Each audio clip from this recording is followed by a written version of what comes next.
10 seconds.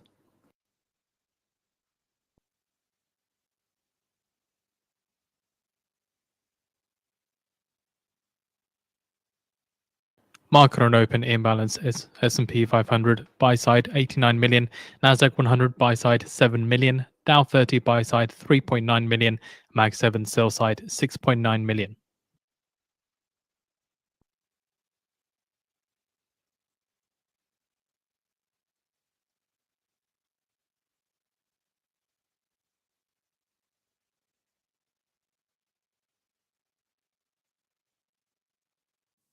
Hello, everybody. This is Donald J. Trump. Yeah, it's really me. And I'm going to do a little advert for Financial Juice. You're behind the markets. If you're a real day trader, go real time at financialjuice.com/purchase and save 67% on a subscription. Can you believe it? Instead of a 67% tariff, you get a discount. It's huge. Very, very big. Very big. It was as big as my hands. Huge. Well, not as big as my hands. My hands are bigger. What are you waiting for? Come on, do it.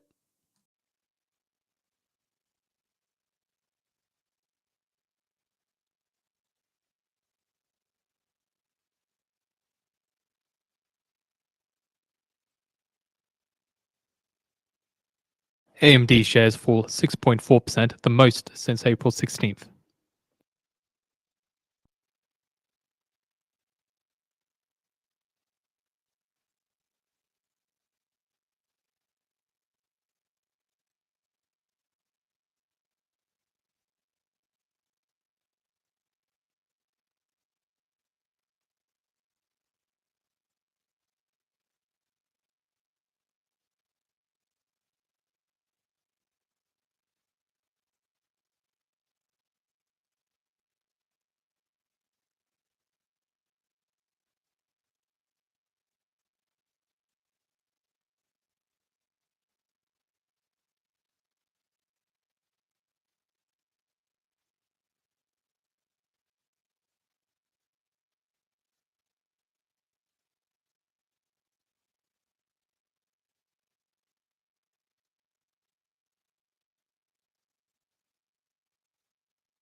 So AMD shares falling 5% after disappointing disappointing data center revenue.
Apple shares rise as much as 3%, the most since June 30th.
Dow turns negative, last down about 0.02%.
So Trump is to impose an additional 25% tariff on goods from India. So White House posts the text of the order on India tariffs. Again, Trump to impose additional 25% tariff on goods from India.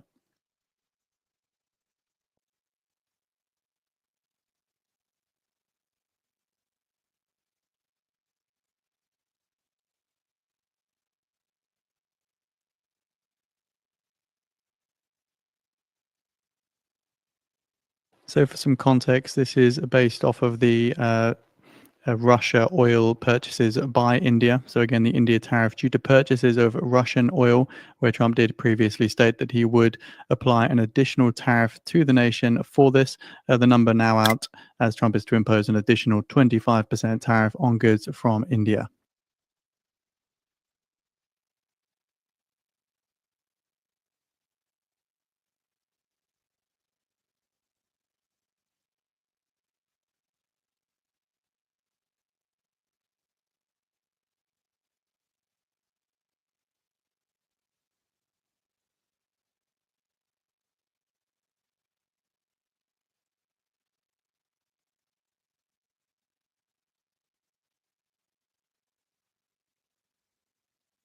WTI crude did see some strength off of the back of that headline there.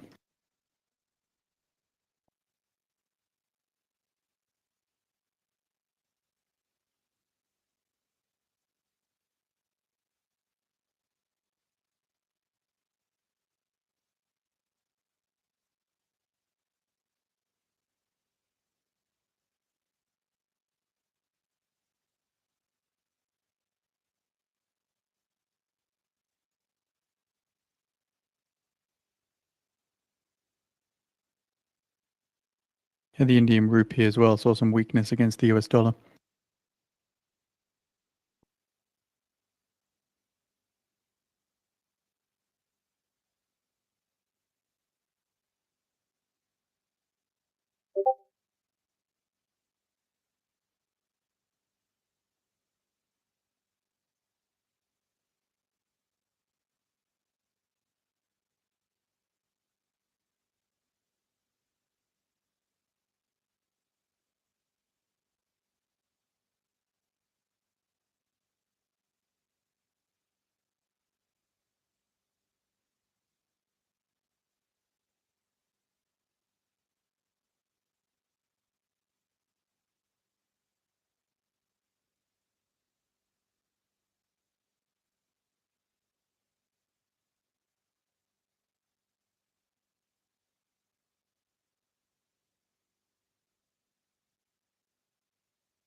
The White House posts an order on Russia, waiting for more information.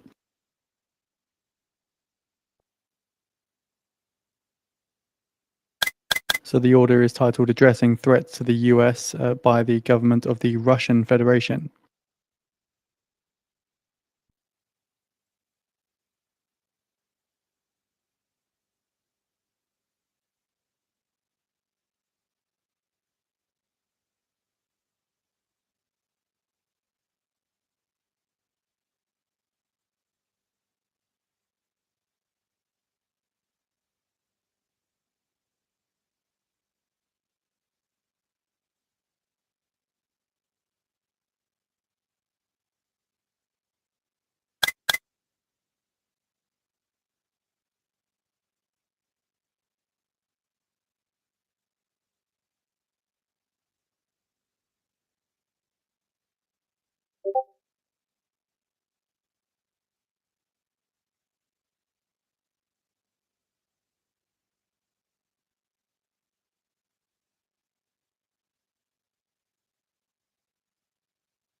So the White House again have posted the executive order text titled Addressing Threats to the United States by the Government of the Russian Federation.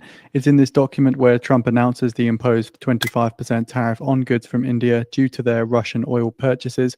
We have posted out the full executive order on the feed if you did want to read through this.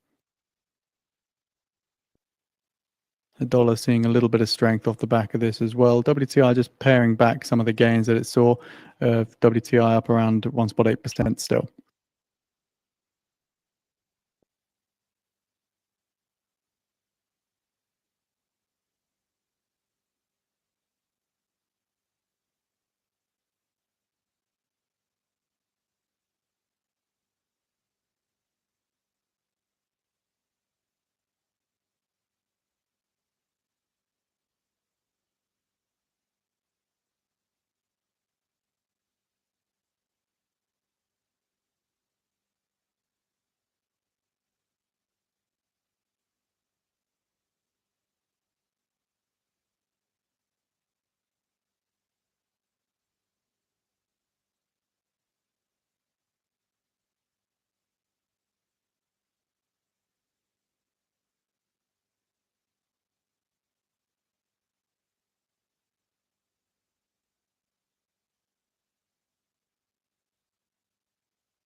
Oil reversed early again, seeing some weakness come through now. Still up around 1.3%, but just paired back and reversed those gains from earlier.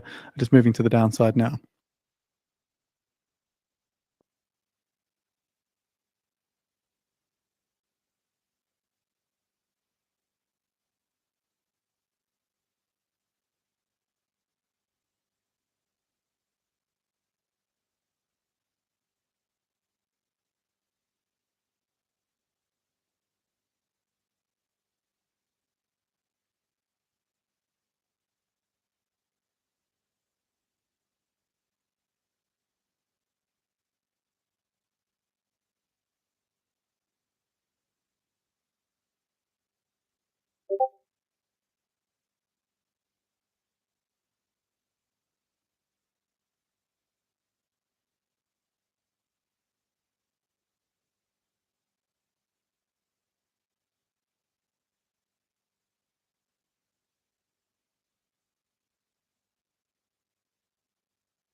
Again, earlier moves reversing as the White House releases this executive order, seeing some strength in the S&P 500 here, up around 0.35%.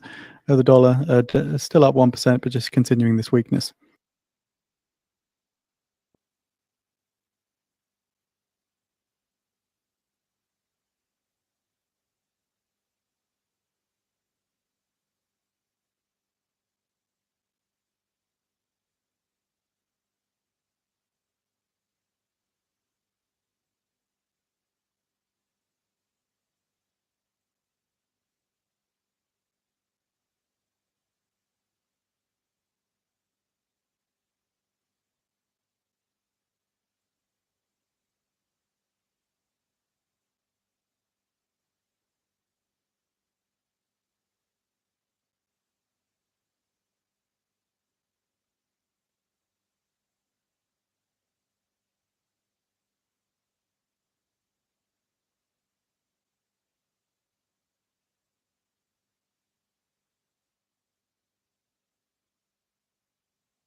Seeing the Nifty of the Indian futures falling as much as 0.9%.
Apple shares extend gains up 3.6%.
Chinese rupee steady at about 87.91 per dollar in offshore market.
10 minutes ago now, to the bottom of the hour, we get the EI crude oil inventories forecast is for a build of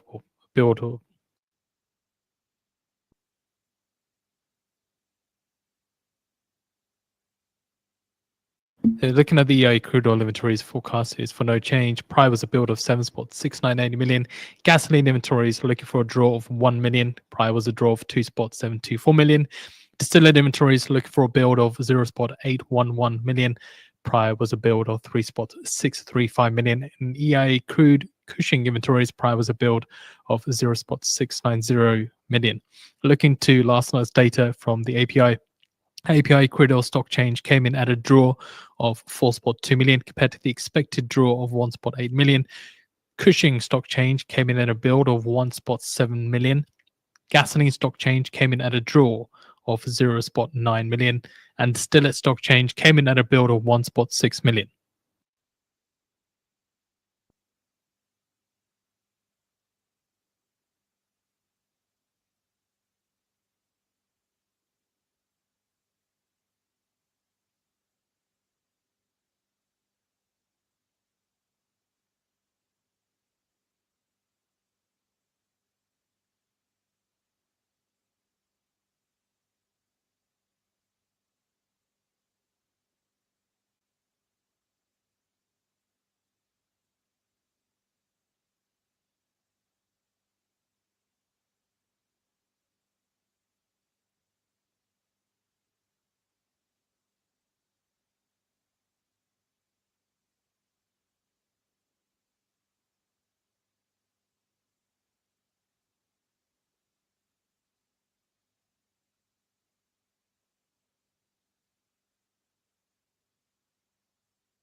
Mexico's President Sheinbaum says we will soon host Canadian PM Carney in Mexico.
Here's some further detail in regards to the US weighing options for penalizing Russia beyond India tariffs. Trump's additional 25% tariff on India for its purchases of Russian oil could be just the first shot he aims at Moscow's energy revenues ahead of a Friday deadline, as the US weighs options to get Putin to end the war against Ukraine. In addition to punishing buyers of Russian energy with tariffs, the Trump administration is considering new sanctions on Moscow's covert fleet of oil tankers and several entities that enable them to operate, according to people familiar with the matter. 5 minutes to go now to get the EIA crude oil inventories looking for no change at 0 million. Prior was a build of 7.698 million. Gasoline inventories looking for a draw of 1 million. Prior was a draw of 2.724 million. Distilling inventories looking for a build of 0.811 million. Prior was a build of 3.635 million. And crude Cushing inventories, prior was a build of 0.690 million.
US stocks move lower. S&P 500 up 0.04%, Nasdaq up 0.13%, and Dow down 0.17%.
So a reminder later on, at 2 p.m. Eastern Time, we get Fed's Cook and Fed's Collins speaking, and then Fed's Daily at 10 past 4 p.m. Eastern Time.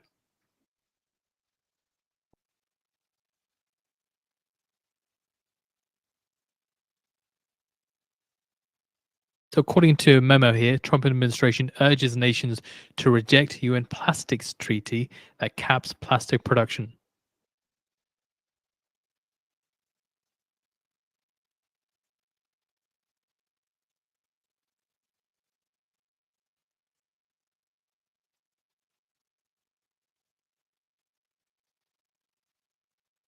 One minute to go now. We'll lead with the EIA crude oil inventories.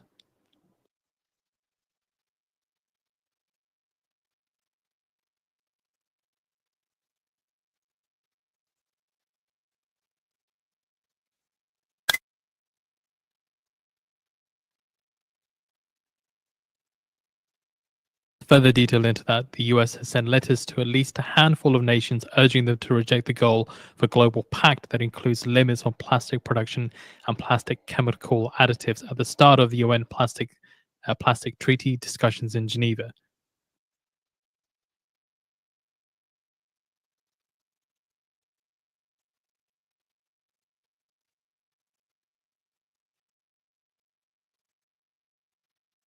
Ten seconds.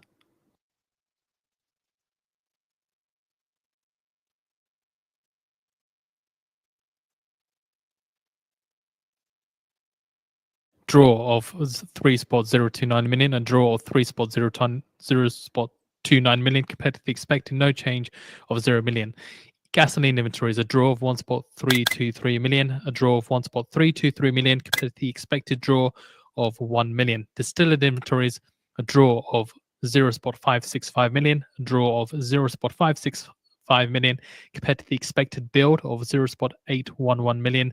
Crude Cushing inventories, a build of 0.453 million.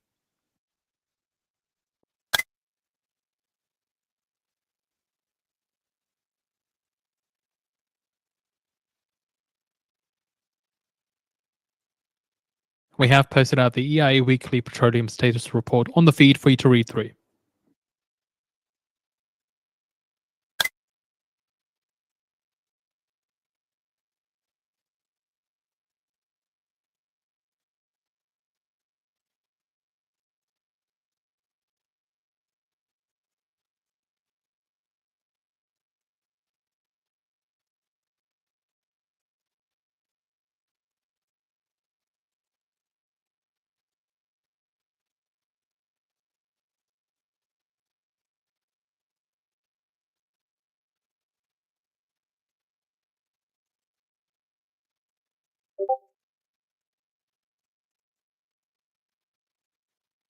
US crude futures hold gains up 0.8% after the EIA storage report.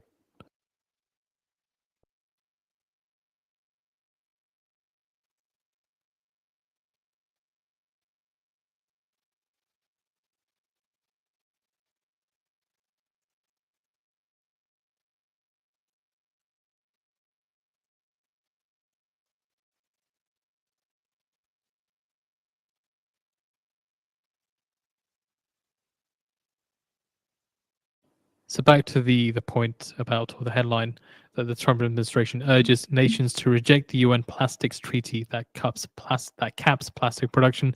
Further detail in communication dated July 25th and circulated to nations at the start of negotiations on Monday. The US laid out its red lines for negotiations that put it in direct opposition to over 100 nations that have supported those measures.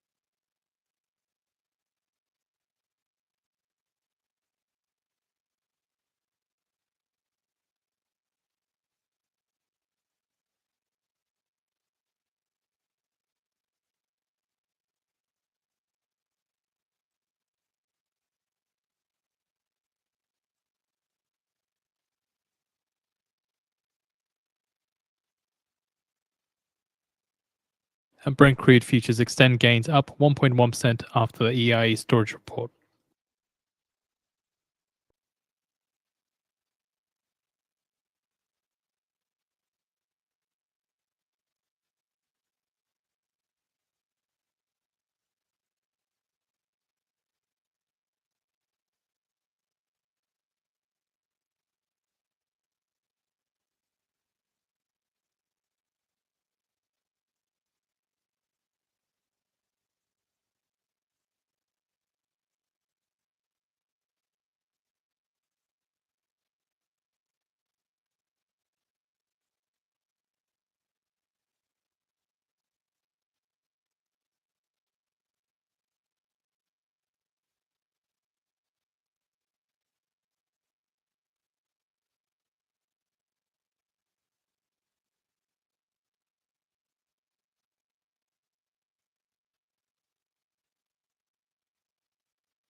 So the Fed pick likely to work in the governor position be previously vetted by the Senate.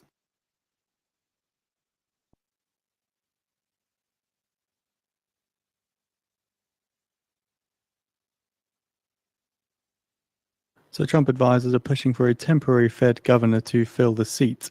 A short-term Fed pick would give Trump more time on his chair choice, and the Fed pick likely to work in the government and be previously vetted by the Senate.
Mexican President Sheinbaum rules out a bilateral trade agreement with Canada, says it's not necessary.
The Dow turns positive, last up 0.14%.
I've got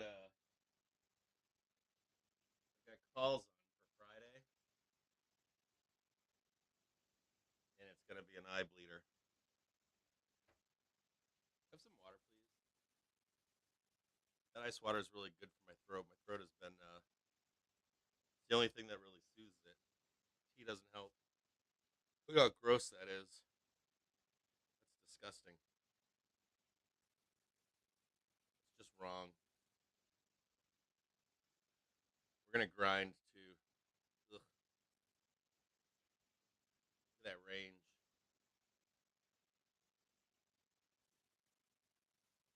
That is disgusting.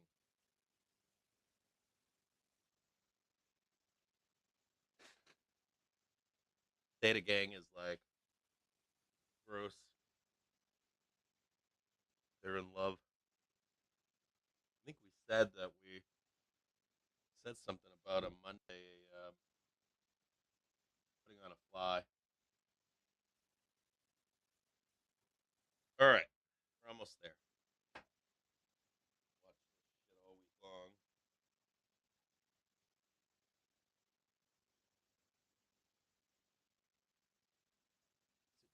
Up. Thank you. Appreciate it. Let's see if we can get up there and just tag that upper band before the. I don't even know if we roll.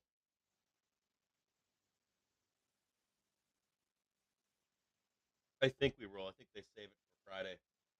For Thursday and Friday. They're gonna try to murder this shit. Check 1, 2. All right. Oh, talk about gross, right? That's kind of gross. Gross, gross, gross. Well, I guess not gross if you're Theta gang, is it?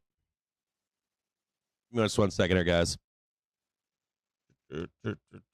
Like yesterday, I get rid of some of that.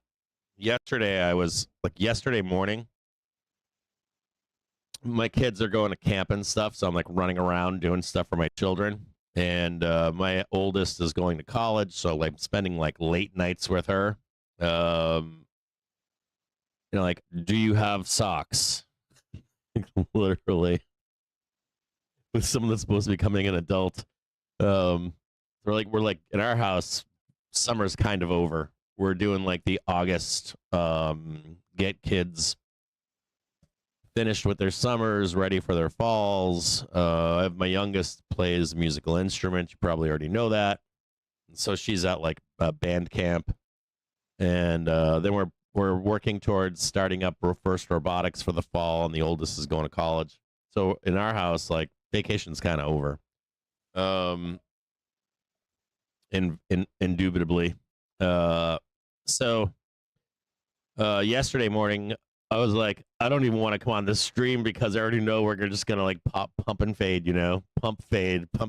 And if you looked at I made a post in the Discord of returns for the month of August, and it tells a good story. It shows that you can get prints in August.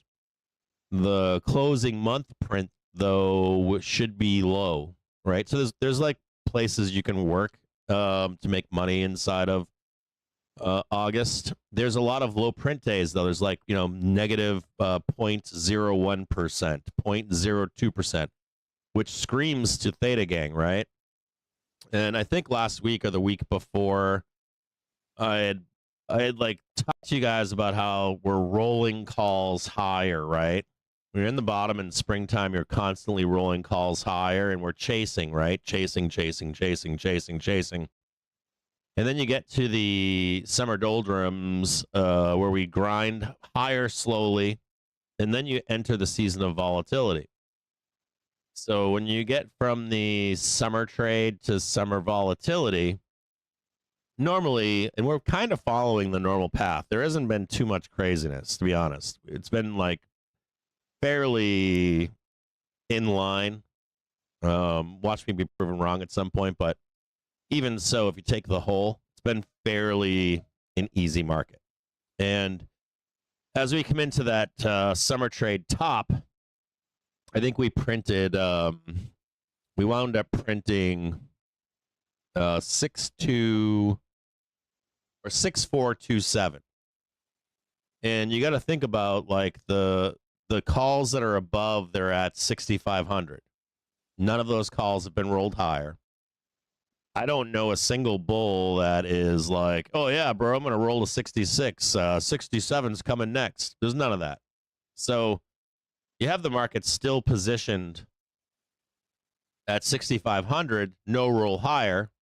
And I don't think that it'll trigger a roll higher either. Maybe only if you had a successful back test.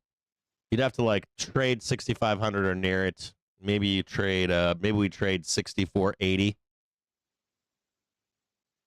We back test successfully or something. We have a pullback and we continue higher. That's possible. It's a small possibility though. So what that means is we begin to flatten out. We begin to go sideways, heading into the season of volatility, where you want to sit on the edges, and then we actually come into the end of earnings season where you would expect like the seasonal flow of things.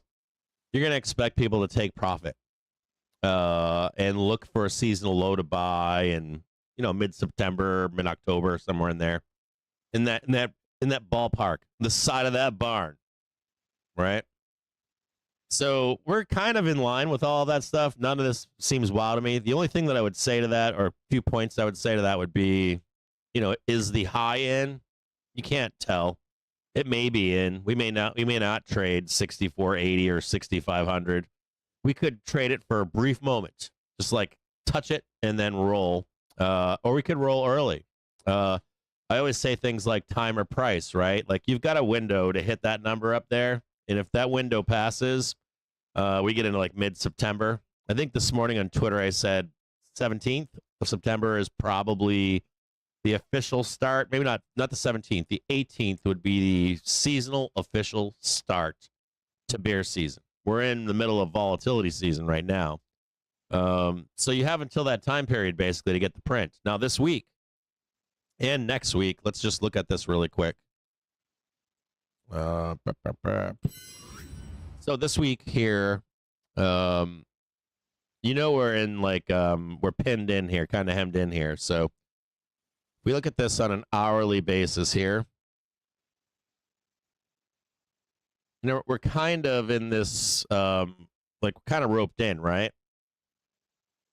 So you're kind of looking for like, if you look at this logically, you've got, this is Friday over here. This is Wednesday. This is Friday, right? Just look at this, like from like basic, easy, not rocket science, crayon, easy. You've got the 1600 here on Friday. This is the 8th, right? And then you've got over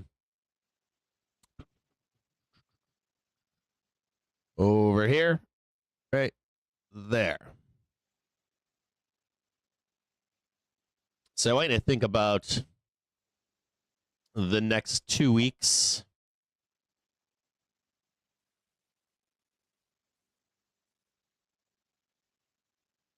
I want you to think about the next 2 weeks, kind of simply. Doesn't have to be rocket science or anything hard. You don't have to overcomplicate your life or anything like that. You just have to think about it from this perspective. You have the high back here, right? Here's the high.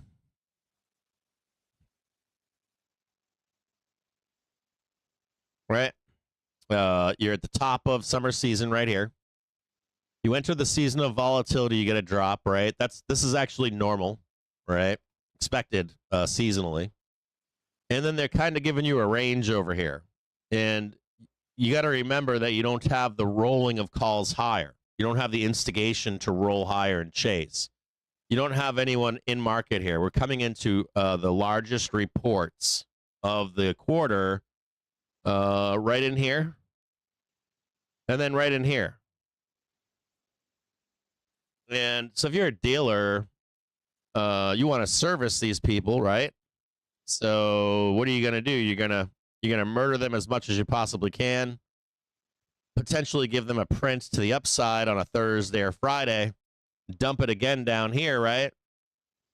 And that same kind of like major reports next week, we got a bunch of them too, right? Like squeeze them up, don't print them, and then give them their last little print up here, whether that's just a return to the all-time high failure. There's your double top, right? Or even if it's a new all-time high, it doesn't matter. It really doesn't matter. It's just the matter of servicing earnings reports, right? Not giving the print until the end. Plus, there's no rolling. There's no like, there's nobody there. If you looked, yesterday was the first day where I noticed it. So yesterday I started buying 0-date calls early daytime, and I'm in some calls and I'm watching it go up, and I'm like, they just gave me a penny on that. A penny. No, they took a penny away. Oh, now we're down 3 pennies. Okay, and we're like 15-minute interval here. As we're going up and up and up, they're just grinding down, and there's no 5 minutes where I go like up 30%, 60%, which is very frequent when there's a vig to the market, when there's a bid, when there's people there buying. So basically what you have here is or a bunch of things going on. You've got, hey, I want to take some profit out of the market. That's me up here, right? Woo! Get some money, baby. Right? Take some more money out of the profit out of the market, take some more money and profit out of the market, and then we start looking towards a seasonal low, wherever that may be. So this is kind of the motion here. Now, there can also be, I don't think there's any gotcha moment in here. I think because of, like, I don't think there's like a trigger for earnings to send the market lower, mostly because of the volume that we have together that are reporting. When you get like 300, 400, 500 reports in a day, just the law of averages is going to work against you with this gotcha moment, in my view at least. So this week you don't have any news. You have headline risk and Trump risk, but you've got this mechanical motion in here. And you know who else knows this? Theta Gang. Theta Gang knows this, right? They know you're going to drive sideways. They know there's going to be a point to sell up here. And if you haven't had a chance yet to put a hedge on, you're going to get one. You're going to get one. You're going to get another opportunity to put a hedge on over here and over here. If you haven't put one on already, if you missed this move down, you're still going to get another chance here. There's still another chance. And even if this sort of failed down here, you're still getting another chance. You're going to get a chance. You had a chance yesterday. Let's take a look at this. We had the halfback trade right here. So if you're like missing these hedging opportunities, I would say personally, I would say your window ends right here. So we got the 17th. That's Sunday, right? So I would say Monday at 9 a.m. On the 19th, more than likely is your last opportunity. If it even stretches out a little bit, it's probably somewhere in here. But any opportunity at any high in the market, you're just looking to tee off with a hedge. That can be 633. It can be 636, 641. Any of those. If you're looking to hedge into historically weak time period in the market, that's usually September, October. November has a little bit of volatility, but it still works green out, I think, at the end of the month, and then December has some volatility. But in general, you're just looking for that, and then some kind of a bottom to buy into end of year. I don't see the case right now for. I saw the case for spot up, vol up. I don't see that right now. I think all that comes back even if we go up there. I don't think it matters if we go up there or not. It's inconsequential in my view to trading a normal plan. Like we go up there, it's going to all come back, and then we're going to buy the dip anyways. I don't see the bull. I don't think these should be fearful for like the market is topped forever trade. I don't see that yet. I don't see that in any of the data. I don't see it. I see it in the data, but I don't see it mattering today. I think it matters. I think it's gonna matter. I just don't think it's today. And I think it takes time to build that case. So we're coming up right now into this top here. We'll see if this holds and rolls or if it keeps popping higher or lower. We're not. We have a little bit more room we can run. We can run to. Let me just take a peek here. Tuesday 9:30. Just take a peek here. Let me just look at something here.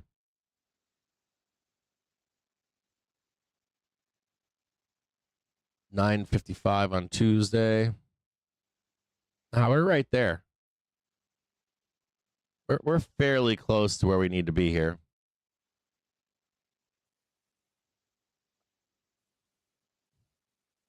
That's about as I wouldn't be long here, personally. I think we've done what we need to do. I think that's top right there.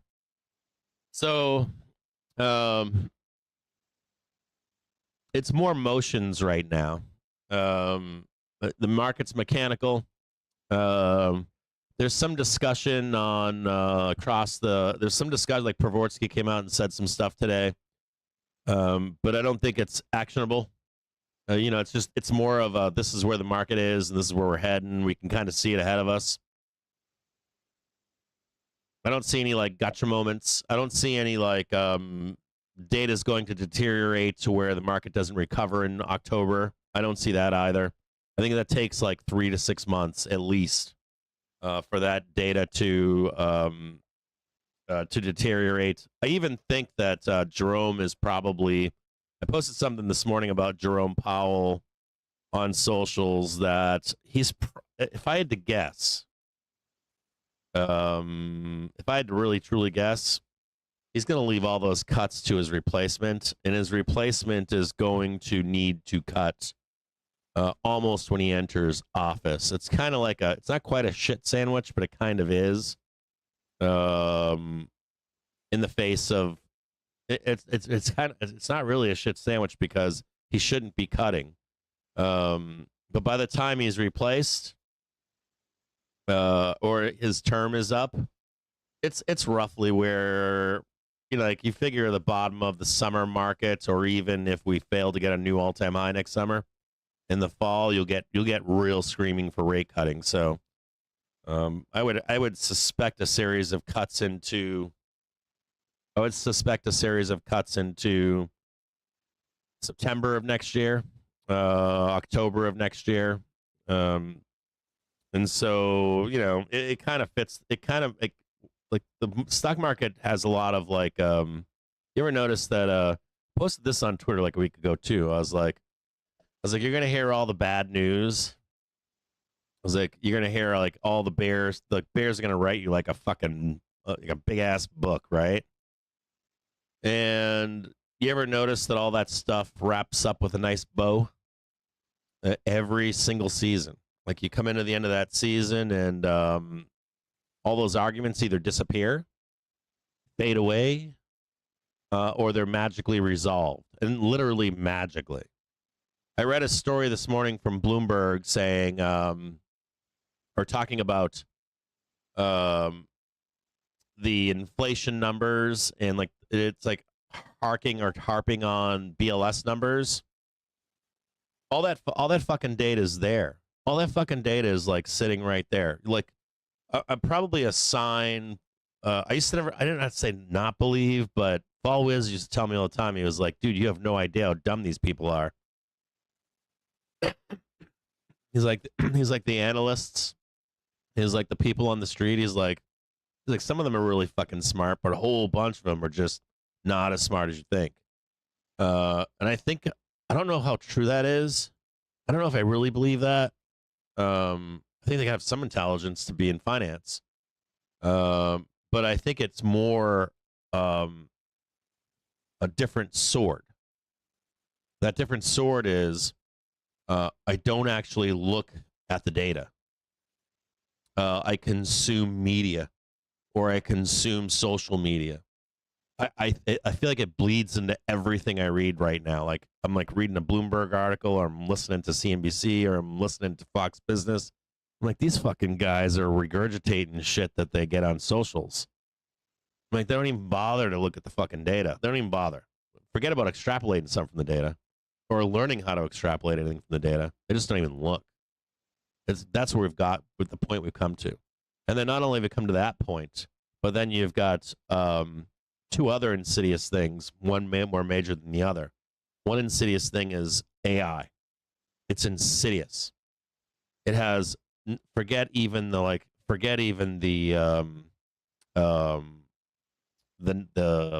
don't think of nightmares or the imagined shit. Forget that. Just the fact that AI is spitting out just garbage. That means nothing. Even if it's factual, it means nothing. It's like reading a Wikipedia page. It means nothing. Nothing.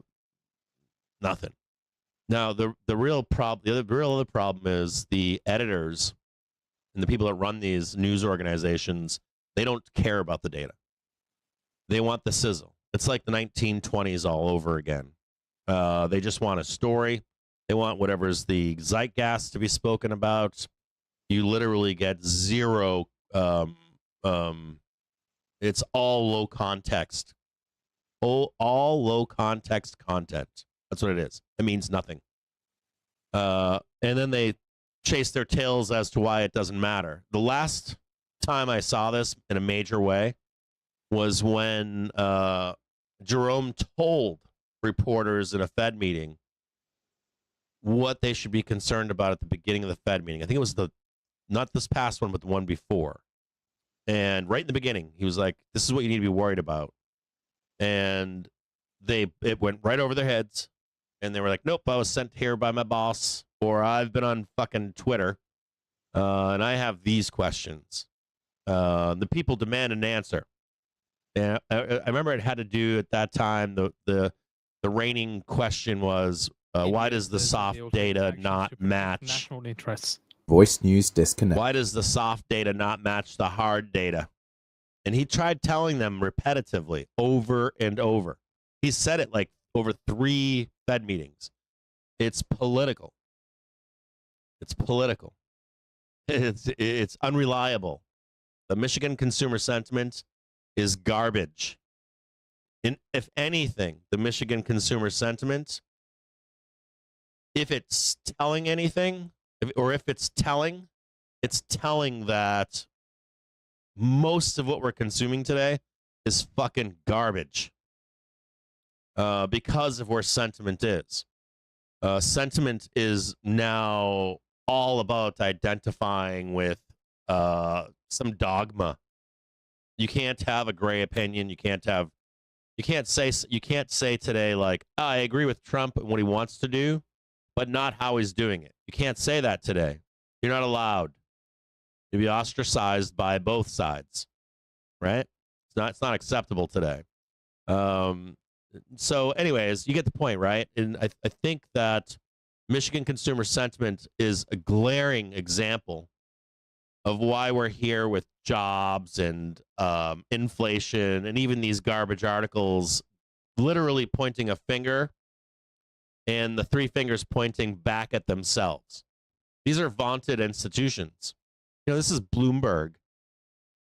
Bloomberg, Fox Business, CNN, MSNBC, Fox News, Wall Street Journal, New York Times. It doesn't matter. You could see it glaring in these Fed meetings. There's a stable of every major reporter there, and it's frightening to hear some of the lines of questioning. It's frightening. Because it's like ripped from a page from a 140 character tweet, and I'm like, they're like they didn't even research that. They're just like blah blah blah blah blah blah blah blah, and you're just like, oh my god, these are people that get paid big money. They're one of the institutions. They're one of the estates that we're supposed to some extent, in this day and age, have some kind of way to trust what they're saying. It's not just being factual, but being extrapolative with information instead of just presenting bullshit. You know, it's kind of like saying to somebody, hey, is the sky red? And let's say the sky looks red. Say that you go outside, the sky is red, and you say to somebody, hey, is the sky red? And the guy goes, nope. The sky is blue. And you don't do any follow-up. You just say, Bob over there says the sky is blue. That's it. Even though you're out there looking at it going, it's fucking red. Why isn't that reporter asking that question? Why isn't the reporter following up? Why isn't the reporter presenting why the sky is actually blue and that guy's fucking crazy, you know? And so then we run with all that as being fact. Well, I just read the news the other day that the sky is actually blue.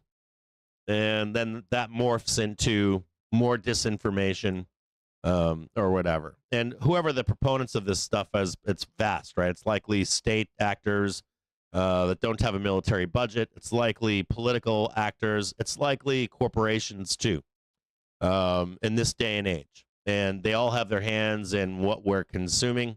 And it's horrible. It really is. It's horrible. It's not based on any kind of fucking rational sanity. And even this morning, yesterday, I think Drunken Miller, one of these guys, was like, we're definitely getting a cut in September.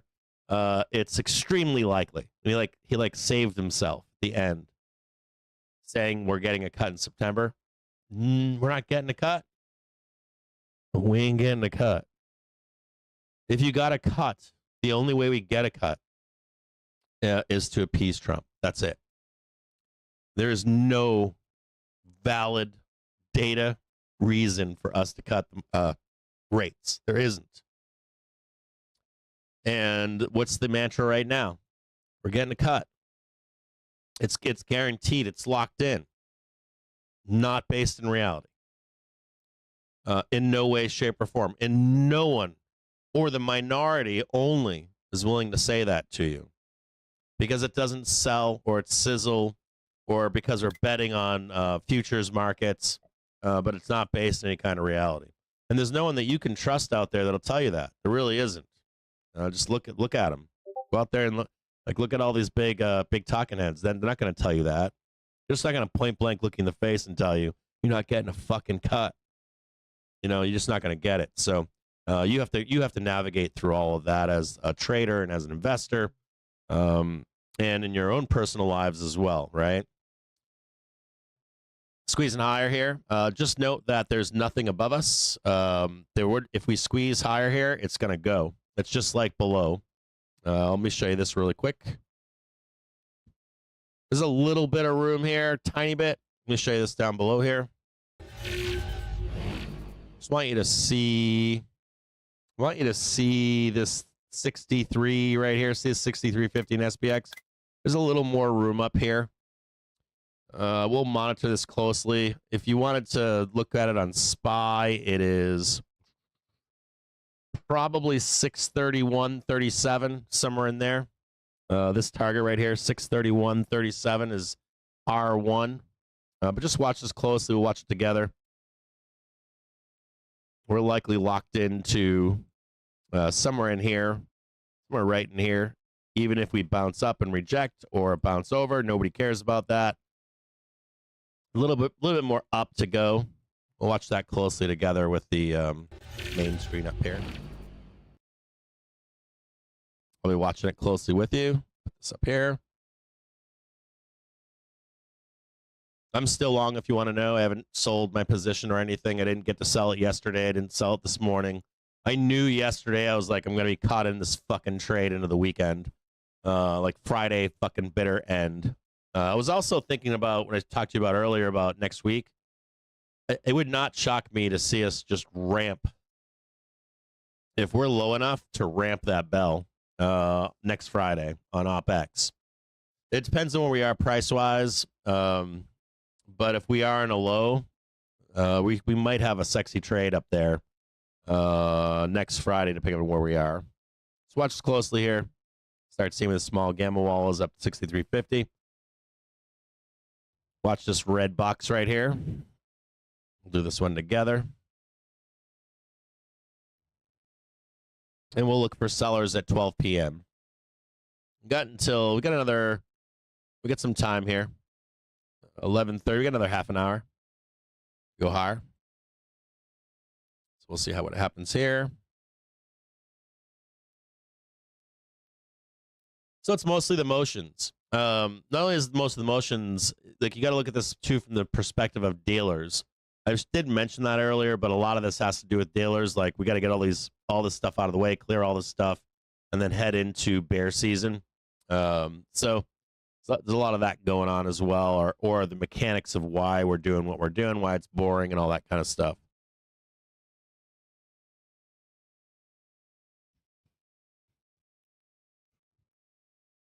Tight here.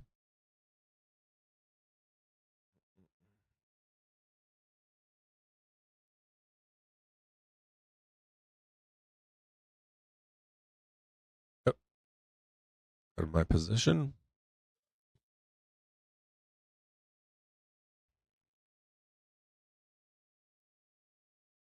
I'm green, baby. Green again. I might get out here, by the way. I'm thinking of getting out of my position. So if you are long with me, we're running right now 79 cents right now. You should be in for like 60 cents-ish, somewhere in there.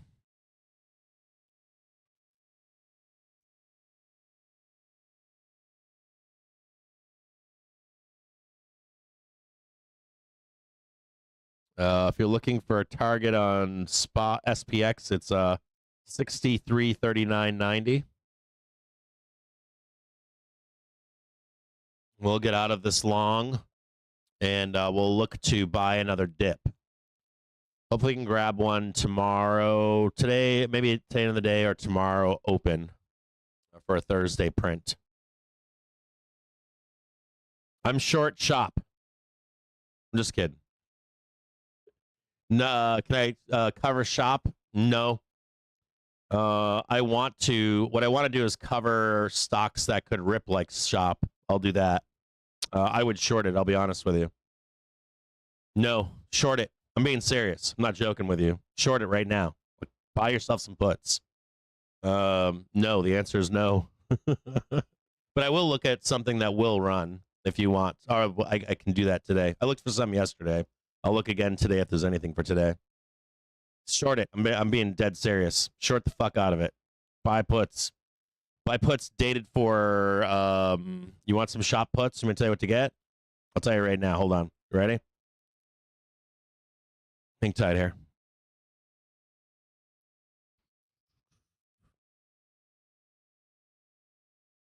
I'll cover shop right now. I'm being dead serious.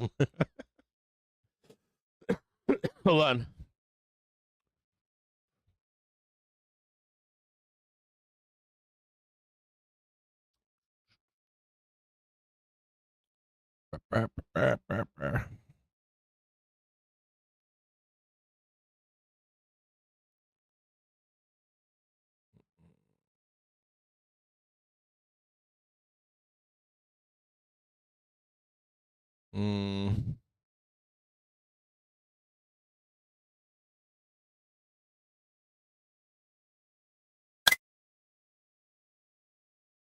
About there. You want to get that's kind of, it's not that good, but it's 100% print. Get shop November 21st, 160 or 135, 160p. Serious, I'm dead serious. You'll start printing under 147. You got until late November. It's an easy 100% print, beats market. But I will show you tickers that can squeeze before it happens on their ERs. I will take a look at those today. I just need to get out of this position, take my money, and run. Just hold on here. Trading 84 cents right now. Any of you that followed that trade yesterday, start considering taking the money and running.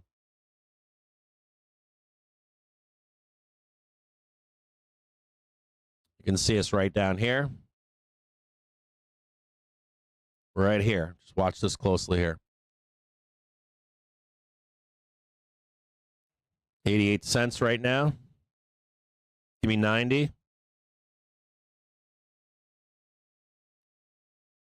Give me 9. Can I just get 2 more pennies? Nope, 4 more pennies.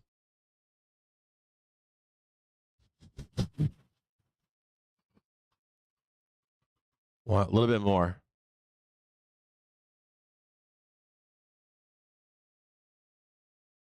One more bump. I might get out here. Let's look at this here and see if we get this little bit left up here. It might be a fake bid up here.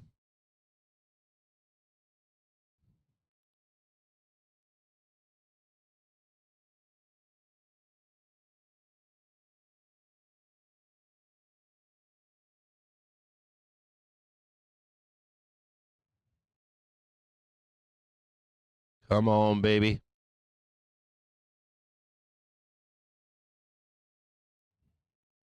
A little bit more. Don't pull down.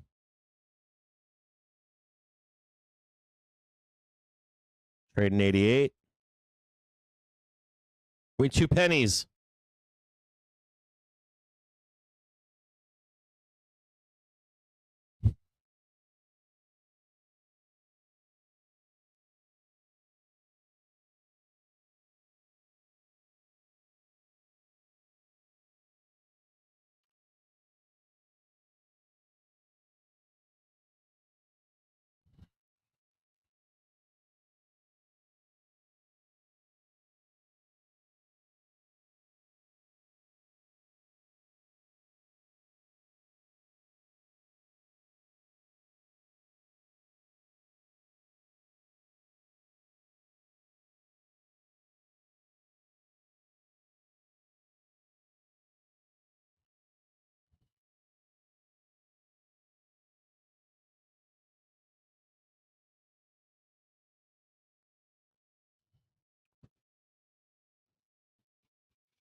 Shop November 21st, 160, 135 is 100% print.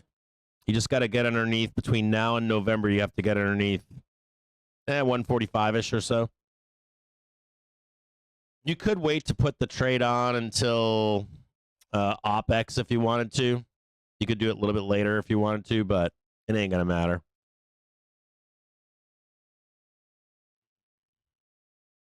All right, on Shopify. We're going to look at reports that are coming out today after the bell and see if there's anything that's going to or has the potential to squeeze after the bell. Also on Open, I have a bid in to buy Open. I didn't catch a buy. They went down to $1.78. I've got a bid for $1.50. If it ever goes down there, I will join you with Open. But I did not score a buy on that ticker, and I'm trying to. Yeah, just a nice fat bear put spread. Close the laptop and come back to it. You got a gap down below it to fill at 130 all the way down to 130, 128. You'll be printing like crazy down there. If you really wanted to get vicious with it, you could print it all the way down to $100. You could probably make more money if you widen the spread.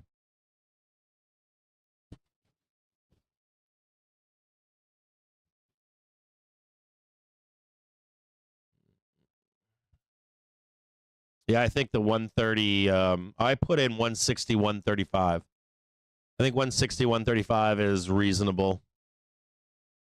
If you're trying to get, you could theoretically go deeper, like $100.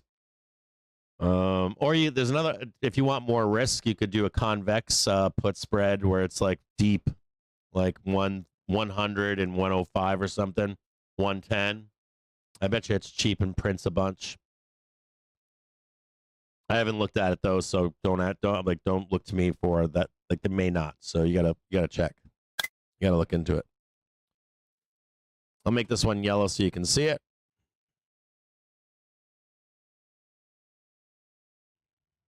See where we are over here. Okay, make this a little bit I do it a little bit. Yeah, there we go. We can see that now. Right there. That's the target right here. Where my cursor is down there if you're watching down there.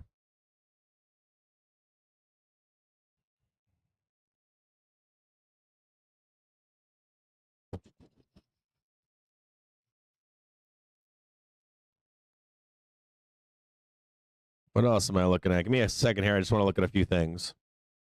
I want to take a look at some of the, let me in the background, just let me look at some stickers and see if I can fire. I need to probably look at 10 or 20 tickers and we'll see if there's anything worth a squeeze after the bell here. Just a minute here.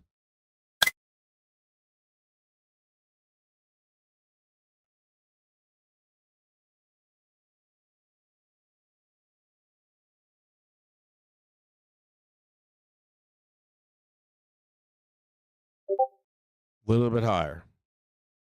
Little bit higher. Little bit higher. Keep on going. There's more right here, just so you can see this. Watch my cursor down here. Target right there. Target right here.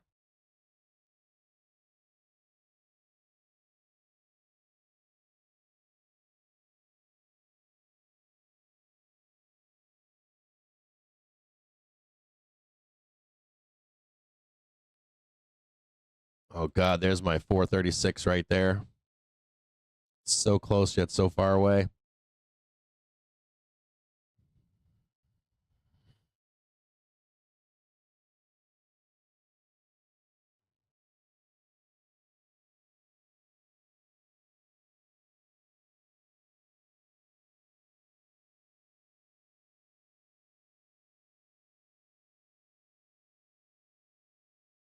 So close yet so far away. Like literally here at the close today at 6:34:29.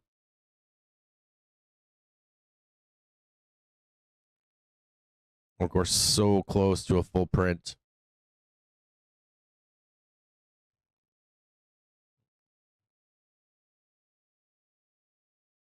Yeah, I like Apple into the end of the year. We've been talking about buying Apple for a year-end print now for weeks. I like them for end of year outperform. They've been lagging huge.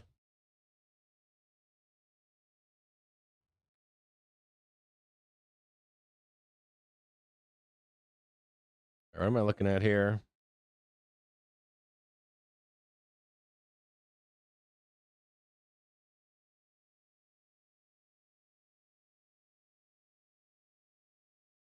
All right, not that one. Earnings calendar. Yahoo Finance. Okay, so for today we have 425 earnings. We're going to start from the top with market cap. I'm just going to blast through a bunch of these really quick. Let's watch this right here.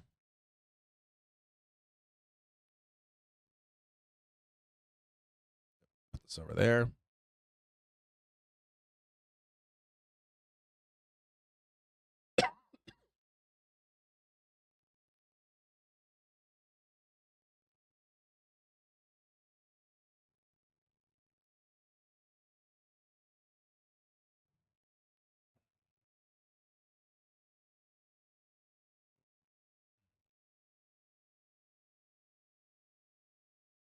Now I want to buy some. I'm getting close to want to buy some puts.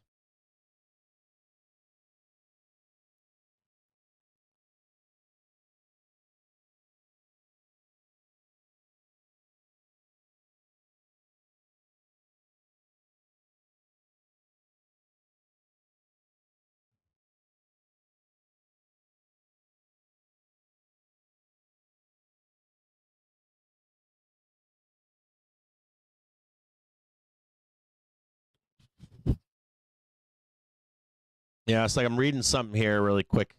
I want to interject with this, like JPM, CTAs, and other systematics running out of dry powder. This is a topic that has risen in client conversations. Bloomberg reports that buybacks reached 166 billion in July versus the previous July record of 88 billion. After 600 billion in buybacks in the in 2025 first half, the market should easily exceed 1 trillion in buyback versus the previous record of 943 billion set in 2024. Separately, keep an eye on IPOs and M&A. The market environment is supportive and have increased to both given relatively low volatility. VIX under 20 and the positive price action of recent IPOs. Lastly, there is more than 7 trillion in MMF, suggesting plenty of dry powder to buy stocks, especially if we do see the Fed cut rates, dropping the return on MMF assets. So I don't see, like, I don't even care if they're running out of dry powder. We're still going to print those highs. Like, it's not like we're not going to print those highs. It's just a matter of, do we roll higher? So the CTAs and systematics running out of dry powder is irrelevant. It means nothing. We're gonna grab at least 2 more highs. We'll grab a weekly high this week, weekly high next week, and then the only other question would be, or I guess the hope here is that you're gonna get a cut in September, and that will spur the leg higher or something. I don't believe in that at all. I think it's just a carrot dangling in front of your head. I want to sell this really bad. I really want to sell this bad. Not quite ready yet. Almost. We're not done yet. I want to wait till 12 o'clock. Almost there. A little bit more time. There's 12. It's only 11:30 right now. I got another half an hour. Don't go too early. This will be a process here.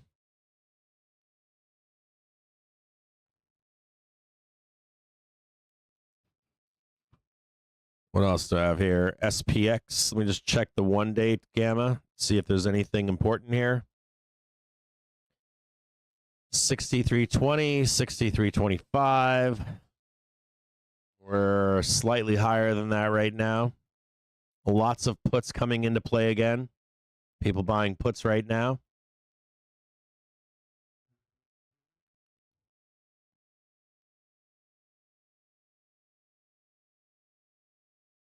There's 63.30, 63.40, 63.50. It's a little bit more possibility for upside here. Potentially. One more pump. We're close. Not guaranteed, but almost. Get ready to start selling. We're not quite there, but almost there.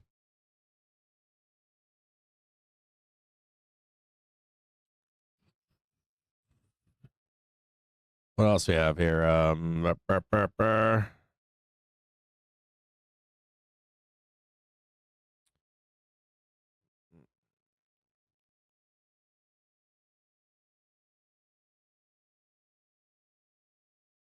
found this comical, like this. Listen to this bullshit here. Like, we got a Kashkari, right? States that the economy is slowing. It is. But not something bad, though. Nothing that warrants a cut. And the Fed will have to respond to that. Yeah, by promising you, dangling a carrot. He noted that he doesn't know the ultimate impact of tariffs on inflation, but is assuming tariffs will be persistent. No, that's not true either. That's bullshit. More bullshit. Maybe he's miswording it. You keep rates high in case it's persistent. Maybe it would be better just state. Kashkari suggested it may become appropriate to adjust the Fed funds rate, with 2 rate cuts seeming reasonable this year. However, if inflation ticks up, I'd give you like 25 twice, but only as a political thing. That's it. However, if inflation ticks up, he said the Fed can pause or even raise rates again. Yeah, no shit. You're closer to a rate hike than a cut, bro.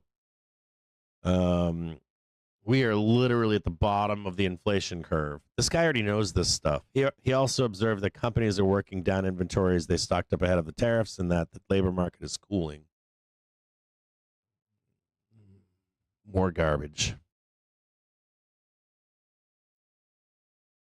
What else do we have here? Let me look at the. Let me go back and look at these earnings. See what we got reporting today. We can fire through and find any of these things.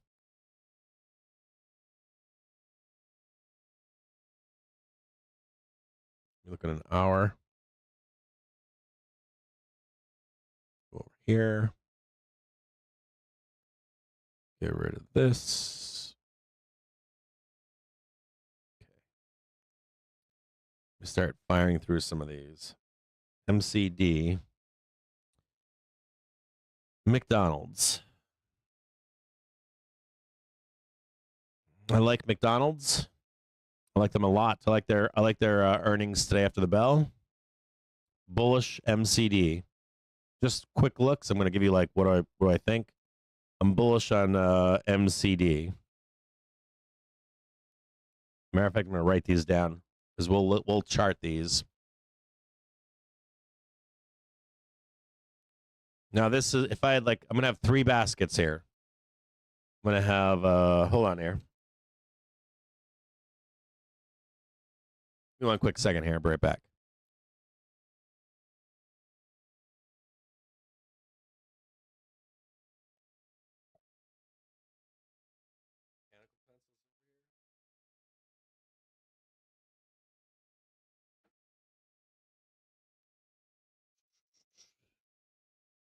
Oh, wait a minute. They're coming in. Oh, nope. Turn that off. Sellers are coming in. We're going to have 3 lists here. We're going to have best, good, and bad. So we're going to put McDonald's in good, MCD. Not best, though. We want to look for something that's like ready to rock. It's got trigger clusters. Disney. Let's look at Disney. Oh, they're jacking Disney right now, huh?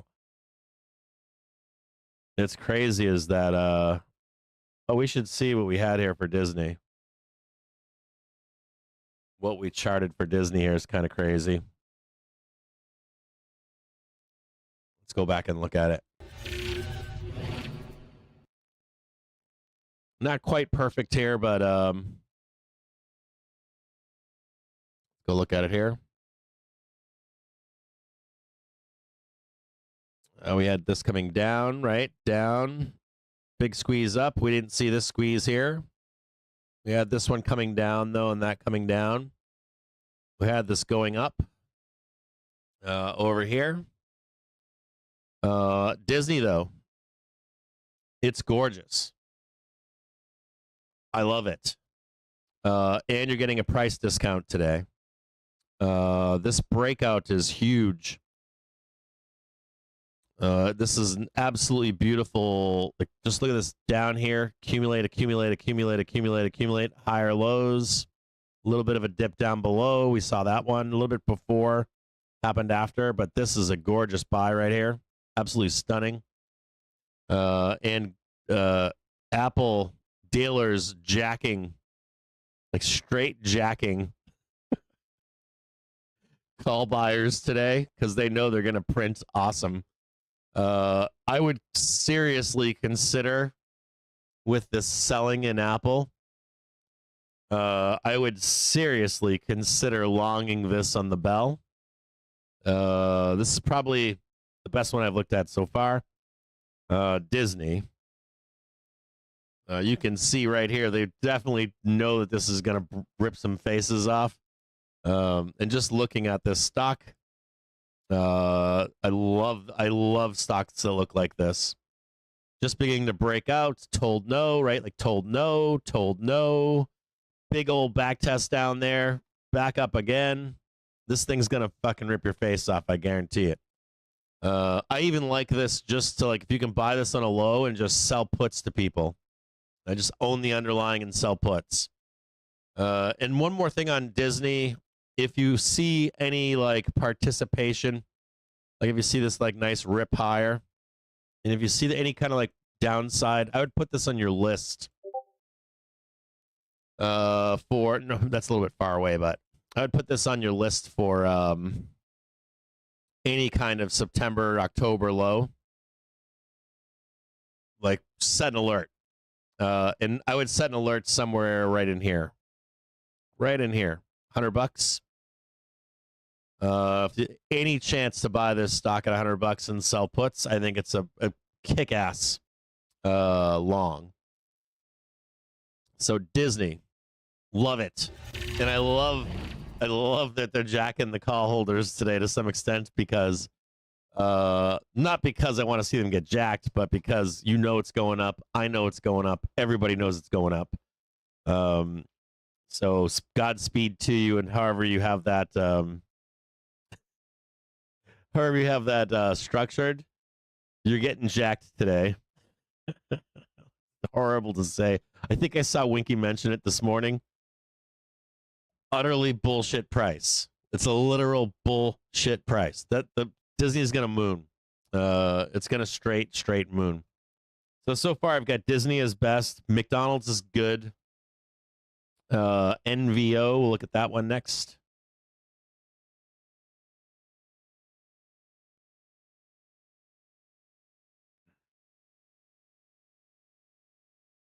Wow, NVO getting taken to the woodshed too. I'm pretty bearish on NVO. They're in negative. They're underneath their monthly trigger, so no interest in this one. No interest in longing this over the long term either. This could take months to return to. This stock could take months to recover, so no interest in NVO.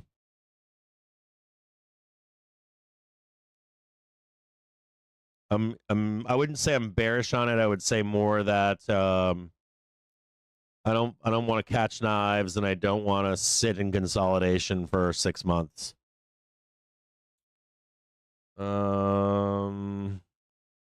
Boys, I'll tell you what, some of these stocks are looking a lot better than Mag 7. Like Uber looks pretty good. Like it doesn't look bad, it doesn't look good. It's in the like, I don't know, maybe I'll do another pile of okay.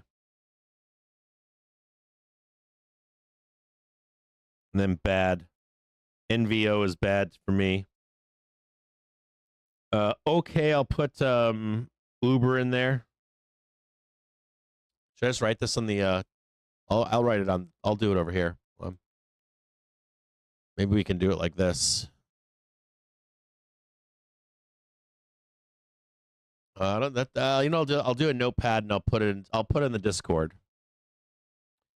So I've got best as Disney, good as McDonald's, okay as Uber, bad as NVO. I will note already that the generally good reports that you're expecting, the tickers all look a lot better than Mag 7. That's noteworthy. If you were looking for more breadth, there are some great stocks in here that I'm looking at that are reporting today. We got. Let me just check a few more. Hold on here.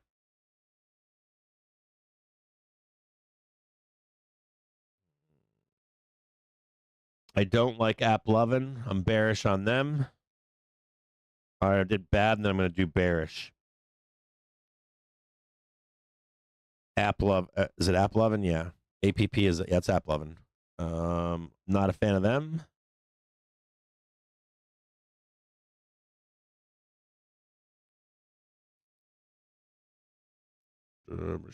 DoorDash. Let me just look at Dash here. They're almost ready to roll over. They would make a great short after their report.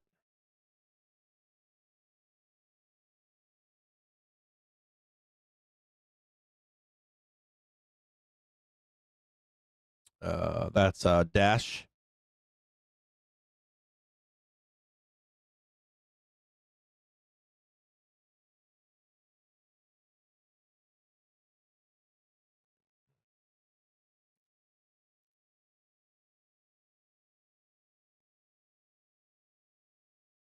McKesson.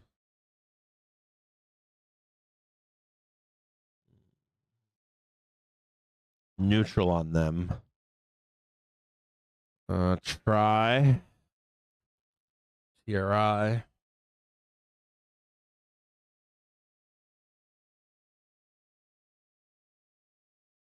Did they report after the bell? They may have already reported. Yeah, they already reported.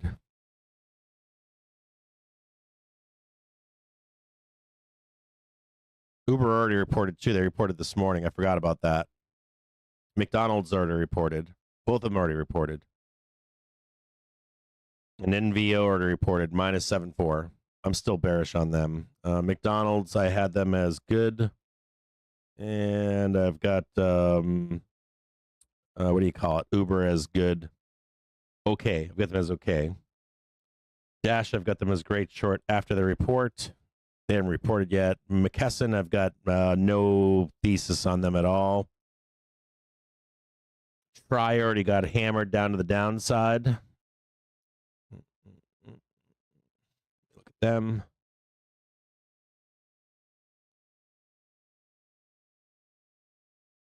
I think you keep shorting Try, TRI. If you look at them on higher frame velocity, they're topped. They're going to go down to the dumpster. I like them down to the 100, and I like them down to 108. I like them to their quarterly trigger, believe it or not. Their monthly and quarterly is way, way overbought. Airbnb.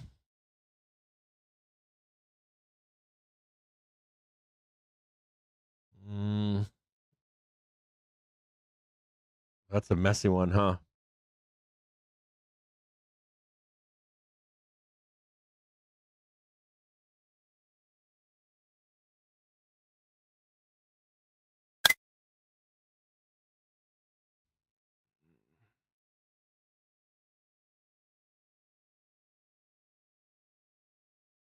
I can't believe for some reason I always thought Airbnb would IPO'd before 21.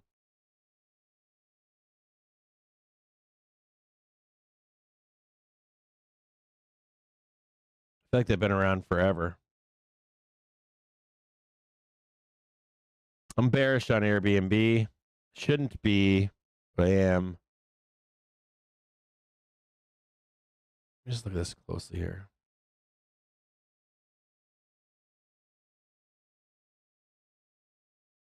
I'm bearish on Airbnb.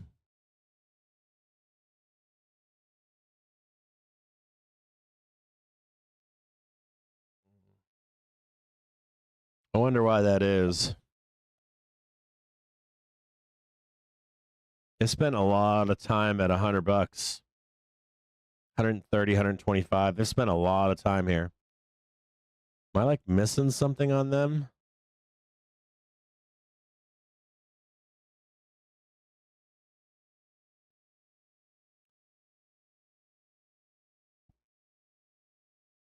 They seem like it seems like it's something you don't want to touch unless it's at $100, right? 100 and let me just look at this. Its monthly velocity is extremely bearish. I wonder why that is.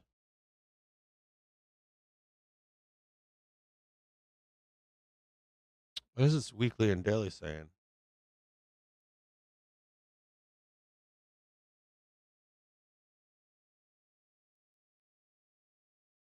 That's monthly looks like shit. My only assumption here is I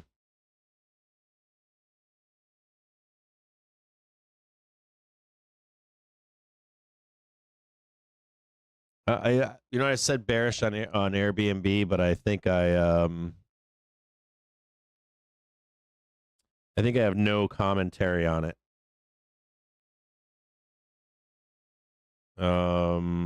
It's had some major ass lows.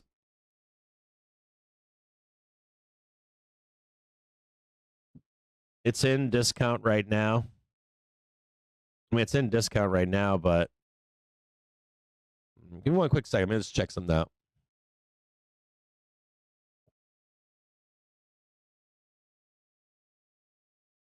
I have an Airbnb. That's why I just want to check something. Be right back.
All right, I'm bearish Airbnb.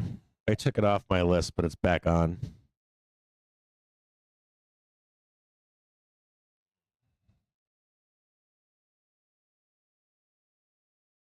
Let me look that up.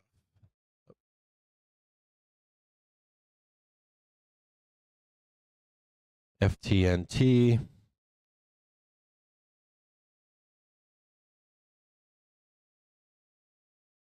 If you're looking for a good short, FTNT. FTNT. That's a great short.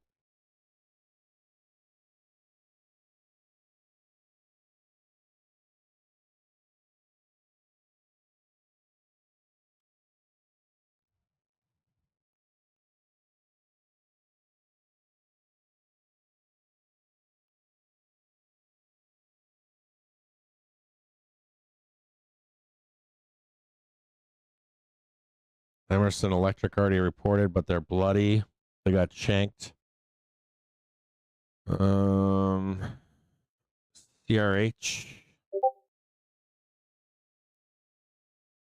MetLife.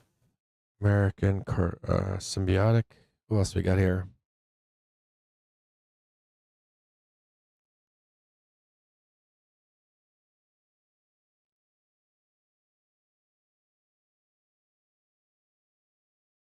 Wait a minute. What are we looking at here? CRH.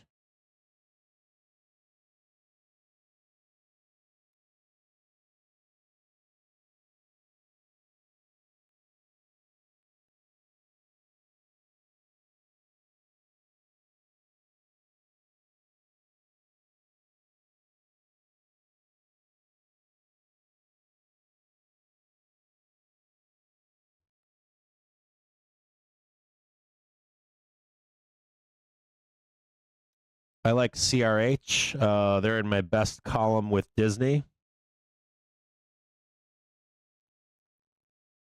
They report after the bell.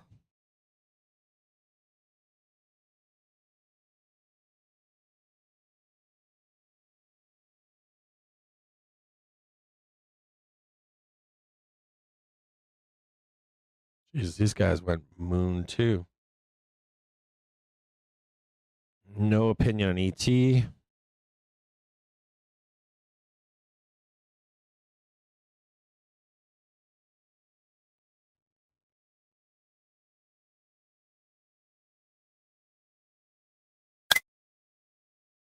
MFC.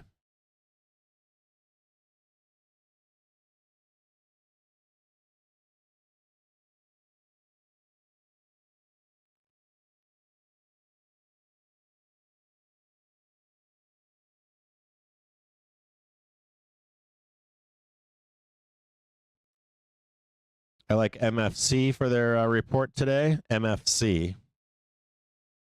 Mike Foxtrot Charlie.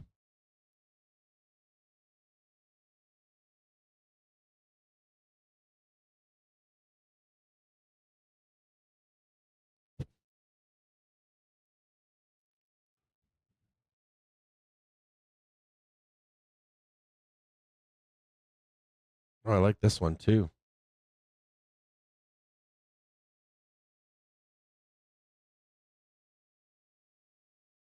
I like MetLife, MET.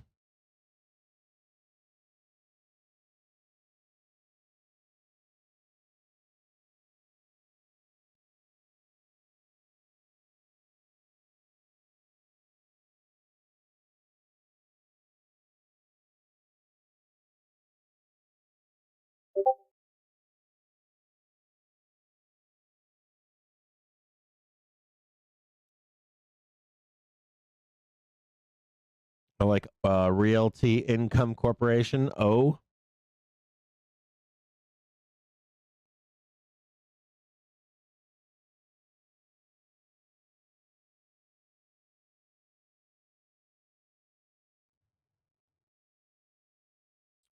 I don't like them. What's their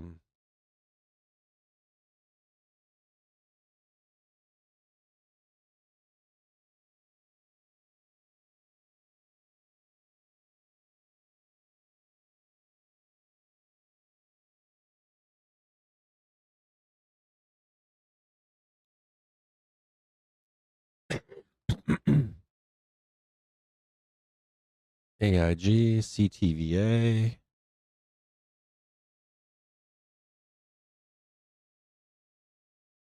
I like AIG.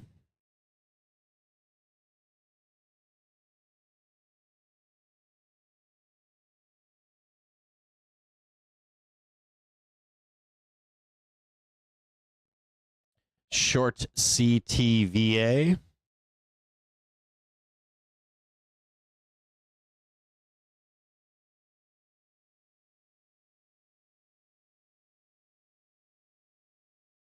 All right, what do you got going on here with Spy?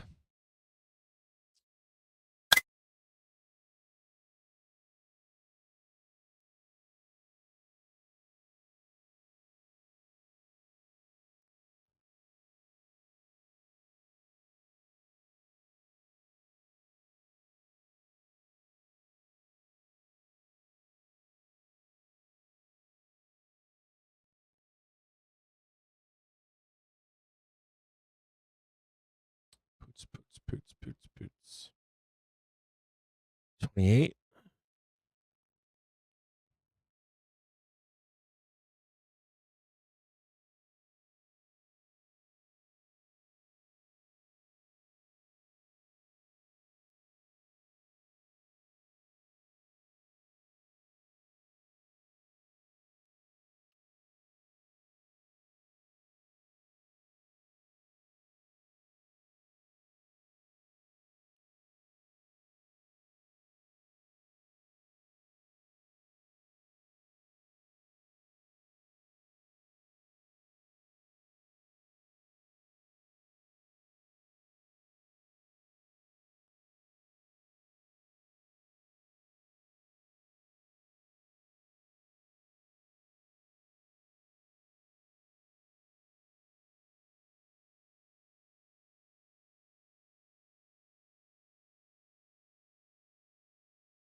I need to see this here.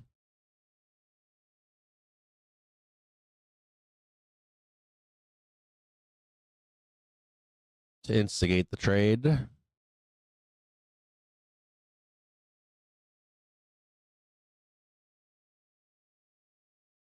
Unless I see that price action, no trade.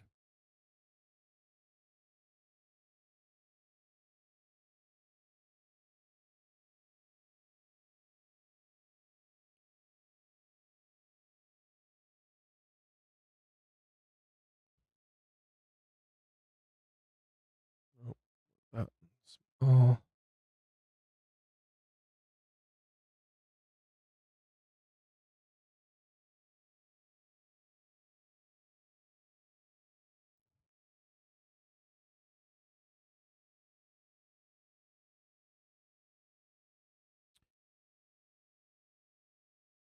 Oxy.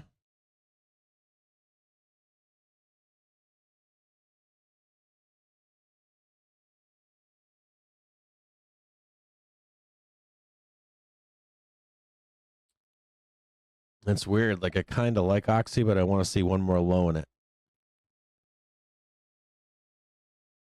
I think I'm bearish on Oxy.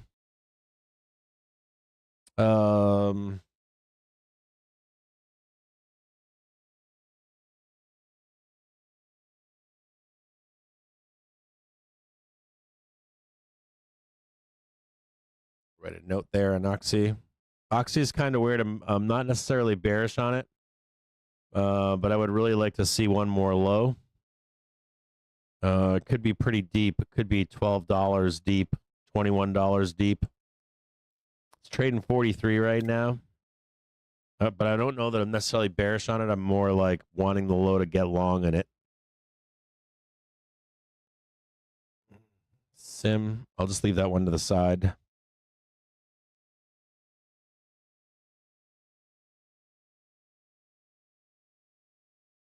Did they report yet?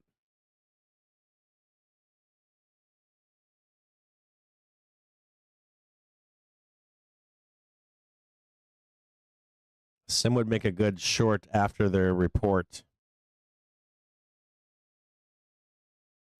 Let's see anything else here. Hubs BAM.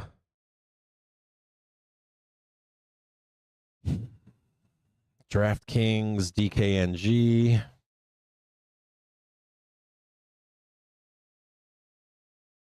Kind of bullish here on DKNG.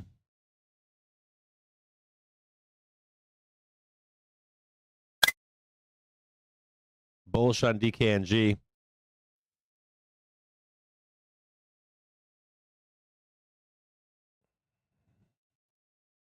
Let's look at Zillow. I don't know if you can get short today. I'm looking at these reports, dude. You got a fuck ton of reports today. There's not that many bearish reports that I can see. Like Zillow looks pretty good. Like it wants to blow off top like Shopify.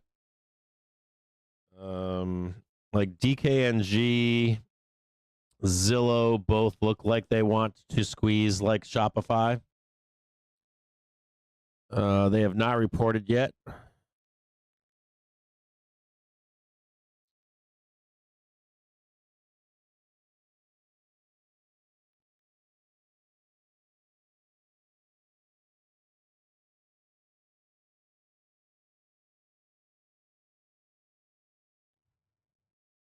Let me check out Duolingo.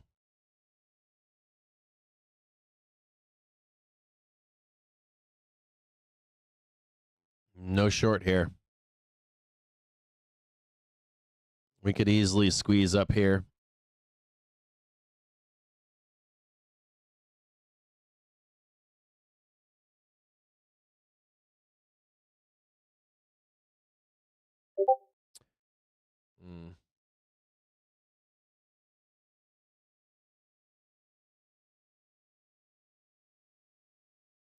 Duolingo's a tough one. Its weekly looks like shit, like it wants more down, but it's almost nearby. Its daily looks great. My only issue here is that it's got a daily and weekly cross negative. I think it does trade that 280, maybe even lower. 30-minute daily velocity looks like garbage. Accumulation value looks good. It needs to come down. It's way overvalued. I got no opinion on Duolingo. I want it cheaper.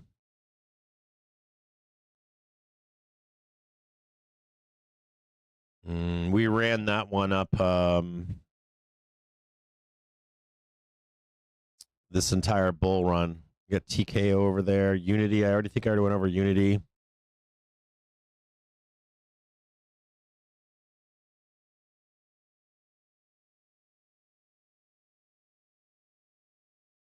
So like Unity squeezed and then whipsawed to the downside. Dude, Unity is in the same boat as Disney. I actually like Unity too. So Unity, keep an eye on Unity. It's in give me a second here.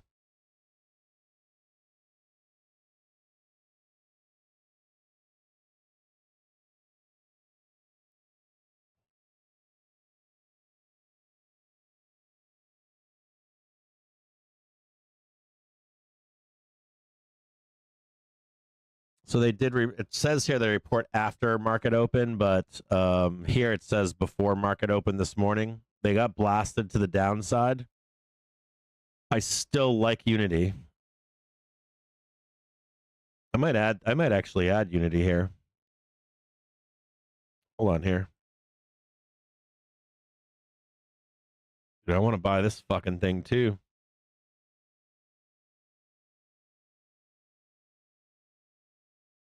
Set an alert on Unity at $26. Set another one at $27.39.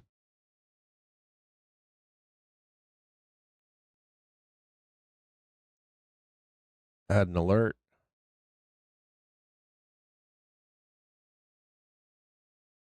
I got an alert on Unity to buy it. I'm down to buy some Unity.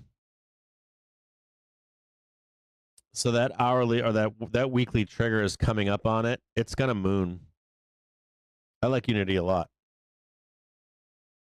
They already reported, but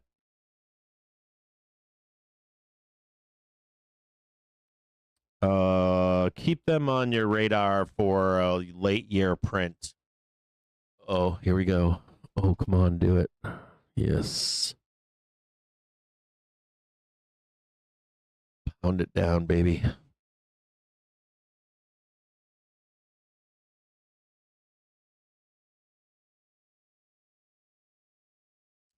I like Unity a lot.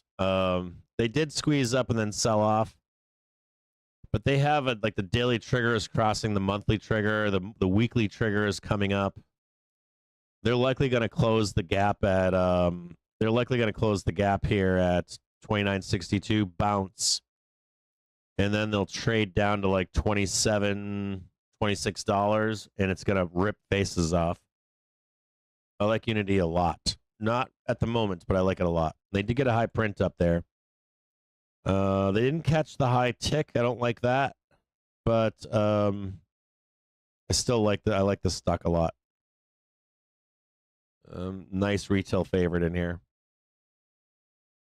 Try to buy it at like just under $26 if possible. I put an alert. I'm going to buy them. Let's get rid of this.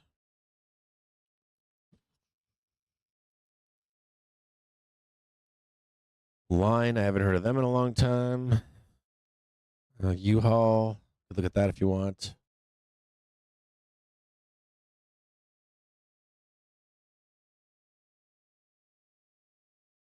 Looks like U-Haul, they might have already reported too. They're extremely fucking bearish. Extremely bearish on U-Haul. IONQ, another retailer favorite. We've been talking about them for years now, since they IPO'd.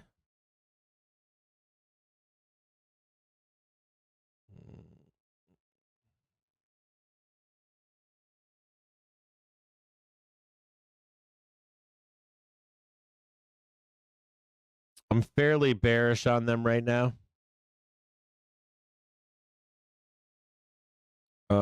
In the midterm, I'm bearish on them. I think they need to close like that $30, close the gaps down below, and then they might get a pop on their earnings, but did they already show their earnings? I don't think so. Maybe they got a pop yesterday into the close. I'd like to see them close $30, then get long on them. I'm gonna put an alert on this one too. Yeah, line. They just need to cool off. That's it. Crossing down. Once per minute. They're almost ready. 1, 2, 1, 2, 3, 4, 5, 6, 7.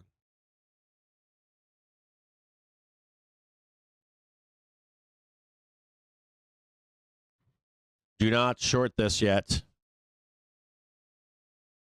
Do not short that yet. You need to lose this.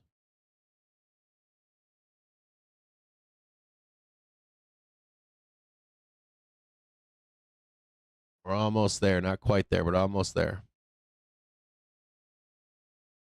Almost there. That needs to be lower.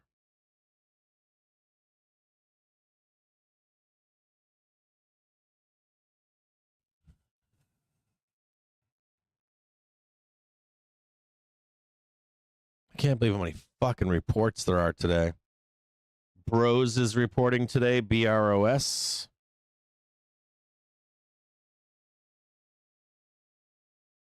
We were looking for them to get hammered to the downside. If you could know anything about Bros Coffee, they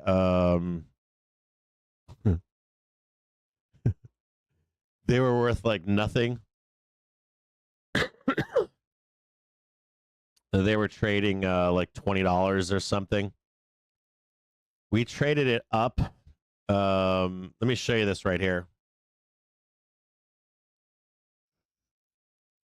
Fucking Bros Coffee.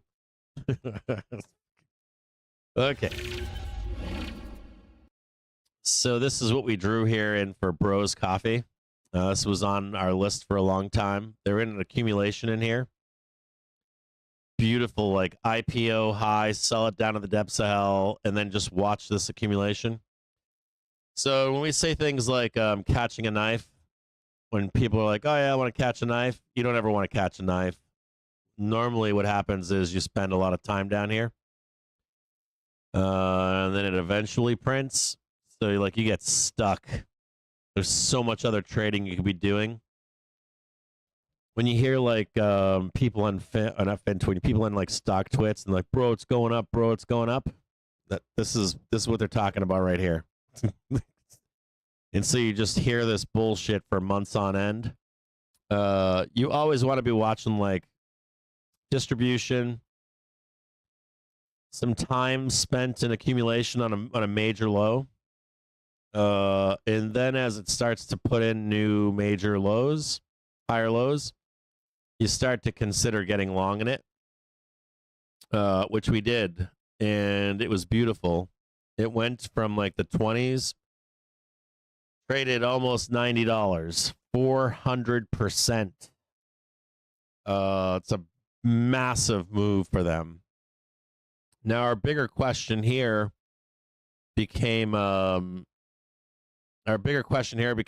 when does this consolidation end? And this monthly trigger is rising. We figured there'd be some volatility in here. There's a big question mark about maybe a larger move down. $35. We have stops written down here, but if you wanted to, what I would say would be set an alert on this white line right here. It wouldn't shock me to see. So they got an earnings coming up, seeing like a pop, a drop into this mid-September, October, and this bigger move higher and out.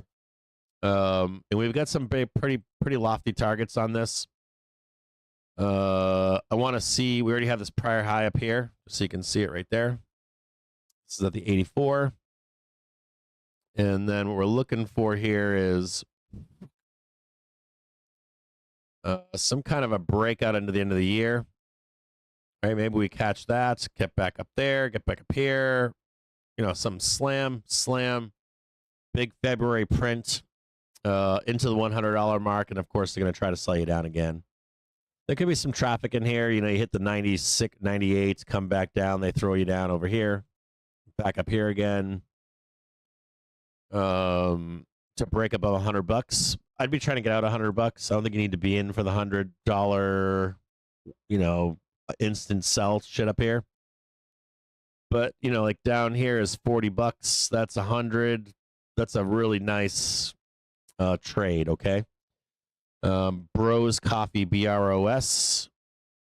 We've been watching that one for a period of time. Uh-oh, they're trying to sell it now.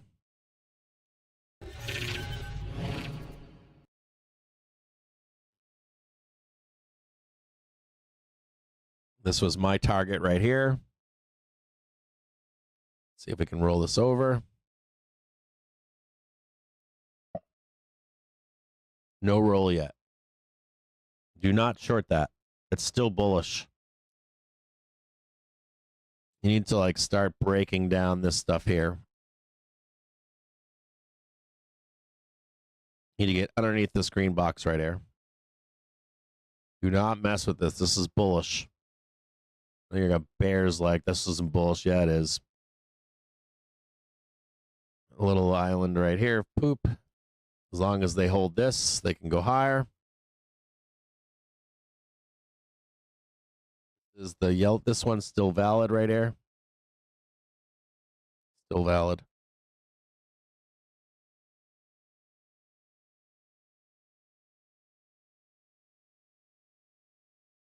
You need to go underneath.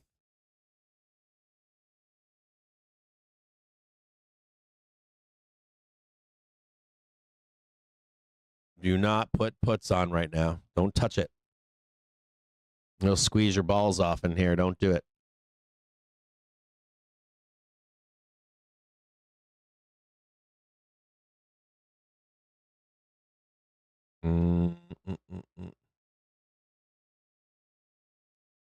That was Bros. We already did IONQ.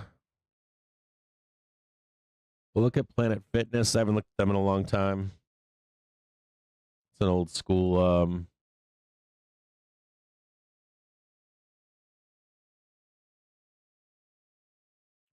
meme, right? Looks like they already reported. Surprised they're on the way up right now.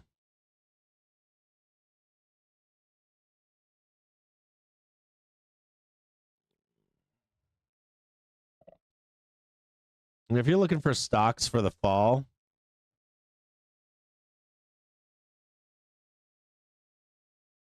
like Planet Fitness, if they can get down to like 75, 80 bucks, they're worth considering.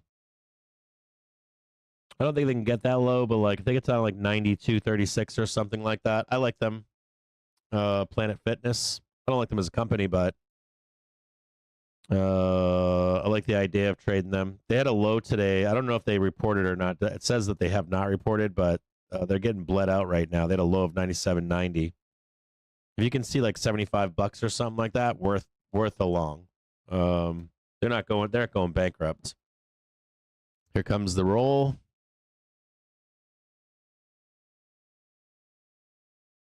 Not quite yet. We're almost there. Not quite yet. Just want to see this little bit of rejection right here. Set up the puts right now.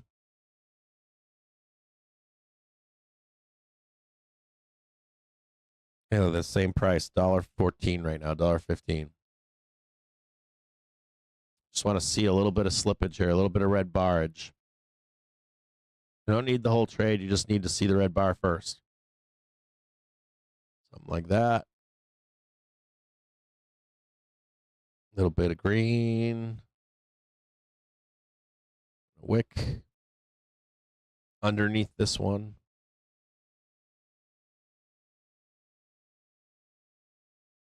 Yeah, come on down. There it is. Get in there. Yeah, right down there. Keep going. No, more. No.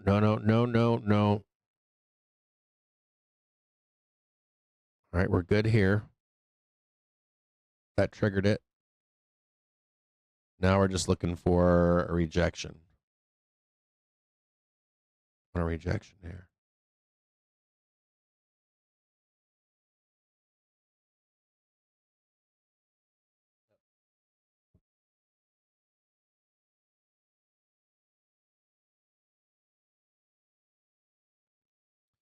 Oh yeah.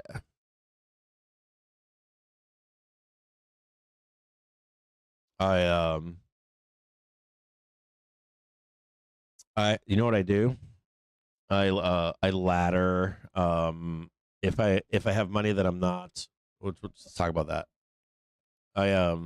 My wife just came and told me that so if I'm not trading money, I put it into some kind of savings that pays money.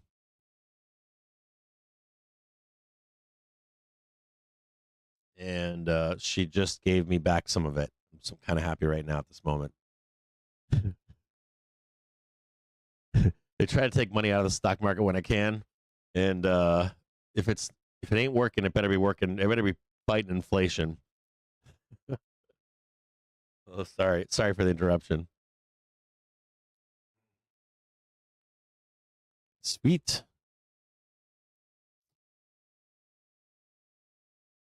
See what I got going on here. Oh yeah.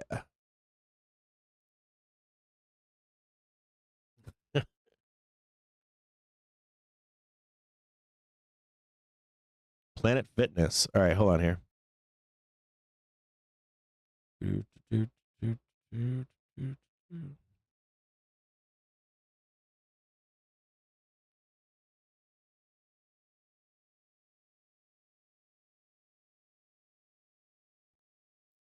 Hey, was it 50 or 51?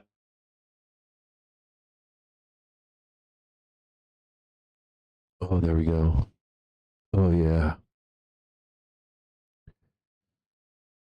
Oh. Oh. Oh.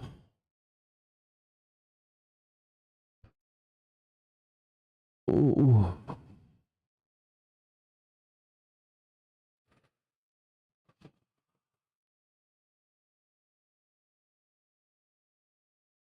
Oh.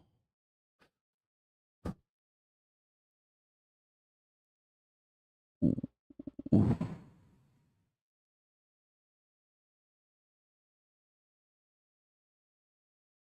Oh yeah. You know they want to buy calls up here, bro. They're so bulled up. Yeah, bring them down to reality. They weren't buying calls with me yesterday. They want to buy calls up here, bro. They want to buy the highs. Trust me. Just like fucking murder them. They're too scared. That's what I was told. Too scared. Want to buy strength, bro. I'm like, no, we're going to trap you, make you buy calls sack twice. Roll them down here. Just don't use call lot. Just send them down to the Captain Jim James. You can do it. No. No. No. No. No. No. Wrong way, Spoos. A big old red bar. Close the door on him. Just shut the door. Just need one fucking candle, like right there. One big bad boy right there. One sexy red candle. One like gorgeous, bloody. Yeah. No more no more green candles. It's just bye. See you later. Just blood. Bring in the pound town. I want a pool of blood of these fucking late bulls. Send it down. Yes, I need an elevator. I'm going down to floor 69.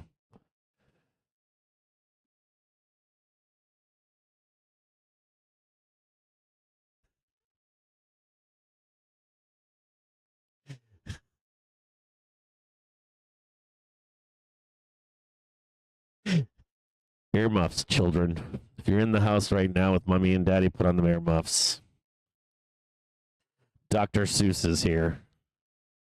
I'm going to tell bad bedtime stories to your daddy.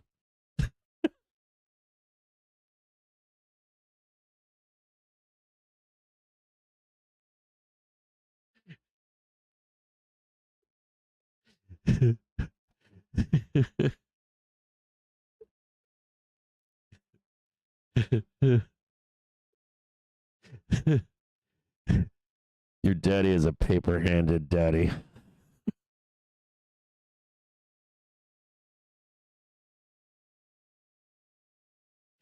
I'm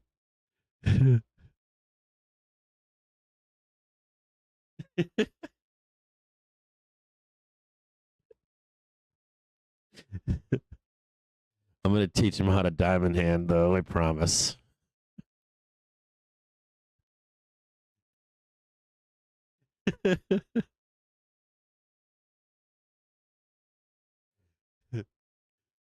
We need one big can, and we're not getting it. Like, you gotta watch out. See this group right here.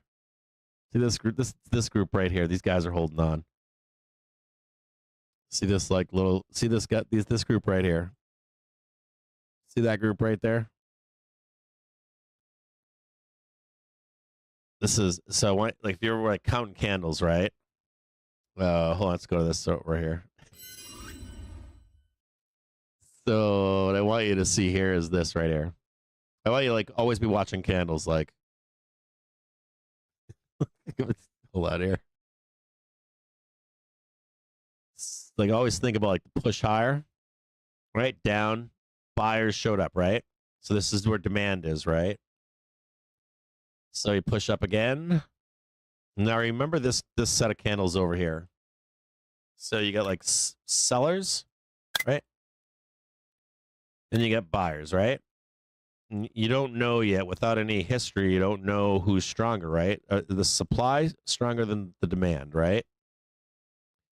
So the demand comes up, and the demand tells the supply slap, right? Big slap in the face, big old hand.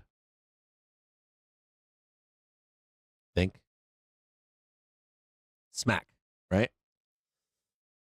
All the way up. Right? So now you know already that this group over here is stops are taken, right? So they come back in, reshort over here, right? Wham, wham, wham. I just want to, and you got to think about this. I just want to get out. I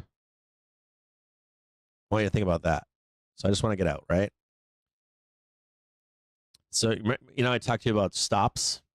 So if their stops are triggered here, you shouldn't actually close there, should you? Right? So short, right? Stops are triggered. You don't close your short there, do you? You actually sell more aggressively. Right? I'm serious. Come down here. And remember your shorts are triggered here, right? And so now you're free and clear, right? So there's a couple of things you want to realize here, which is now these guys are buyers, right? So let's look at this. Sellers, right?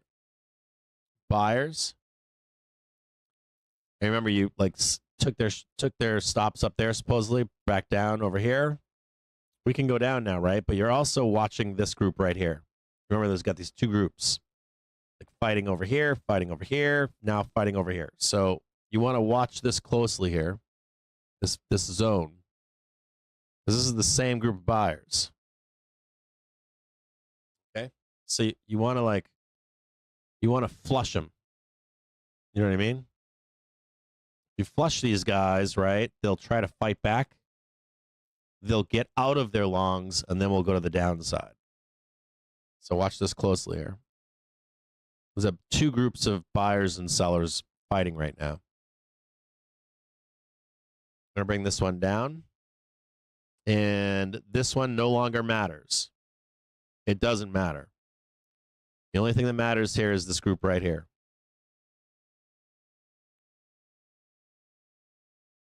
This is that same group of sellers. Same group. Or this group is that group right there. Remember why? Let me explain why you want to know that. So this is where they were right here, right? They were right here. They were right here.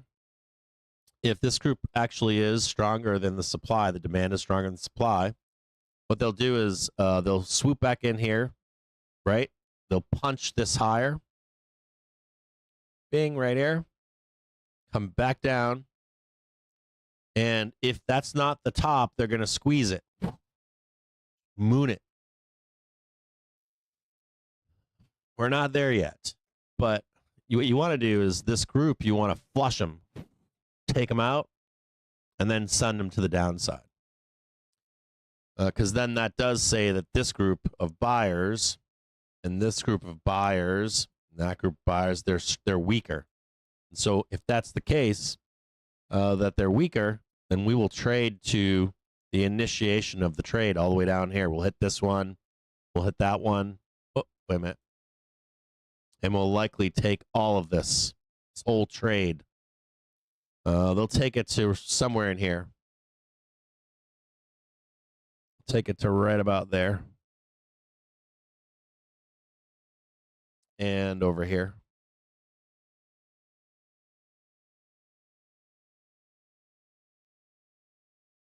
That's a pretty big move, right?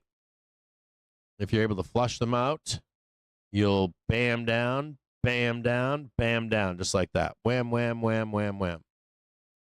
But they're not gone yet. And you can see it right here. They're not gone yet. So we got to watch this. There's still demand. They're still buying. They're right here. Same group of buyers. Same group of sellers. We just need one group to give. Watch that closely.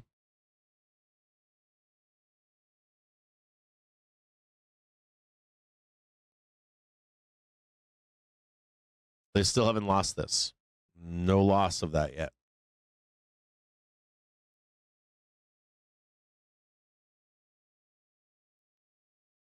Bull's still in charge here.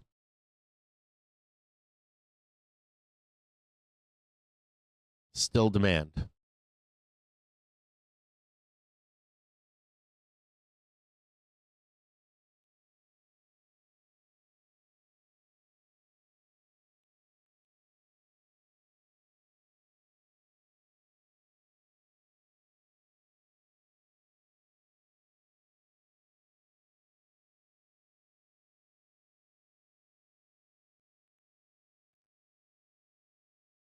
Nope.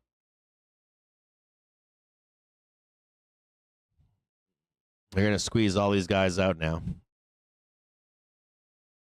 Just above here. We're going to squeeze this, take it right back down, and then smash them.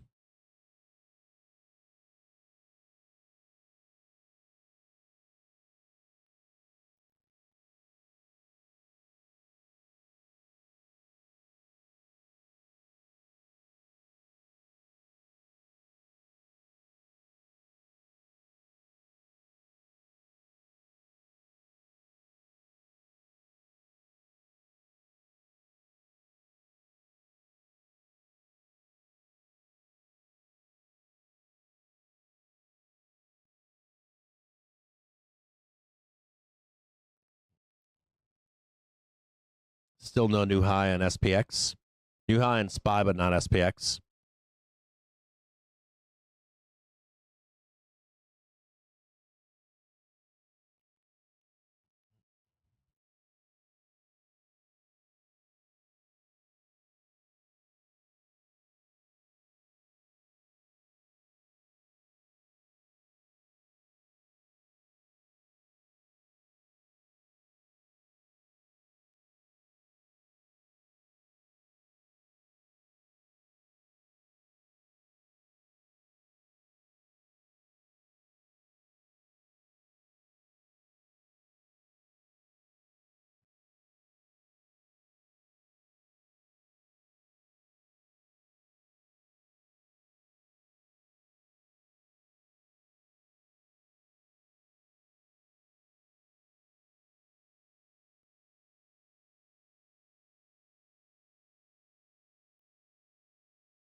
God, that looks bullish as fucking SPX.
Let's turn on the squawker here to listen to it in the background.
White House says meeting with Russia and Witkoff went well. Also, according to SPA, Saudi Defense Minister and US Defense Secretary discussed ties.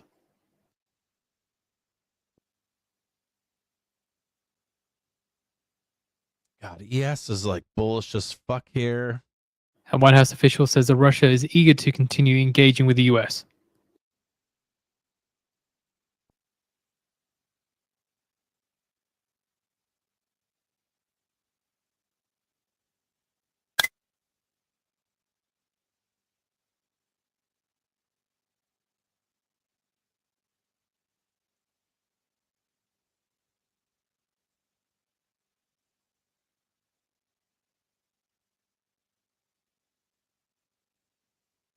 White House official says secondary sanctions on Russia are expected to be implemented Friday. I think we're gonna squeeze the fucking close.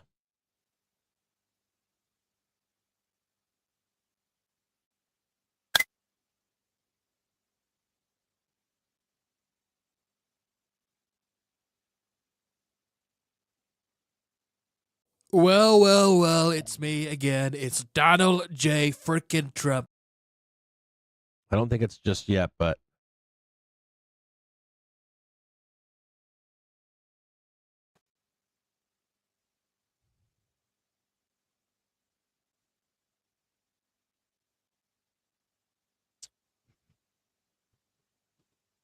there's a long here, but it's not now.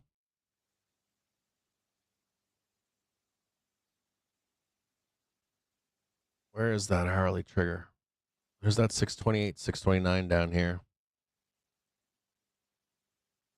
It's not yet. Fed bids for 10-year notes total $14.3 billion.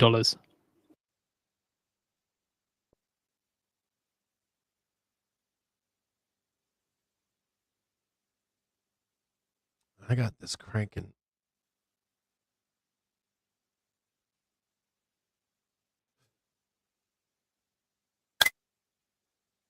There is a fucking squeeze here. Hold on here. How does this wonky shit not work? 1600. Yeah, I had that over there. 1600. After the bell.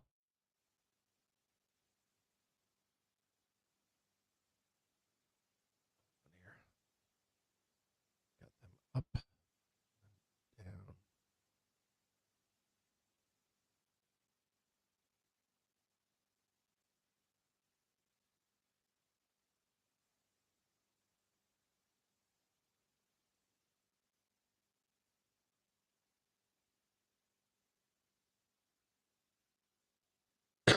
Down.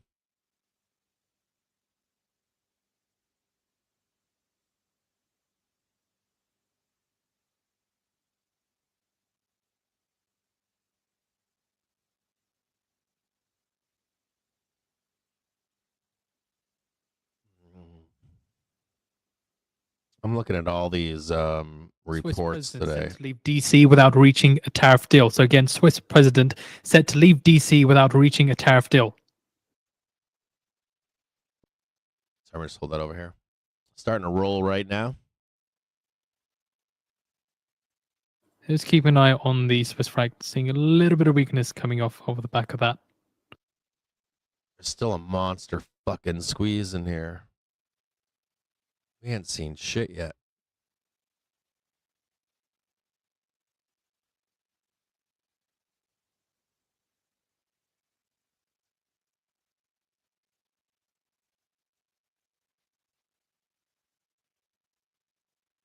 Further detail into this then, Switzerland's president is about to leave Washington without announcing any success in lowering the 39% tariff that Trump has put on the nation, according to a person familiar with the situation. Delegation led by Keller Sutter presented a new proposal to the US officials.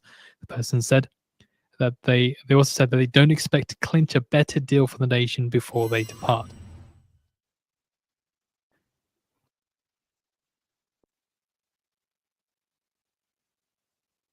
There's yellow. This one's yellow.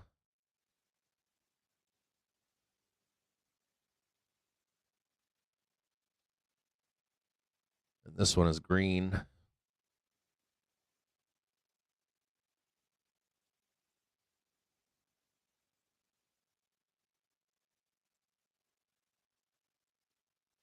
It's somewhere in here. 629, 628, 628.83.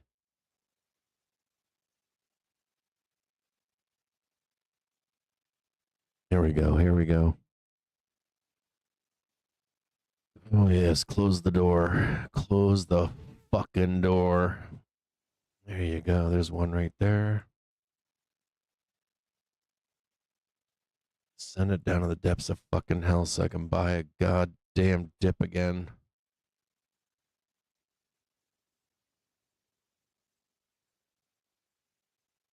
Let's close the fucking door. All you need is to fucking close the door. Let's shut the fucking door. Right here and then down. Shut the fucking door in these bulls. It's really bullish here. We're gonna squeeze. I just don't think that it's until end of the day.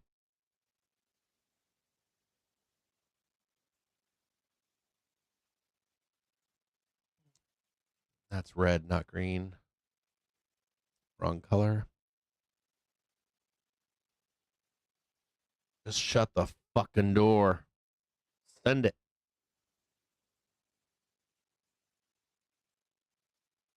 That one turns yellow for now.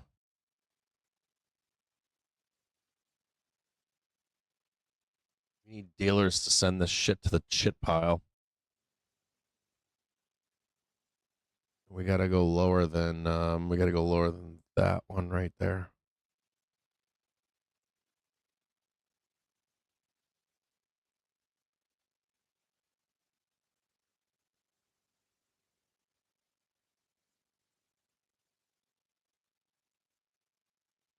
At 1 p.m. Eastern Time, we get the US 10-year note auction. Prior high yield of 4.362%, prior bid cover of 2.61. The US looking to sell $42 billion of 10-year notes. Just looking at some analyst views then here, JP Morgan strategist in a late Tuesday note saw technicals and valuations as mixed, with yield levels requiring a concession for a good auction. Latest CFTC positioning data shows speculators were net short 347k ultra 10-year note futures, near record amount, and 897k 10-year note futures, possible sources of current demand for the auction. 10-year yield.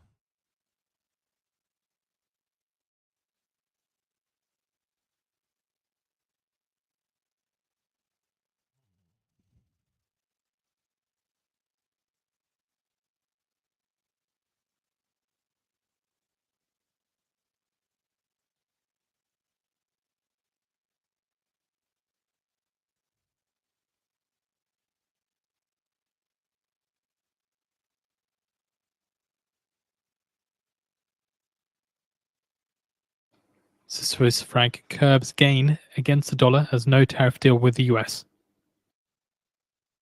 Yeah, if you go back to like July 3rd, we cranked. We fucking went banger upside. The 10-year mooned.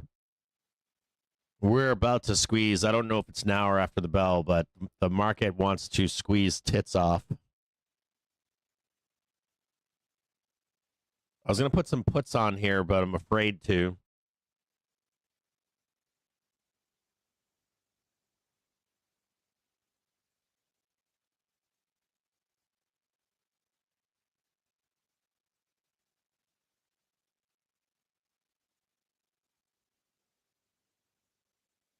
July 1st.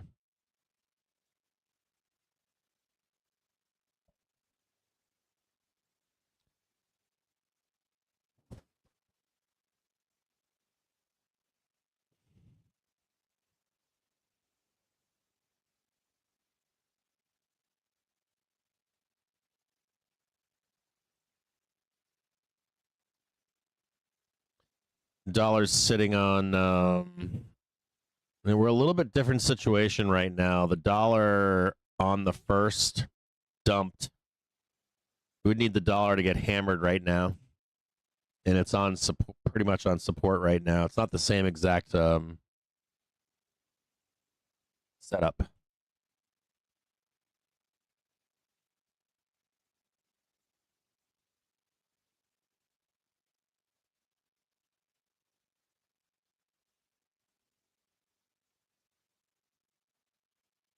I just tried to jump in on that trade and I missed it on that long.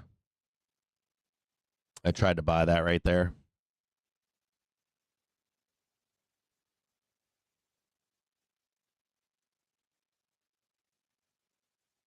That sucks. I would have made a lot of money on that.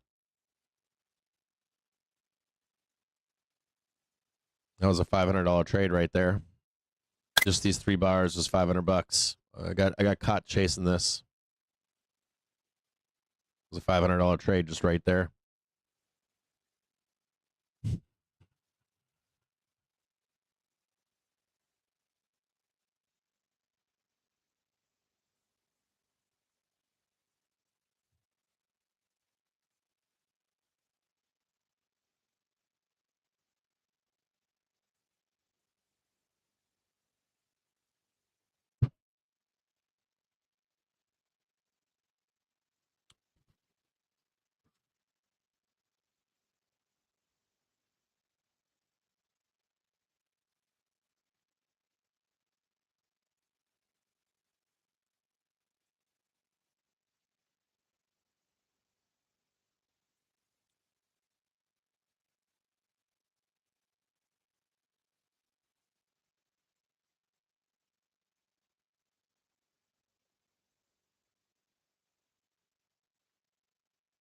I'm just going down to get the 10-year note auction. This is a nice trade right here. 2% private cover 2 spots 6-1. And specifically these 3 bars right here. Fucking gorgeous.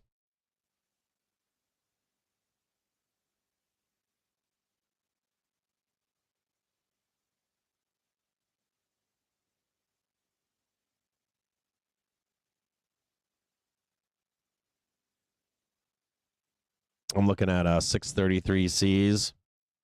They're going like 36 cents to 45 cents in here. There's a bid today, unlike yesterday.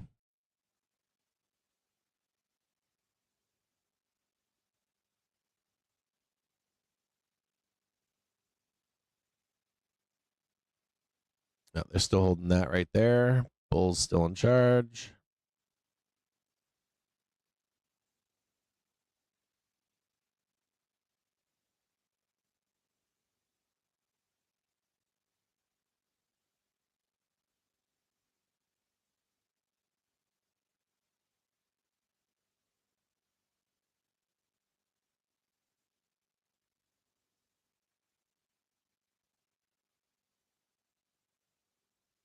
Four minutes until the auction.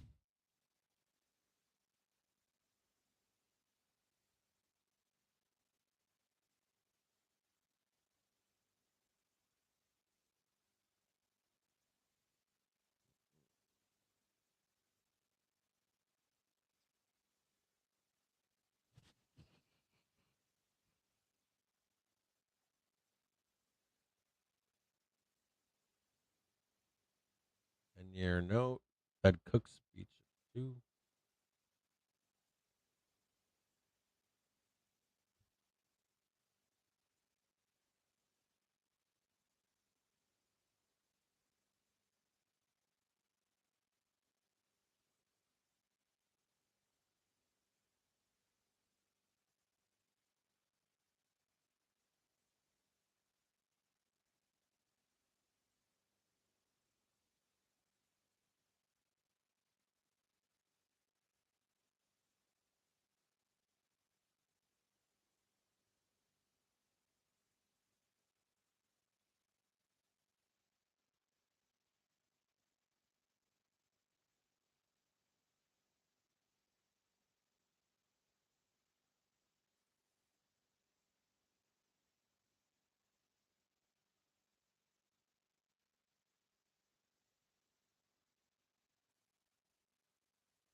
1 minute to go now until we get the one issued.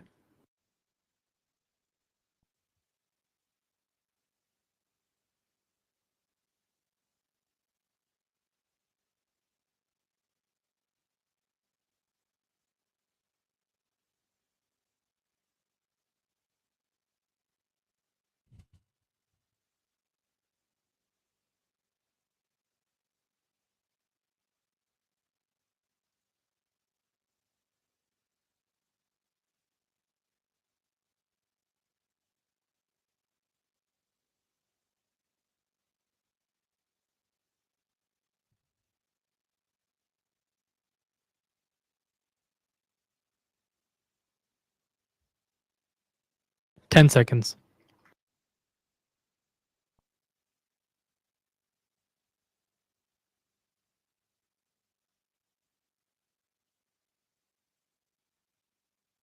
Force support 244%. Force support 244%.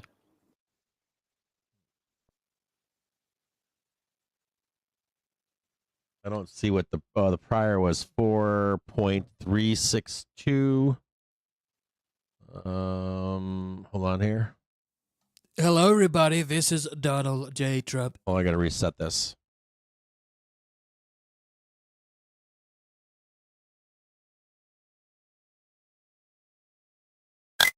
Initial reaction squeezing higher, positive.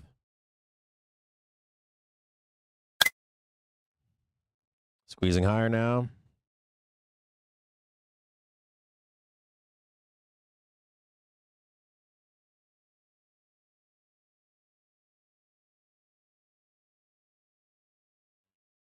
Yay, making money. Yay. Making money. Yay, making money. Wee. Oh, yeah.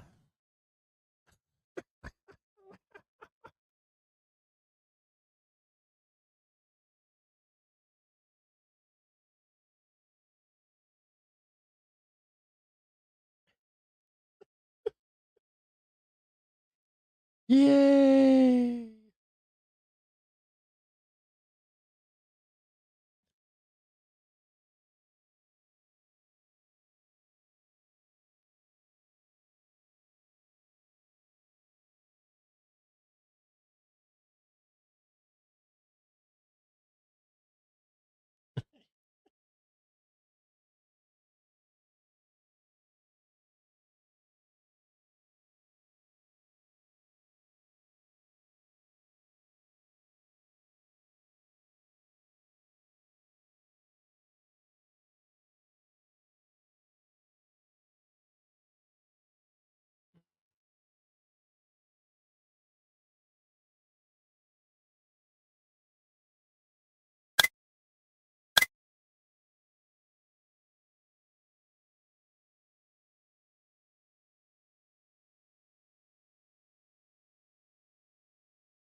Okay, so I just traded this a couple things here. So let's go over here and look at something.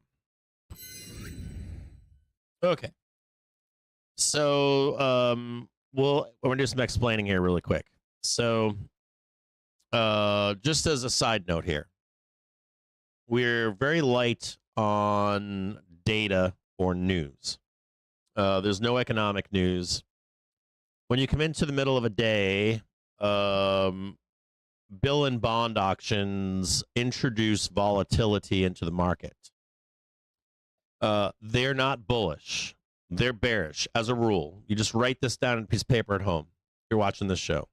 Auctions are normally, they can be in the morning, 10 a.m. or so, but the juicy ones are typically 1 o'clock in the afternoon.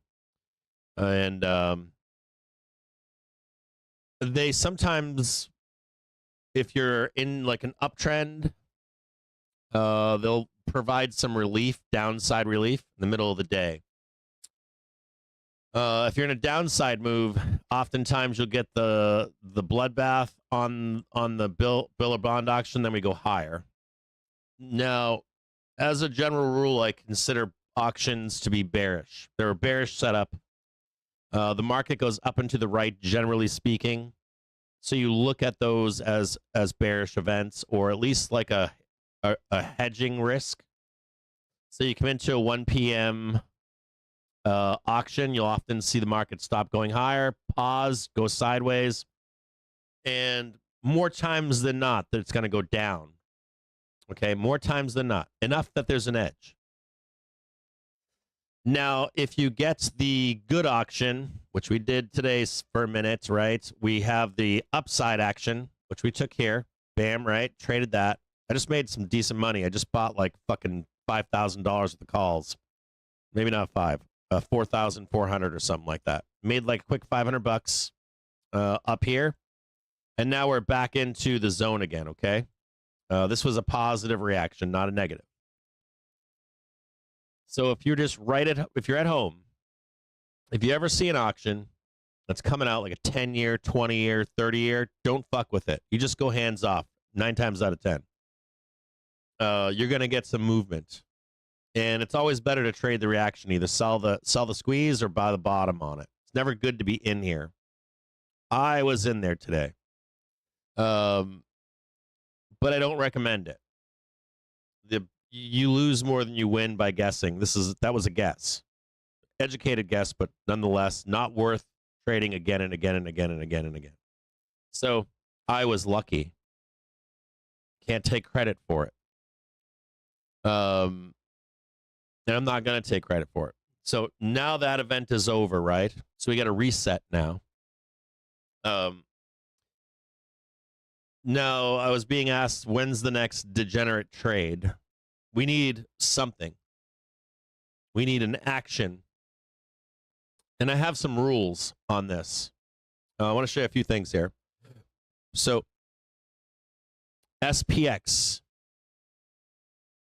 I fucking love making intraday money. So, SPX. On a 30-minute basis, pay very close attention to this. This is a learning lesson. This will pay you dividends, I promise. So SPX on a 30-minute basis is extremely bullish. Not extremely, but it's becoming bullish. So if you're an intraday, intra-week trader, and you can kind of see a turning up in daily velo right now, that's good. This is supportive, believe it or not, somewhat. Unless you start making daily lows, pretty supportive. This, though, is what I'm really interested in, is this hourly velo. You got the major low, higher low, higher low, higher low from this low over here. This wants to crank. As an example, let me show you what I mean by that. So as an example, just in here, you want to see what that looks like? It's big. Boom, boom, boom. It's big moves. Bigger question becomes, when do we start squeezing? and really truly breaking out. So how do you execute that trade? You can do a call spread if you wanted, not care about if we trade, let's say 628. Now let's look at a couple things here, okay, that are important to consider. You're looking for events, by the way, to drive us there.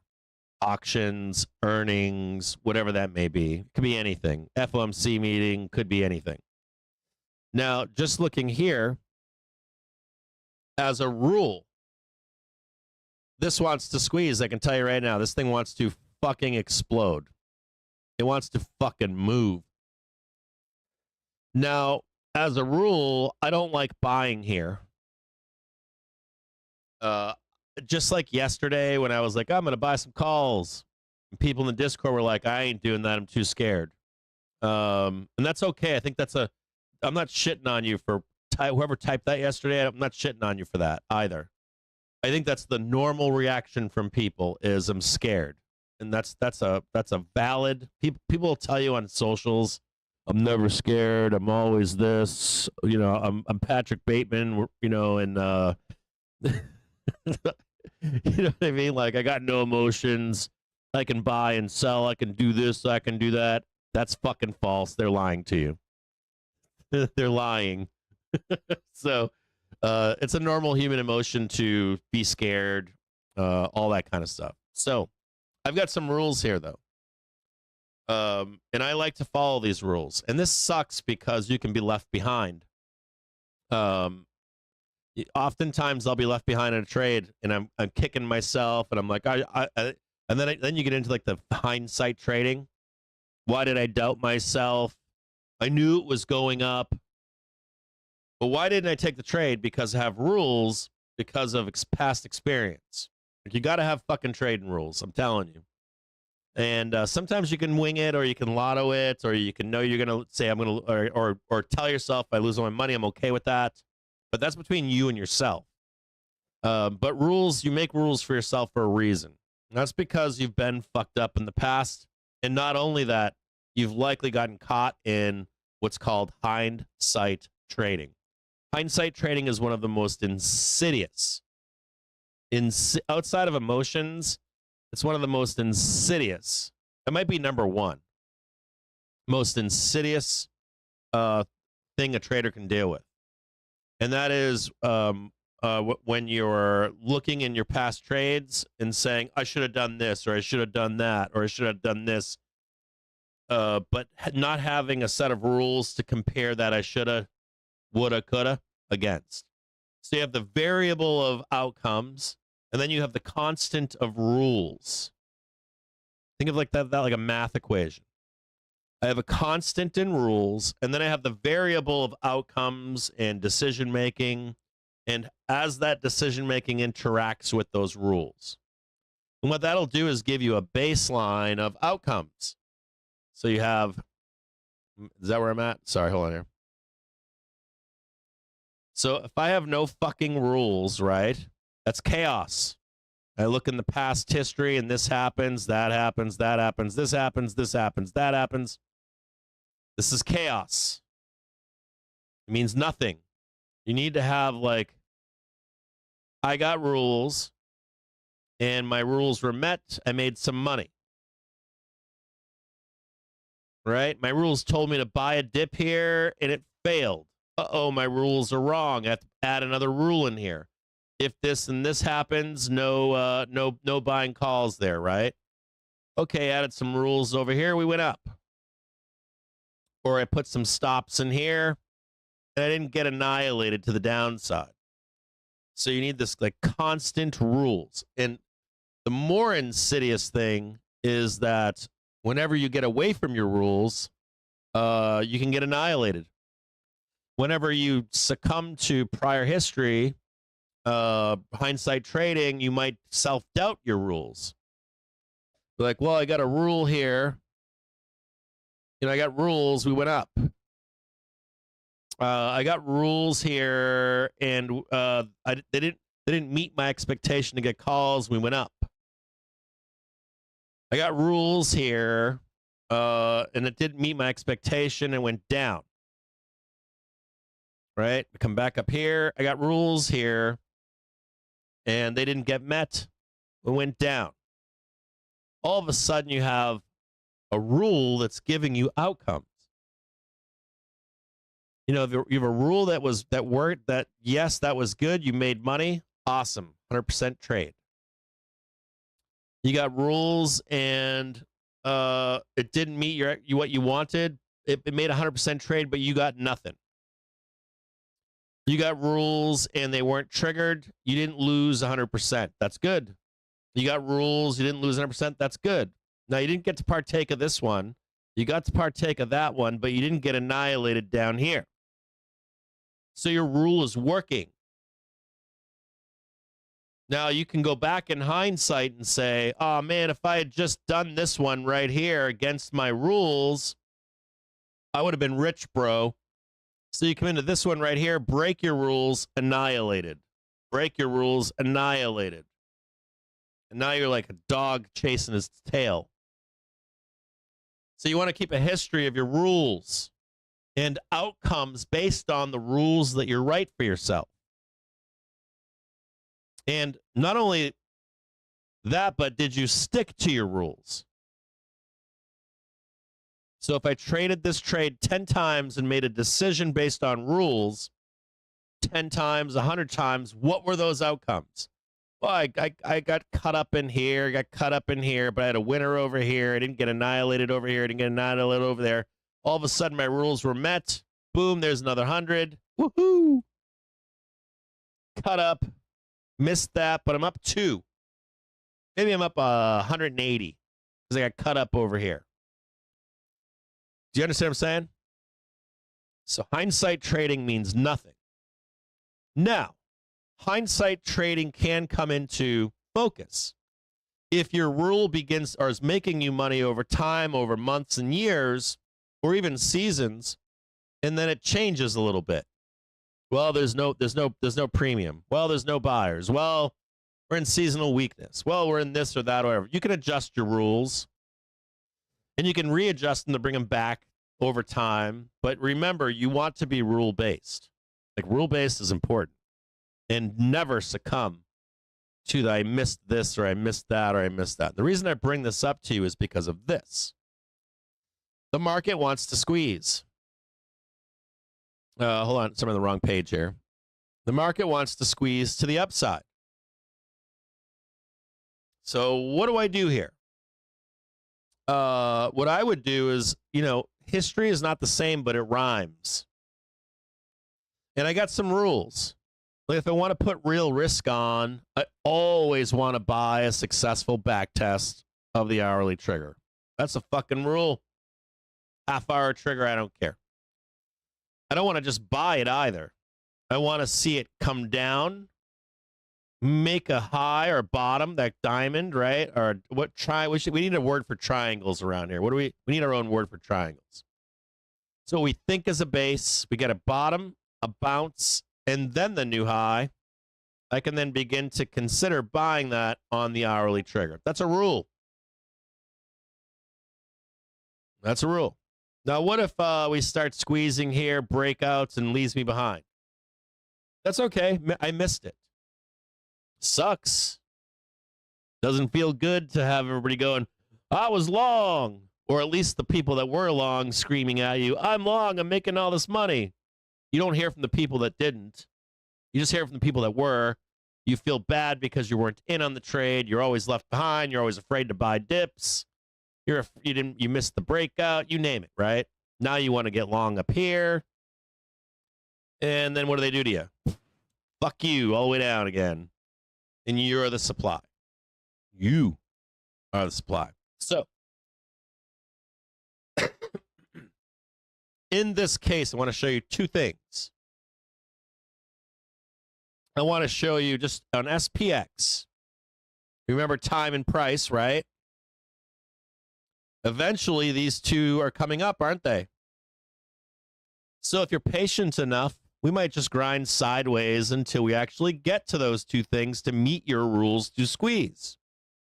You might also get to a point where we have an event. Let's say a bunch of ERs. that could drive that move higher. Okay, we're working. We're writing a recipe here. Now I want to do one more thing. This is a pretty common pattern here, right? This isn't abnormal.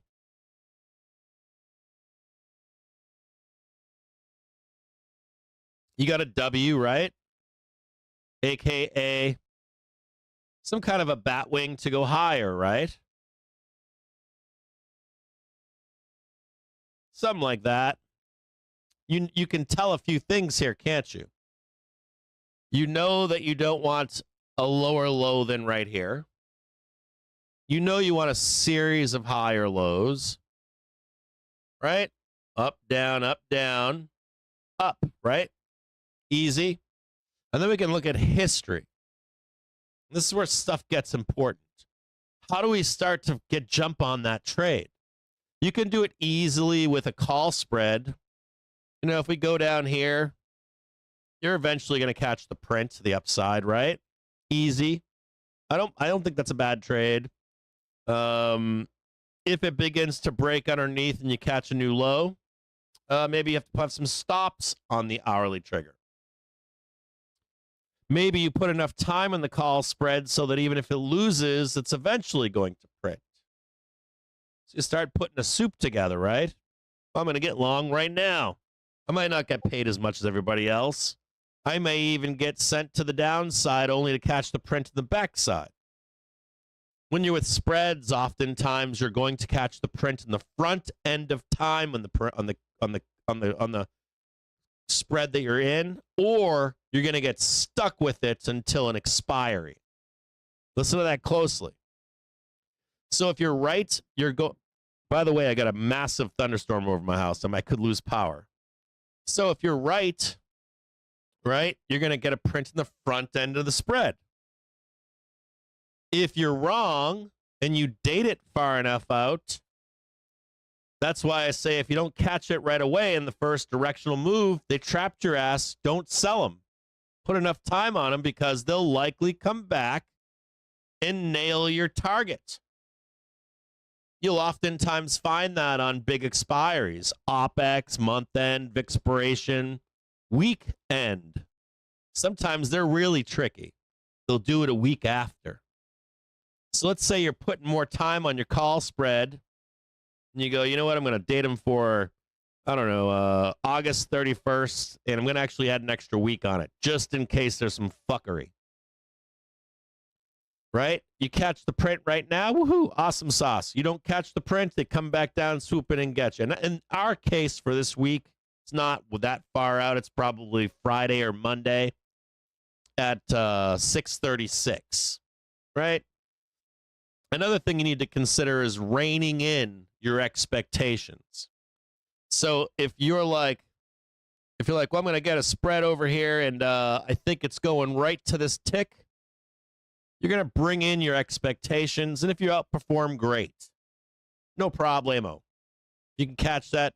So that would mean you're trying to make your money here. You put a little extra on top, but you don't expect this. Your whole spread doesn't rely upon you going above your target. Your spread should start printing before you ever get to your target. Hey, I'm up 30% of my spread. I'm up 40%. I'm up 50%. I'm up 60, 70%. Not, oh, boom, I start making money once I get to this big round 6,400. Does that make sense? Now, the last thing you want to be looking at is, this is a common thing right here, right? So, what's the next thing you want to be looking for? Prior history. Where have I seen this before? Where have I seen a giant down move and then this big W 50-50 correction or halfback trade? Here's a daily trigger. Big moves up, right? Here we go. Is a prime example. Check it out. So you get this big down move over here, right? Big low. And what do you see down here? It's the W. Check it out. It's the W. And there's a couple things we can look at here. Let's look at this full move. There's the low. And we're looking pretty bullish here, right? And what can we take away from this? So you get the full downside move over here, right? Hey, you get the W. They sent us actually down farther, didn't they? One more time, pain, then monster move up, right? So you got to like consider this part right here. I wish I was a buyer down there. Or can you imagine being the call spread buyer to go up and then having to sit through all this emotional pain? You put plenty of time on it, and then it prints, and you closed. That's all the emotions and whatever, right? There's some other things we can take away from this too, isn't there? You see this right here? Watch this. That's your 50-50, right? Because it might not be the same price action. But you can see this right here, can't you? Up, down, holds, hourly trigger, back test. So let's go look at that in our current situation. We got the 50-50 trade. Check it out. All right. Big upside move up here. Right. Downside move. 50%. And what is this thing trying to do? Up, down, up, down, up, down. We see an example where he went down there, all the way back up there, right? We don't know if we're going to be up and breaking out, do we? So we are looking for something, aren't we? So for me, I've got some rules.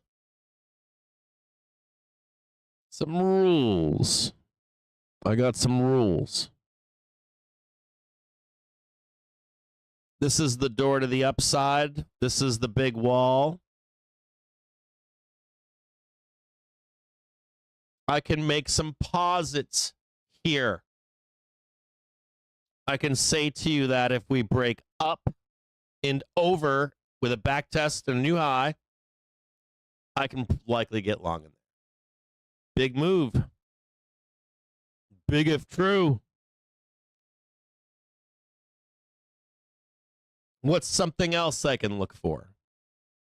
If this hourly trigger keeps going higher, if I get the half-hour trigger crossing, that's bullish. And if I can get any kind of weakness down here to touch it, just touch it. You ever hear me say that? Touch it, touch it, touch it. I want you to touch it. Probably get long there too, can't I? Got a new bottom base, new high. Start getting long again there, right?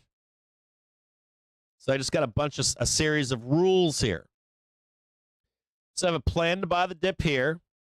I have a plan to buy the breakout here, right? So let's look at that. I got a plan to buy the breakout here. Look at this closely. Let's look more closely.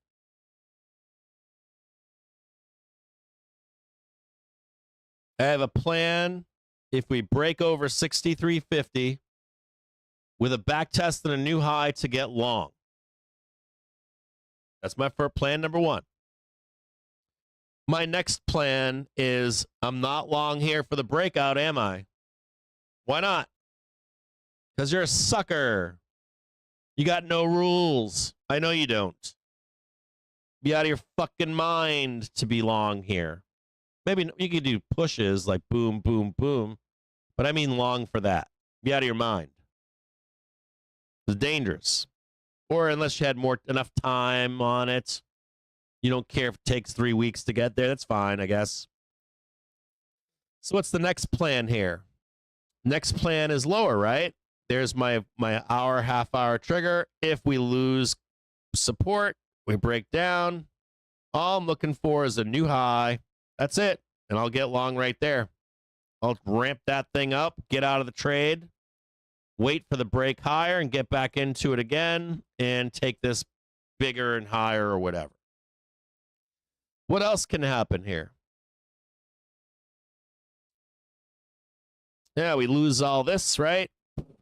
All the way down here. We bounce. We don't get the new high. I'm not long. I don't see the new high. Whoop, we're going lower. All right, fuck you, we're going lower. Let's go down there and see what's going on. Hey, we got some gap to close down here. Ooh, big gap down here to close. Okay, so we go all the way down here and close that gap. Target's still viable. Calls are still up there. Still up there. We never broke out. We back tested over here. We got some bad reports, right? Never got a new high. Oh my God. Terrible. New low. Way is lower. Same place. Bounce higher. Make a diamond. New high. Let's get long, baby. Up. The only problem in this is that you need rules.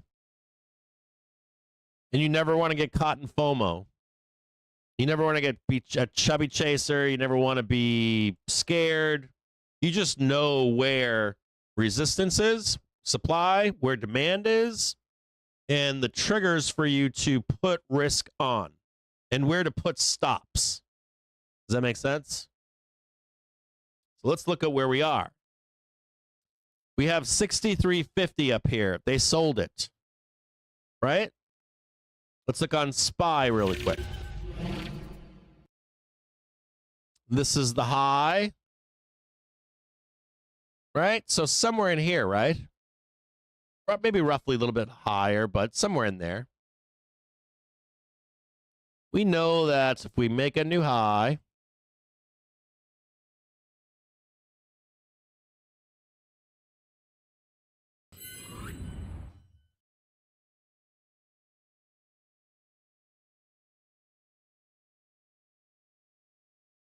just move that out of the way so you can see it.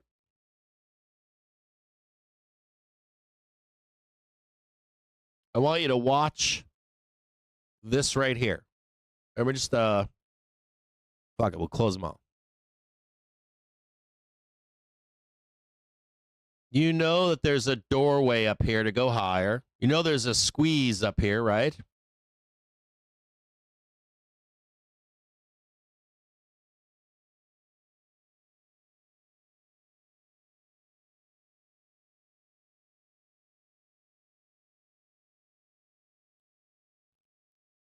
All you need to do is see this, right?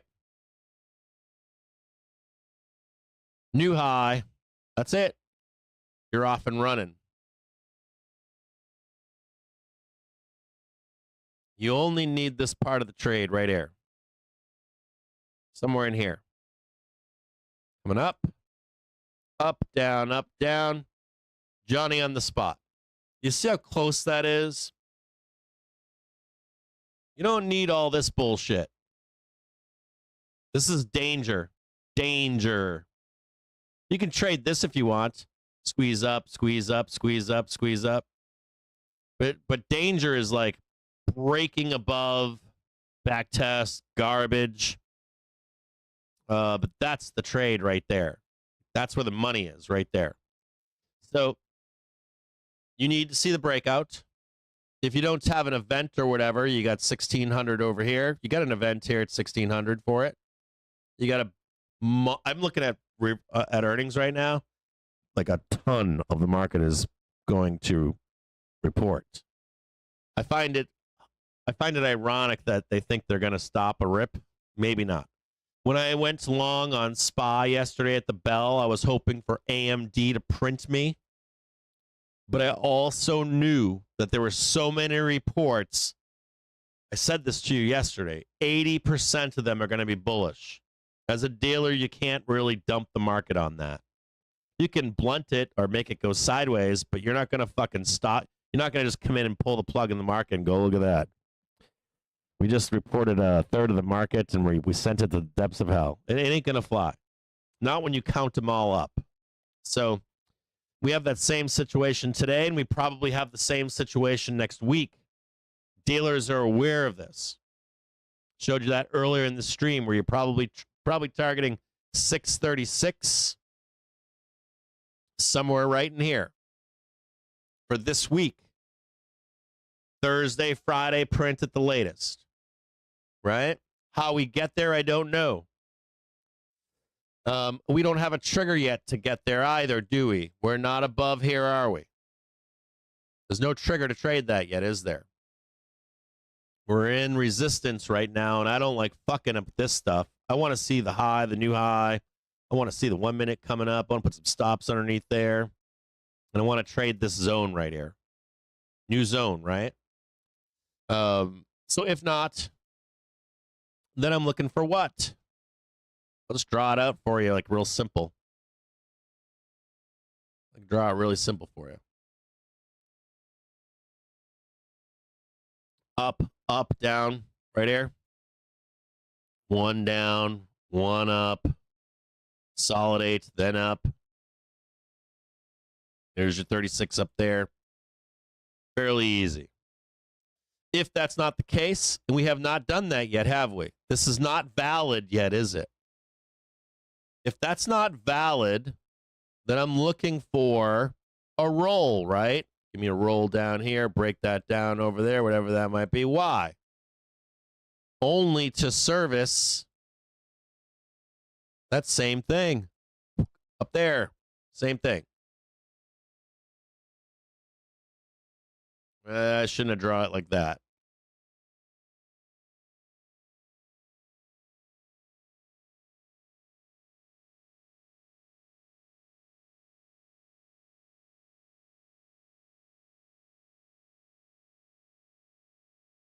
Right? So if I can break up here, woohoo, gone, I'm with it. Cha-ching. We haven't done that, have we? Nope. So what's my next thing? Okay, so maybe we sell this. Get me down here. So they bled us down. We go down to the depths of hell. Oh my God, everything is awful. It's terrible. Hair's on fire. Cap, I wouldn't buy that, bro. I ain't buying that. Why just think I was buying that? I know you're gonna buy. Nope. You know, but then we get the bounce. Hey, we got a new high. We didn't break this low over here. We're in business. I'm going to put some stops down here. I'm going to start getting long. Oh, new high. Whoa, we broke out. Oh, my God, I'm getting bullish. You know those guys, right? Well, I'm going to sell into that sucker up there. He's getting bullish. Wham, back down again. There goes the hourly trigger, and I'm waiting again down here. Look at that sucker up there. I just sold into him. Wham, up higher. Oops, sorry.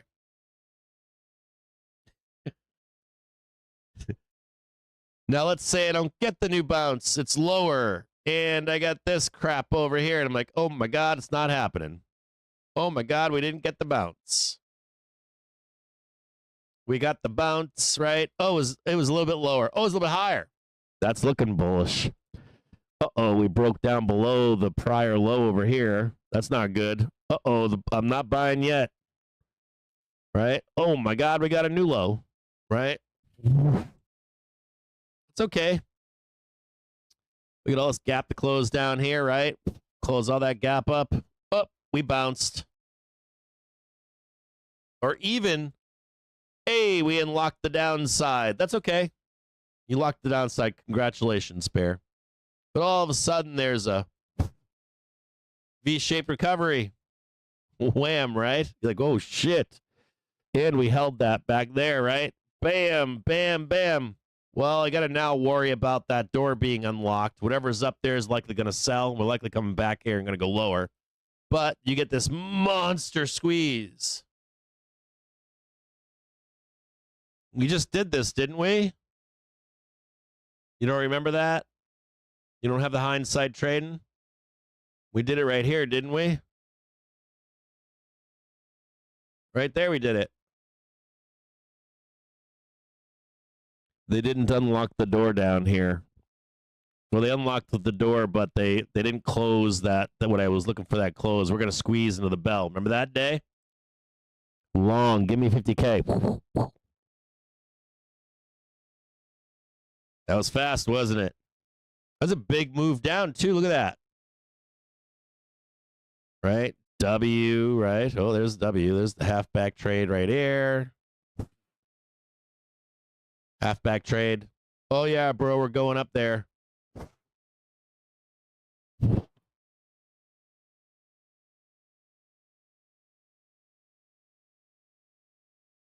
Always better.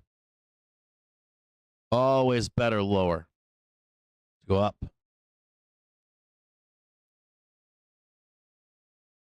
a lot going on there, isn't there? Look at that right there. Look at let's do this one. So we get the with the low, the high, the back test. We got this one right here. Look at that one.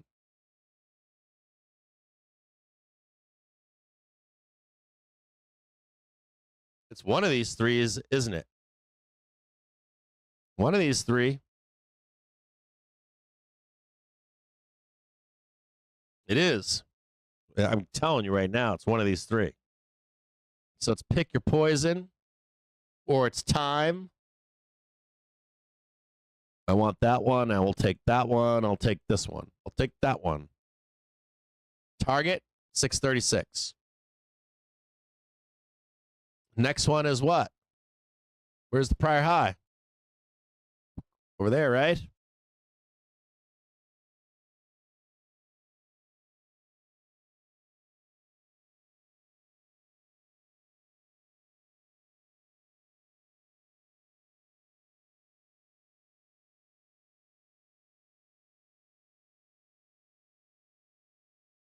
Why do I have 36 marked out? Why? Well, we can outperform a little bit. This is where FOMO lives. Here's your prior high right here. See it over here? So I'm trying to sell into you.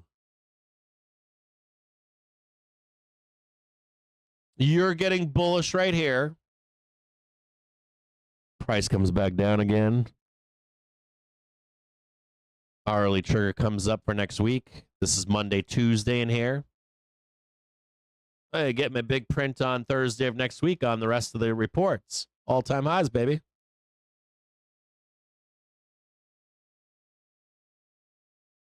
I'm selling into you when you're getting bullish.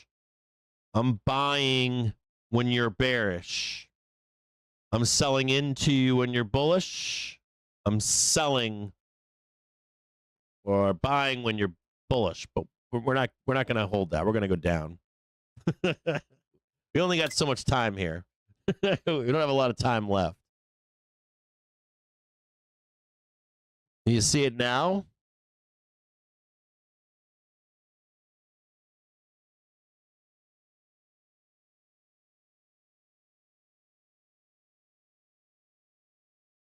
We know the way is up.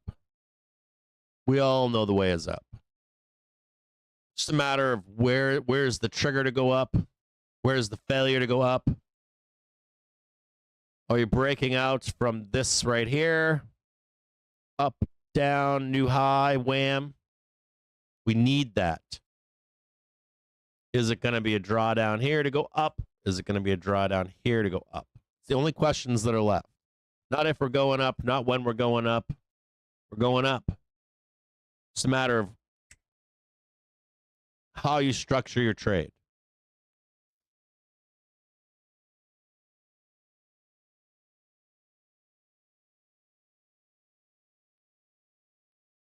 All right, I deleted everything. Let's go look at this together.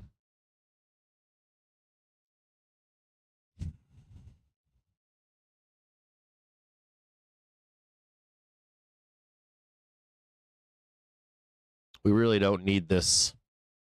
This is your next lower target now, 604.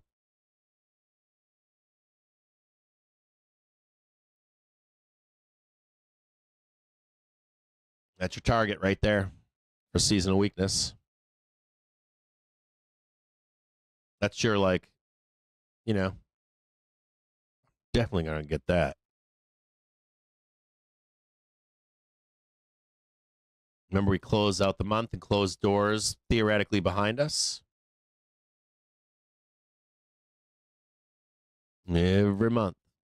There is a counter idea from this. If we go to, like, if we start breaking out and trading anything bigger than like 5 or 6,500, all that shit comes back.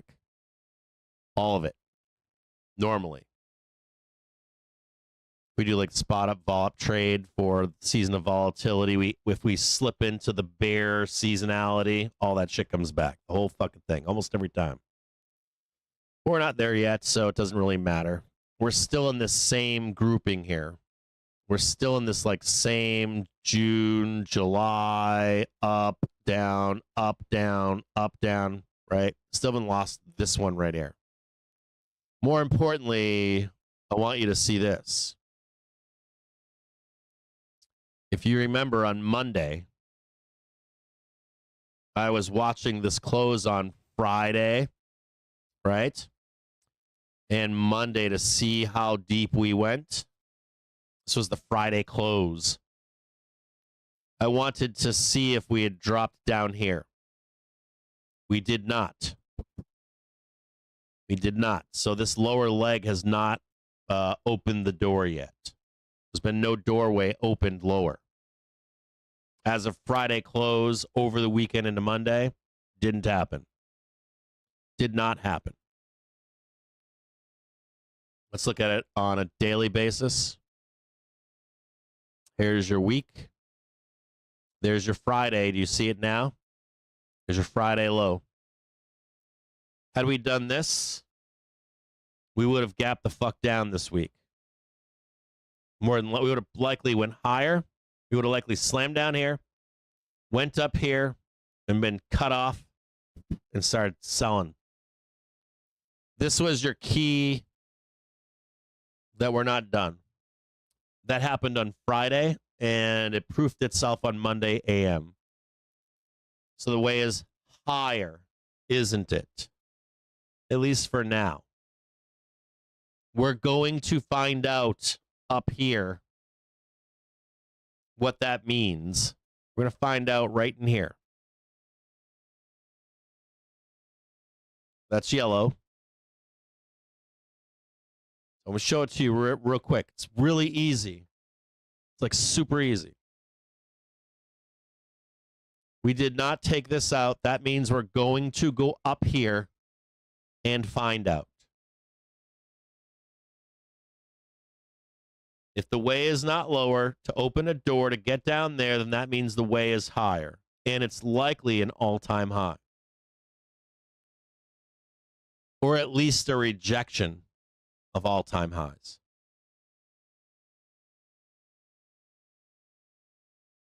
Okay?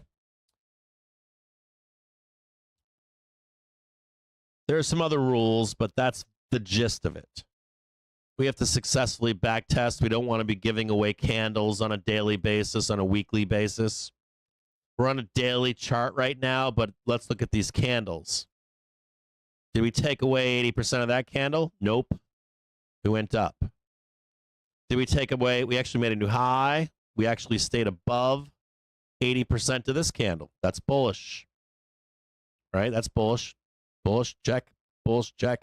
Even this candle is bullish, check. So now there's an expectation on this day that we make a new high. Have we done that? Have we done that? Yes. We've done it. There is literally nothing that needs to be done today. Literally, for the rest of today, we don't have to do shit. The only thing we need to know here is that we do not want to give back about 80% of this candle, nor that candle. This one right here, we don't want to give it back. We can do a rough estimation that it's somewhere in here, roughly in here. I bet you that hourly trigger is right there. We'll go look at it. We're going to remove these.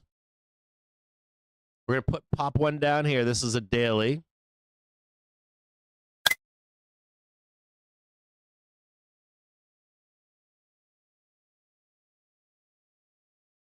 We're going to go to a 4-hour. And what do we see? Shocker. Where's the hourly trigger and the half an hour trigger? They're right here. Right where I drew that white line. They're telling you that the market does not need to go any higher for today. We got the new high in the day. And it's also telling you that we could remove this whole entire day. Wow. And still be going up.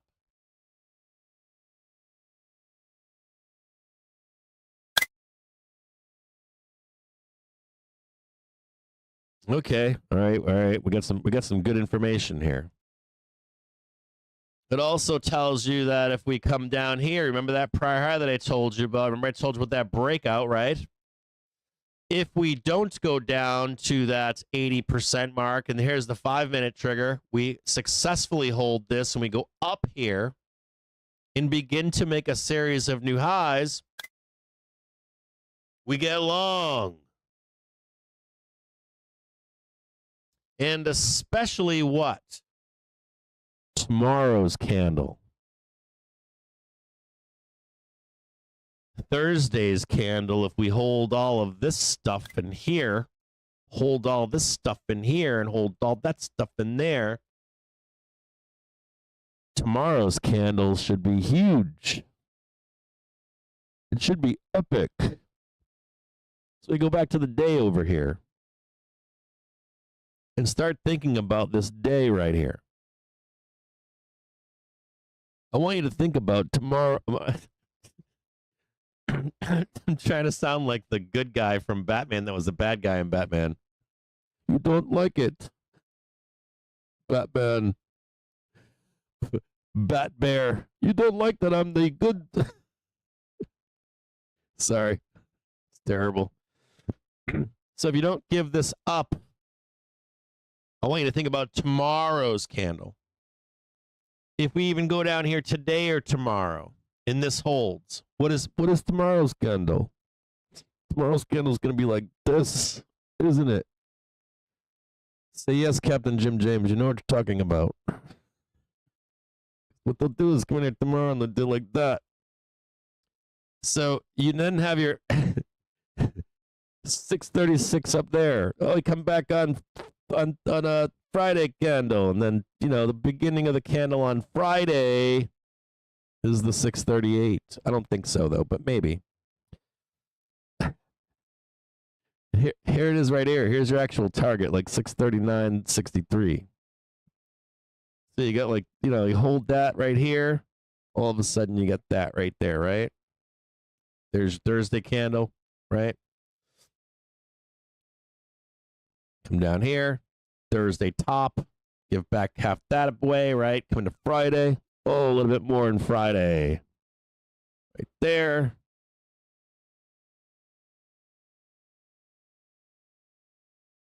You know, get what I'm saying? I don't know if you do or don't, but. So where do we buy the dip? We already know. Do we have to do anything else today? No is the answer. If we don't want to give up the run, we have to hold what? Hourly trigger, 5-minute trigger, 1-minute trigger. That's all we need to know. Have we broken out above 632.59? The answer is no.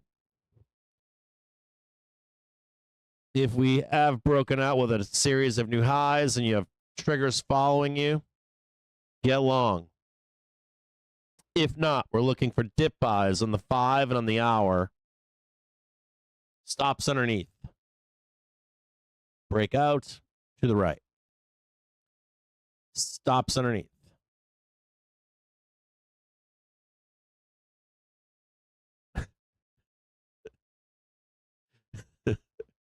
Okay, let's go back to a 1 hour. Time is right now. It's 1:57. I gotta go potty.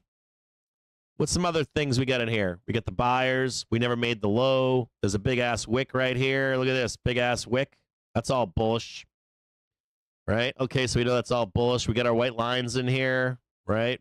We're looking for a breakout above to take that long. We know if we can get above, make a series of new highs, we're gonna get long right there. We'll set the trade up for it. If not, what's the best place to buy? Weakness. Weakness cap. We're always looking for weakness around here. Why? Looking for weakness because these paper-headed bitches. Dealers are gonna take all their stops.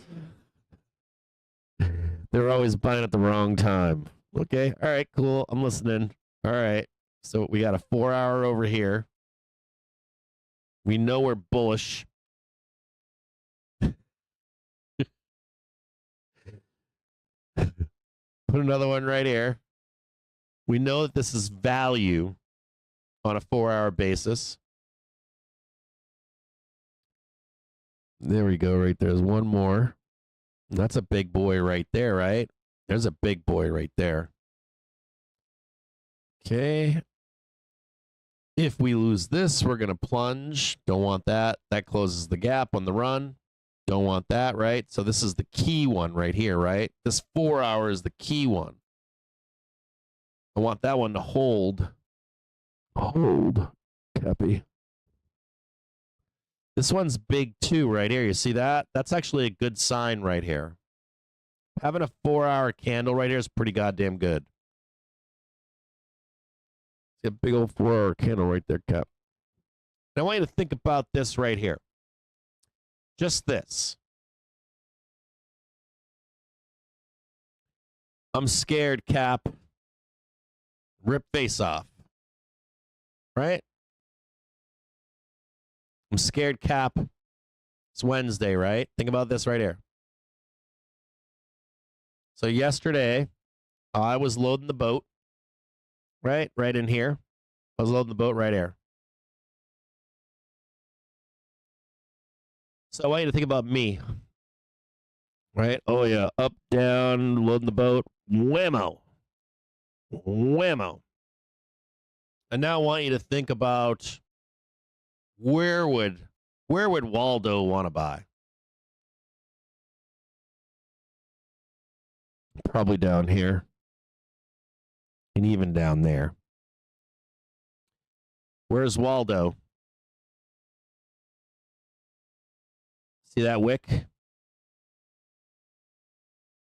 Probably in here, right?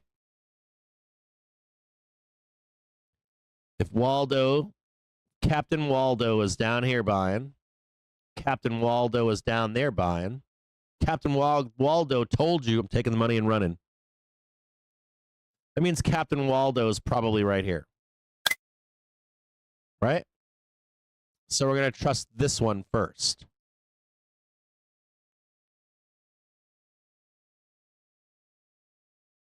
And look what they're doing. They're buying that. They're buying that series of higher lows. They're trying to push us up and over. Get the prior high over here. Oops, excuse me. Prior high over here. We need to get above that to trigger the trade, right? Still not quite there yet. Go back over here. Go back and look at this.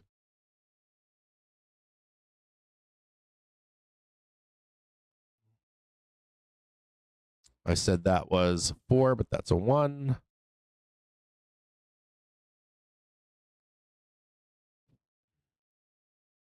That's a 1, 2.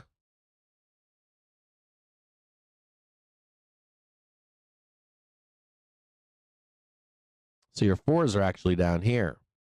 That's not good.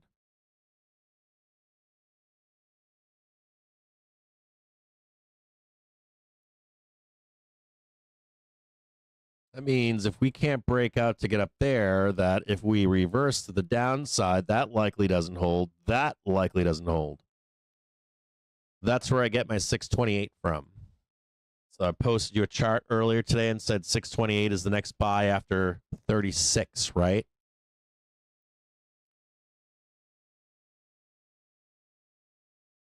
So you got that high right there. There, put that one in there. Right? Remember, a series of new highs.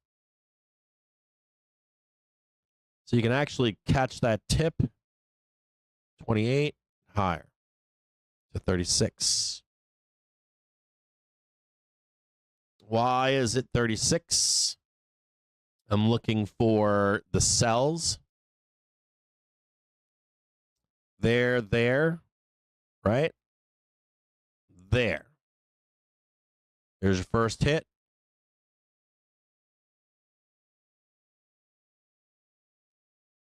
Sorry, I just threw this up here today, but so ready? There, right? So it's right in here. Right there.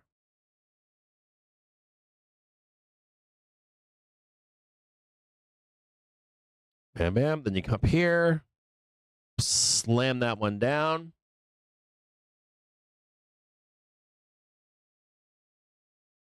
There's no wick. That works just like that. Wham, wham, wham, wham, wham, wham, wham, wham, wham, wham, bloodbath.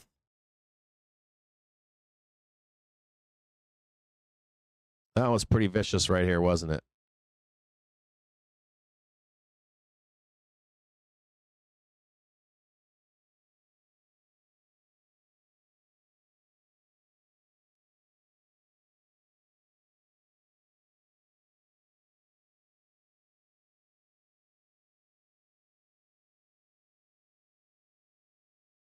Here's 635.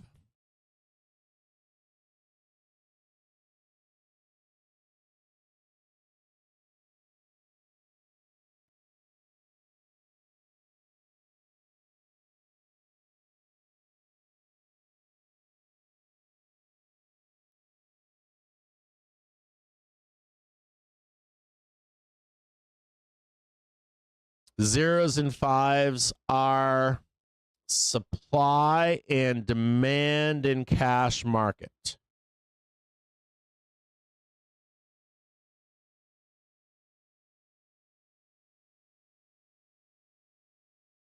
Here's the halfback trade right here.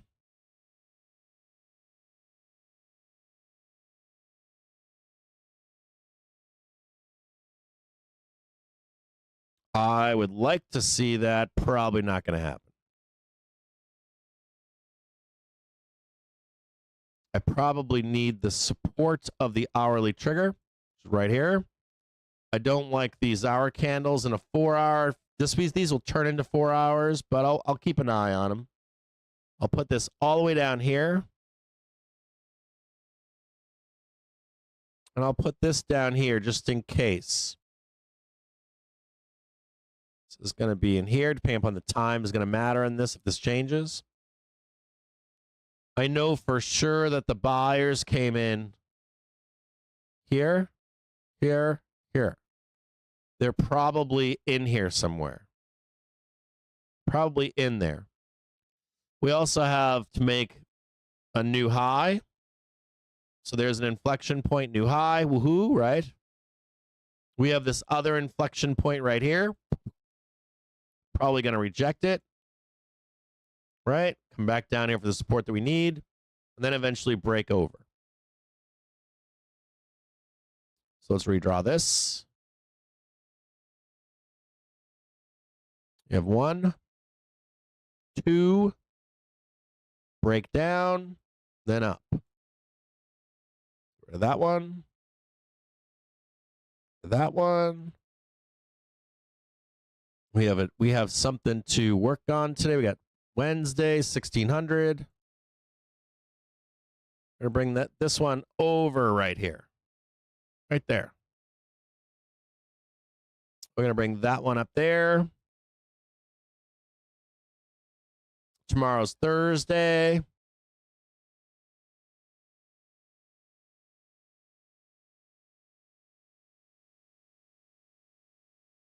Zeros and fives are supply. So we get up. Sorry. Right? Watch this closely now. Break up. Series of highs.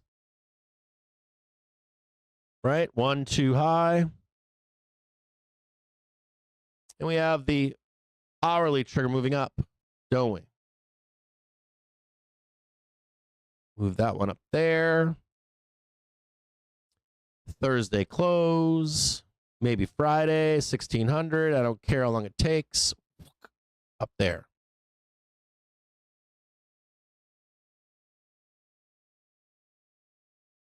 Let's look at it now.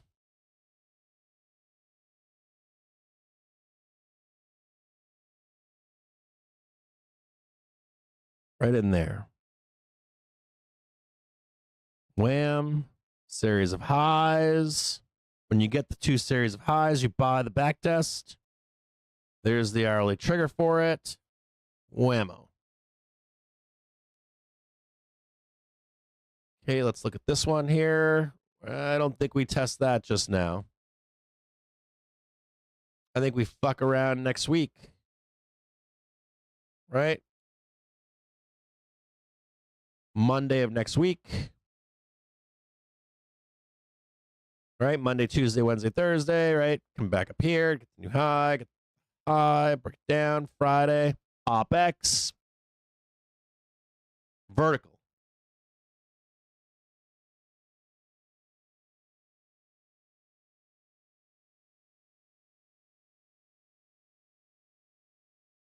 $15th. Ching. Literally vertical.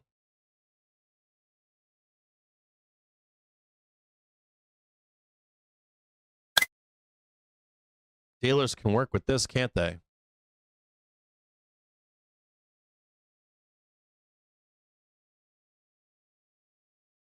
Do I care if we do that this week? Nope. Don't care.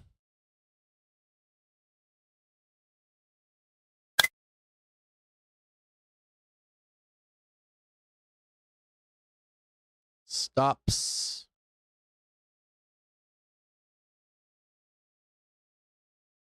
Vertical.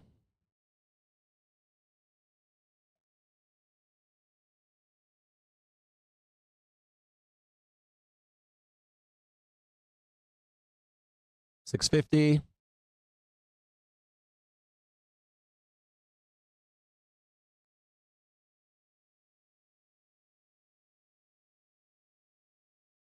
It ain't gonna be straight, but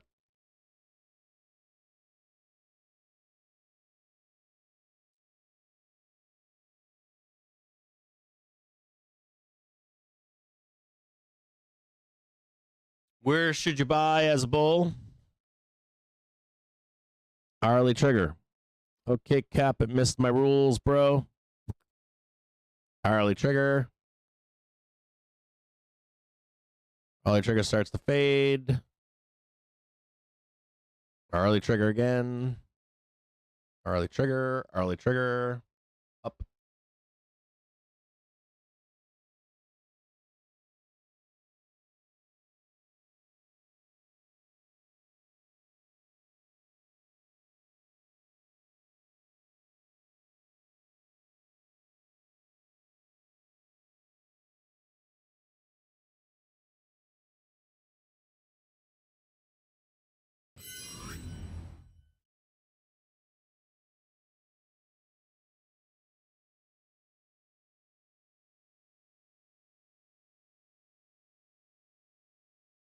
Hourly trigger is your friend. Don't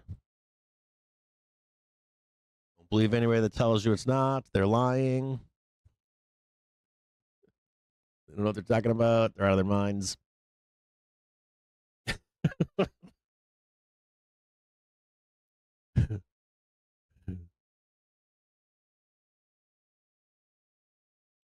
Well, I got a list here. My best picks right now are Disney, Unity.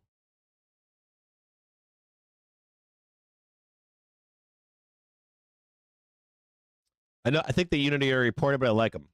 CRH, MFC, MET. CRH, MFC, MET. Write them down. See if I'm lying. Good picks. MCD, AIG, DKNG, and Z. Okay picks. Uber. Bad picks. Bearish. Don't like them. NVO. I think they already reported, but I don't like them at all. I just don't like them. Bearish. AppLovin. FTNT. Airbnb on the fence. I more or less want Airbnb lower. CTVA. Bearish. Great short after their report. Dash. Oxy. They're coming into a seasonal low. It's not yet. We haven't had it yet. I'm very bullish on oil and Oxy. I want a big low on them. I want them to get hammered and then long the fuck out of them into the end of the year and into inflation. D-Dog.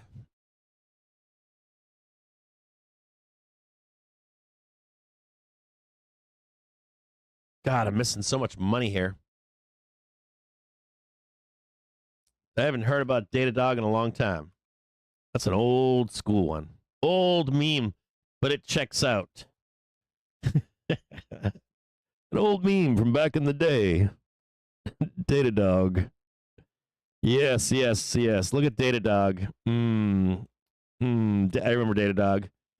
IPO'd at $27.63. Mooned at $200. We put those memes to shame now, don't we? I was looking at some data the other day that makes like the meme runs of the 2020s look like child's play. These are bigger. I like Datadog. My only thing I would say to you on Datadog would be that you can trade $105 and be bullish. I would not put it past Datadog going down to 105 and then ripping faces off. I know that sounds shitty. I'll give you like I'll give you like I think there's going to be sellers above you. Here, I'll show it to you.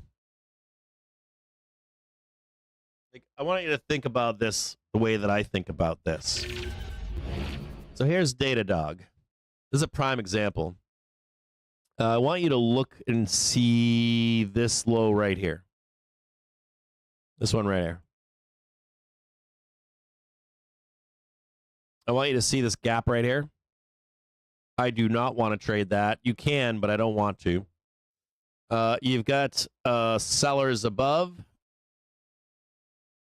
So I think it's fine for you to trade up here.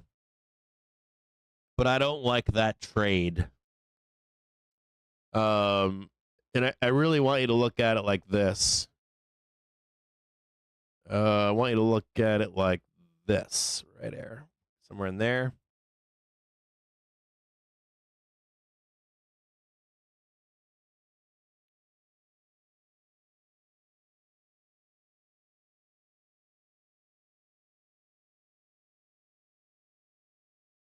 You know, where are the happy traders? They're fucking right here. They're fucking right here. Where are the happy traders? You got a head and shoulders here. Happy traders are either here or here or here. That's where I think that they are. They're here, here, here. If they're not there, you are looking for the breakout. And then even then on a breakout, right? And your second try is rare. But let's just say you did. You're still going to likely come down here and have to fight it. You know, fight to break out. So Datadog in particular, I'm open to them going higher, but I think the trade is lower. So Datadog, maybe right there. I would like to see this hold for that trade. But again, we've got the September doom. There's October.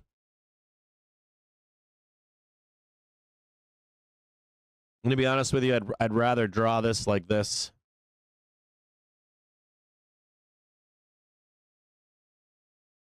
Like a dotted line.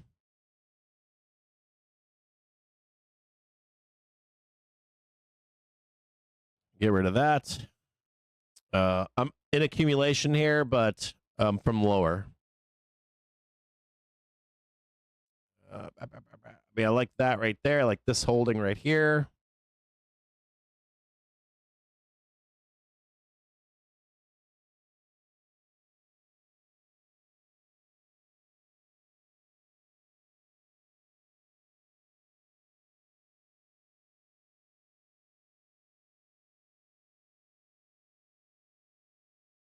You know, I'm bullish, but I'm a buyer here. And I'm also bullish on a breakout. But we ain't there either, are we? So I'm sitting down here. Do I think we can go up here? Yes. But there's sellers here. Sellers here. Sellers here. And you've got seasonal weakness you're looking at down here. So of any time of the fucking year. This is like asking me in January of this year. Hey Cap, what do you think of Datadog? I'll tell you exactly what the fuck I think of Datadog. You're gonna go up and then you're gonna get blasted down in the depths of hell. So where was the buy? Down there. If you give half that trade back, probably somewhere down in here.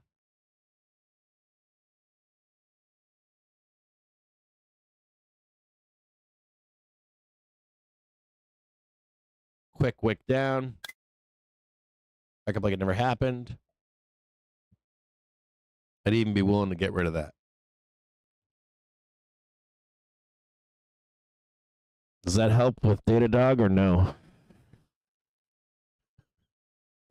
Asking me if I like Datadog is like you asking me right here, do I like Datadog in the fucking spring? No, I don't like it. We're like fucking 5 days away from fucking Beartown. August 18th. Beer seasonality.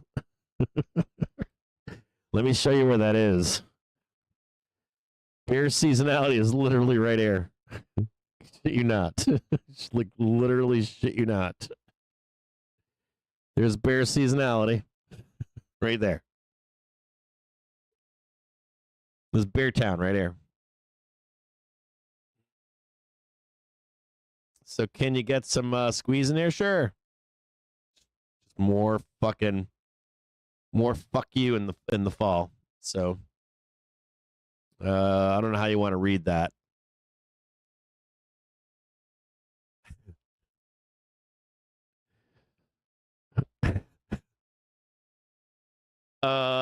If you're long already, you should have been out already, but you had a second chance right here.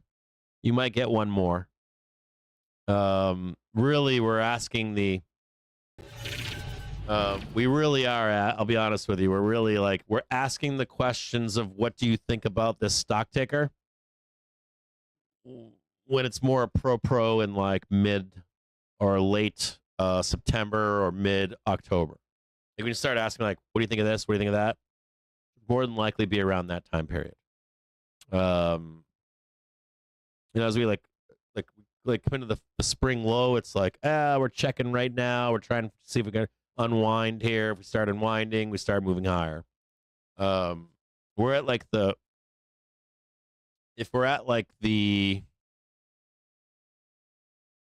should post this on Twitter. If we're at the Wens bottom,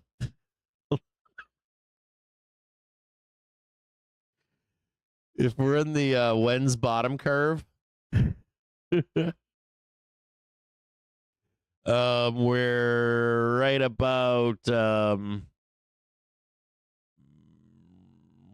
here. You should be asking over here. This is like this is probably like mid-September, beginning of October. You're here. When's bottom? When should I buy? We should be over there. You start asking me over here and over here, and I'll be like, yeah, bro, we're about to start fucking turning up, bro. We got some volatility in there. Oh, there's the big print. There's the big print. There's December or February. We're like right here. We're actually taking profit now.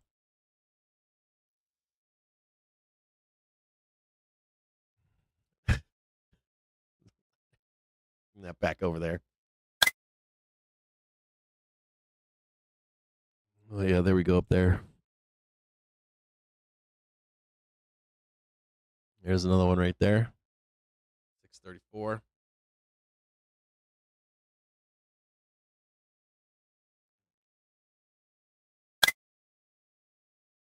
UPS.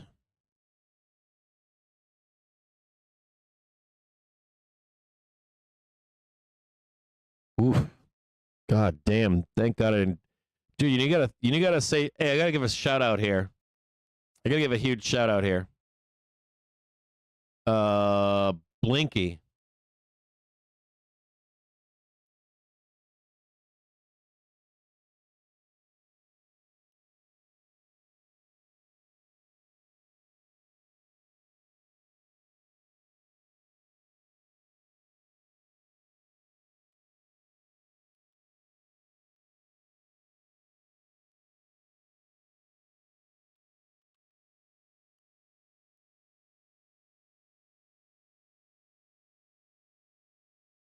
Jesus, UPS. Binky like straight up fucking called that one. Binky was like, don't touch UPS. It's going to the depths of hell. I'm like, you serious? He's like, yes, depths of hell. Look at that fucking thing. What do I think of UPS? It's gonna go to 0. It's not going to 0. It's probably gonna trade it's gonna trade $76. Trading 86 right now, the $10 down. When it hasn't even bottomed yet. Here, I'll give it to you, brother. Hold on.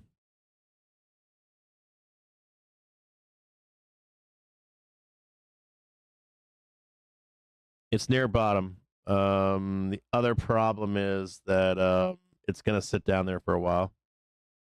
It's gonna get shellacked. More down. And no, you're not gonna time the bottom and recover. Let me post that for you. Here's the post for it. It's gonna sit down there for like a period of time. There's way better trades. So if you're watch this really closely. Okay, so let me talk to you guys about catching knives, okay? Stop fucking catching knives. I'm going to post something for you in the Discord in a minute here, okay? So when you are in distribution, I'm going to make it really simple. I'll post something more complicated here in a minute. When you're in distribution here, right? You're going to look up Wyckoff distribution. When you're in distribution down here and you mark a bottom, right? It's like daily candles.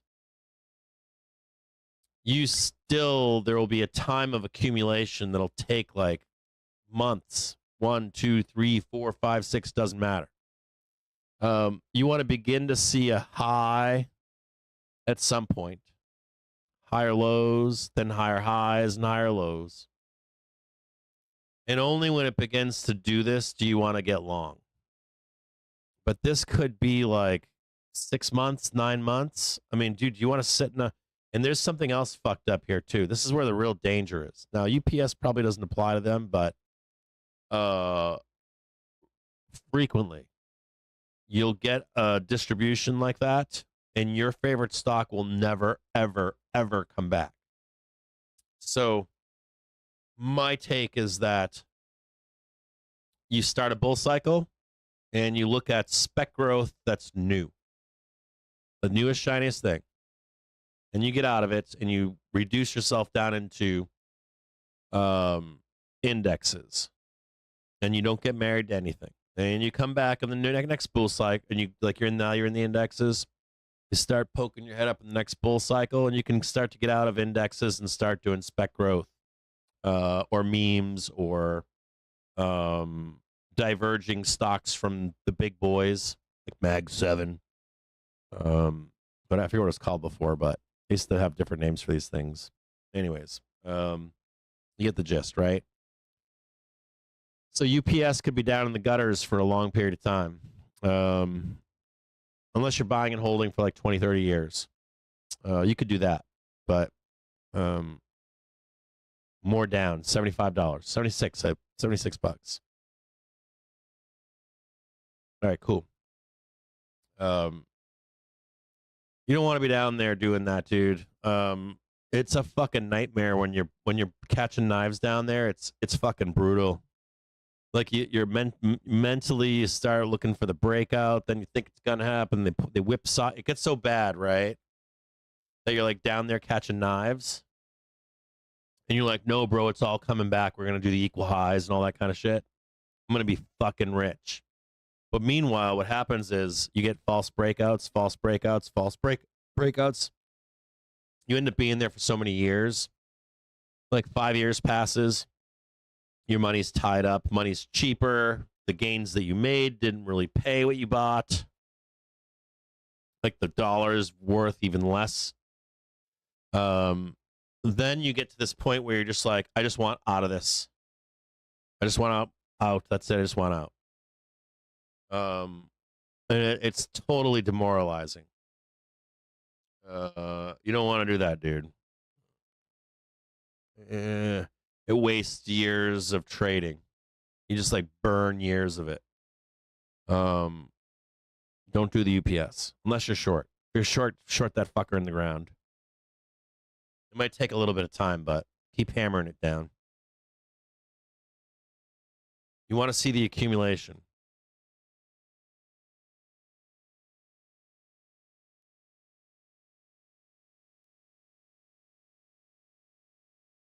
Hold on here.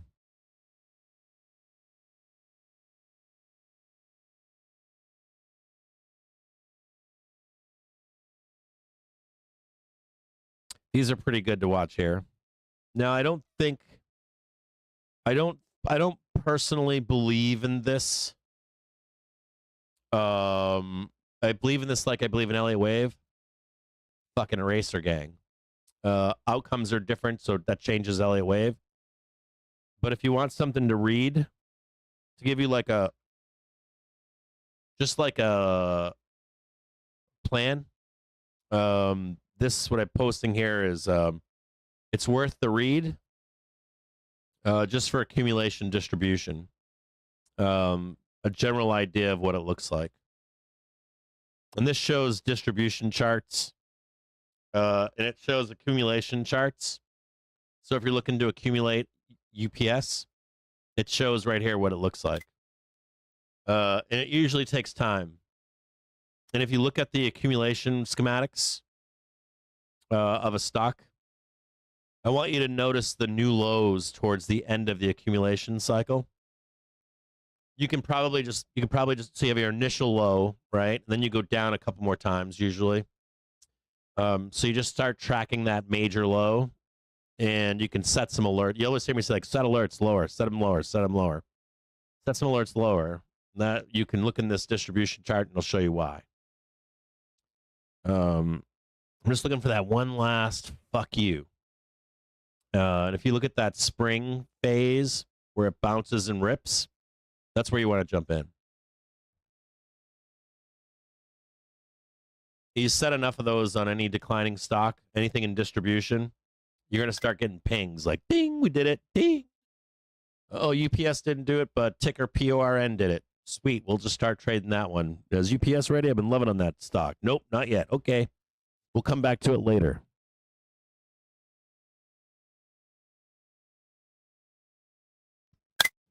There's 5 p.m. We're right there. Yeah, I almost got that perfect. Look at that. I drew that on an hourly basis. Didn't you see me do that? I drew that on an hourly basis. Yeah, that's pretty good. Not bad. Could be worse. Didn't even have the lines in the paper.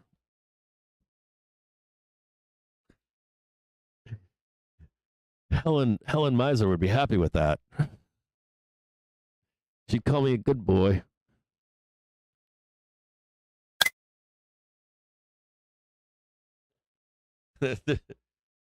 Yes, we pulled back on the open. We took the money and ran on the 636s. We took the money. We're looking to get into it again. Get messy with it. I gotta go potty. I just stuck my leg underneath my other leg. Like, stop myself from pissing myself. Oop. Got an alert just now on BBNX. BBNX. I want to show you guys something here. So, I don't know if you can see it, but you can't see it. I have an alert over here. Come, let me show you. Let me just show you guys this really quick. You guys, oh, wait a minute. That's wrong. They're wrong. Chat box, turn that off. No, you can't see it. It's down here. God damn it. God damn it, Bobby. Anyways, I have an alert right now for BBNX. Let's check it. Can we check it? Can we check it? Okay, turn that one off. Let's go look at BBNX. Beta Bionics.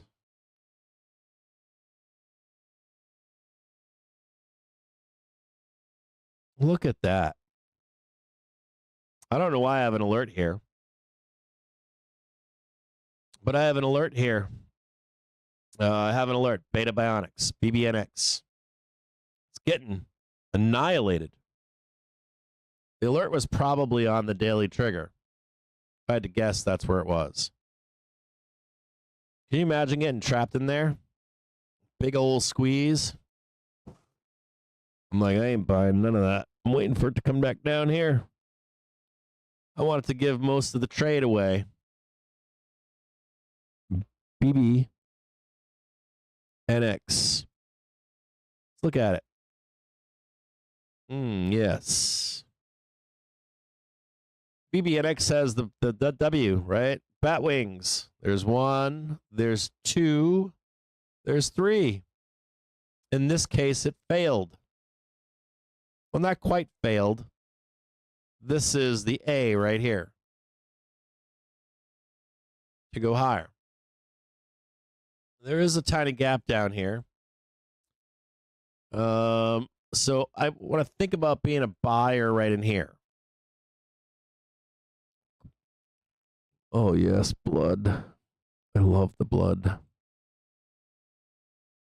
Take all their coals away from them.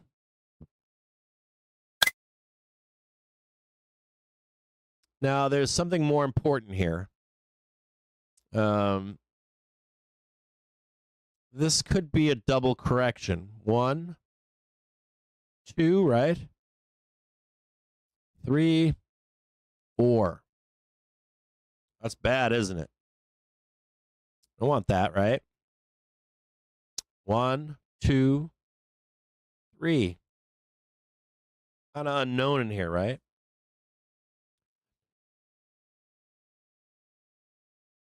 Kind of unknown in here. That's a major low down there. $8.95.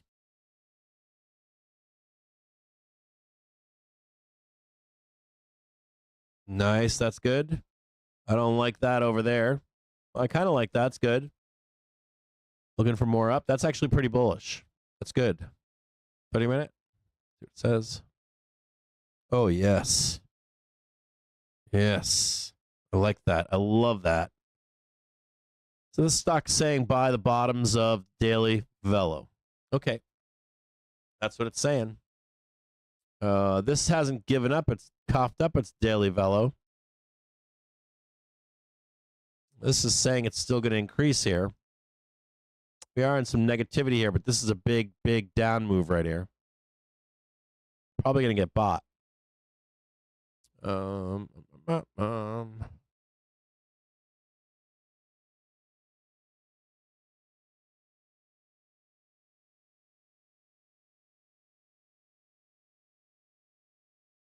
See what we got here.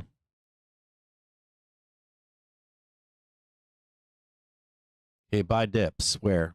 Right here.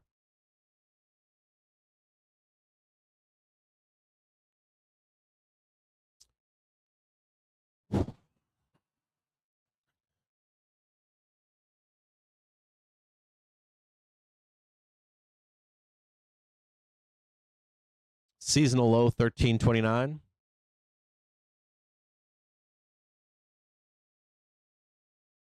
It's pretty bearish right there.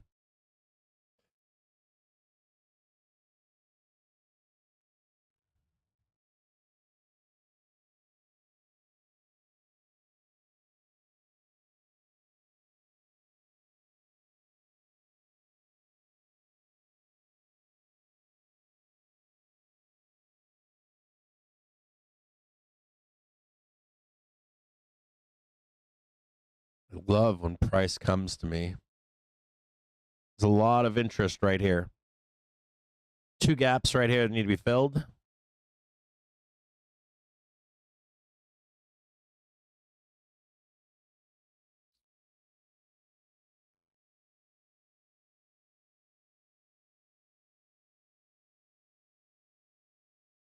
Couple sweepers down here.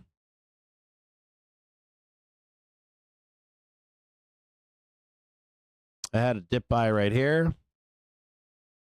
Don't like it. Oh, there it is right there. Nope, it was lower than that too.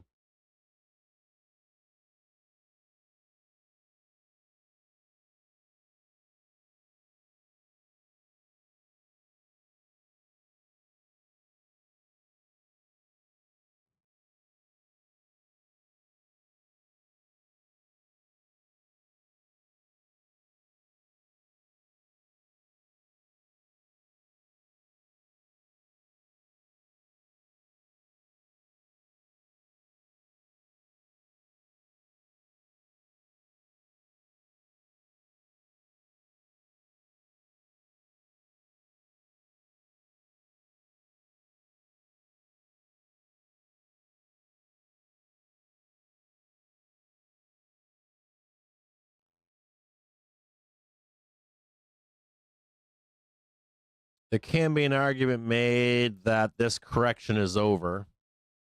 You got 1, 2, or high. 3, 4, 5. There's one more up here possible. But there can also be something else going on. 1, 2, 3. This is corrective for a 5-leg downside move. 1, 2, 3, 4, 5. Over there.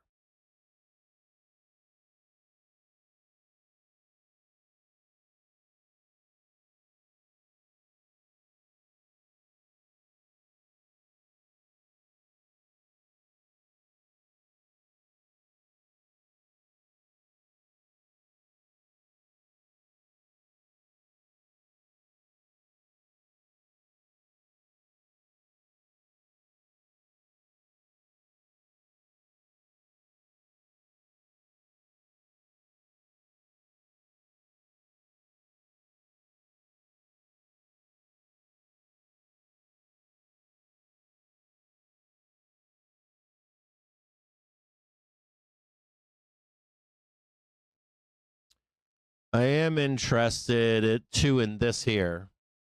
If we come up and down and you get into this like September bear shit, it's possible there's an extension down there. Still not ready to buy. I don't like the seasonality of it. Put this one up right here. There's your equal highs.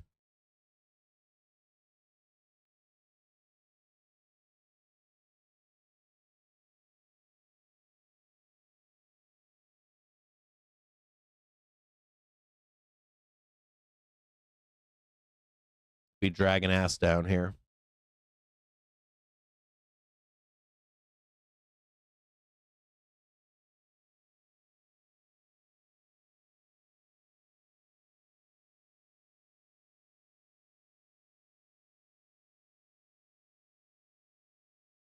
Market conditions, seasonality, don't like it. Want to see more lows. I'm going to set an alert down here for 1347. I'd really like to buy 1150, 12 bucks. If you're looking for the breakout, you'd want to see if this is one. I think we went a little bit too deep here. This should have held right here. The last leg on 5. That did not happen. Went down here. Luckily, going to blood it all the way down. Short. 1569. Down here, down here. You might even catch 12 bucks.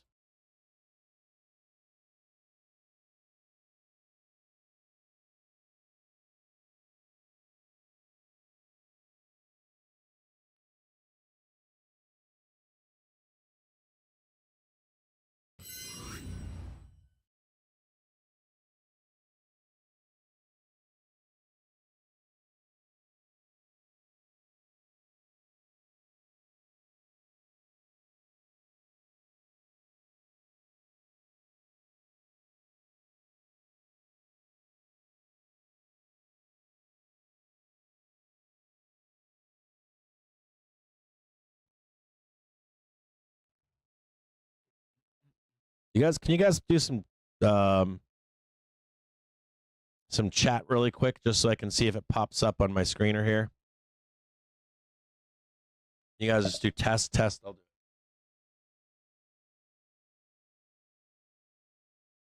it. You want me to do what? Ford? Ford will follow Spy.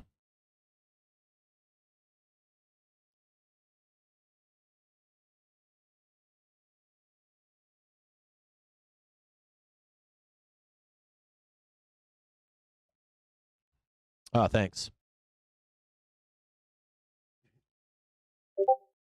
Thank you very much. I'm take a quick break here. Take a quick break here. We'll look at some more tickers for you. I'll look at. Give me just 5 minutes, okay? I'll look at Ford next, Winky.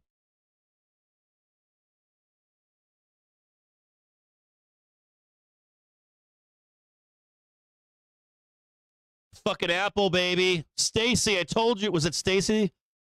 Apple's finally fucking. Dude, Apple's gonna outperform. Apple's gonna rip this fucking market up, dude. It's gonna carry the fucking market into the end of the year.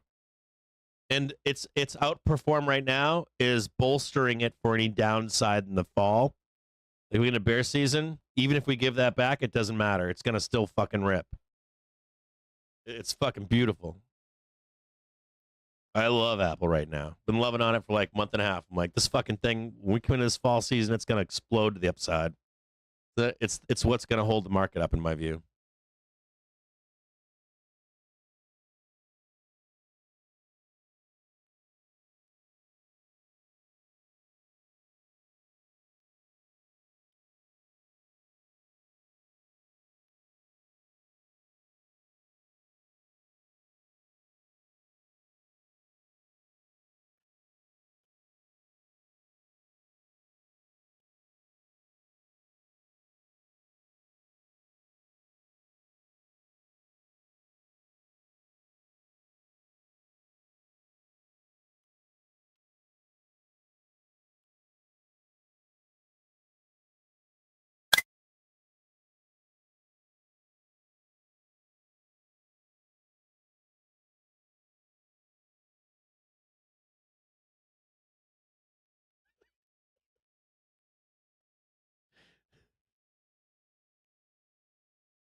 Like 5 minutes here.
God, it's crazy as like can't imagine having a small fucking bank.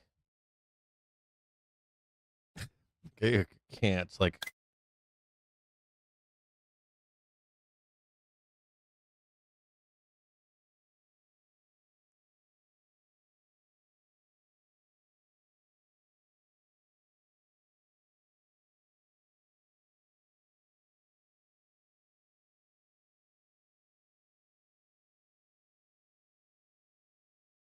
I wonder if this big squeeze is a truce or ceasefire with Russia. We'd go vertical on that. The market wants to go vertical. If you had a ceasefire with Russia, we would go straight vertical. We'd probably slap. What do you got? If we had a ceasefire, I would think 70 points. I bet we would trade 650.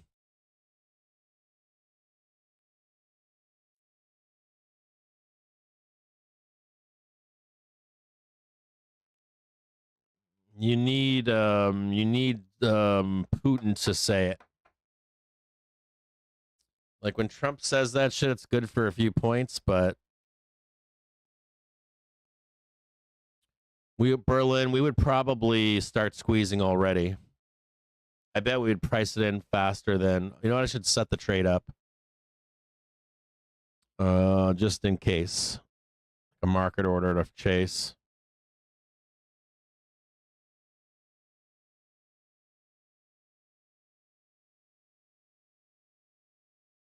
I'd probably go all in.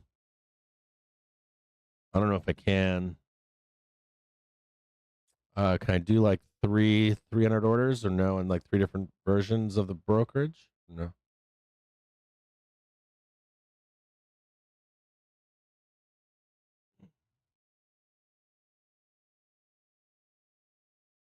I wonder if I should get them for Friday. What are Friday 650s?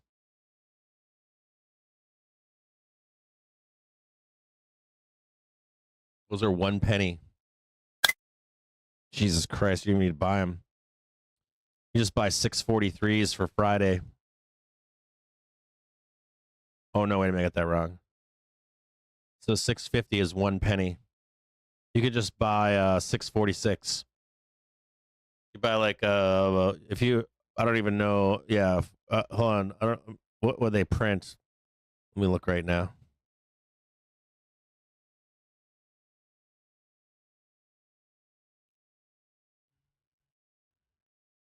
Great call.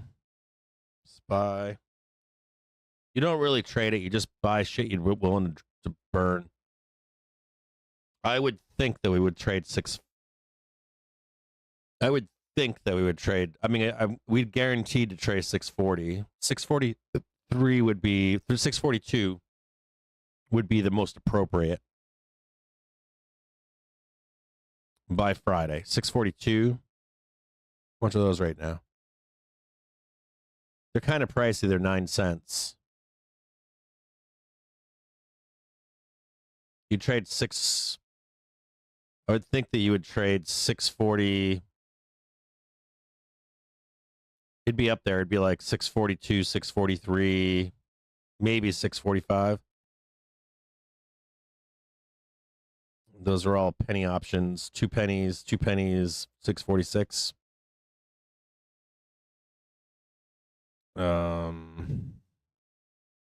That's dirt cheap.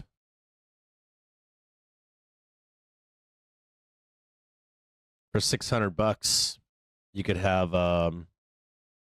300 contracts at 2 cents on 646. Let me look at this. 646. You ready for how much you'd make? You would make a lot of fucking money. A lot of money. And the IV, if I raise the IV up, it would fucking moon. Implied volatility, 2 times that. 18% probably. You'd be rich, dude. Or you'd be fucking rich.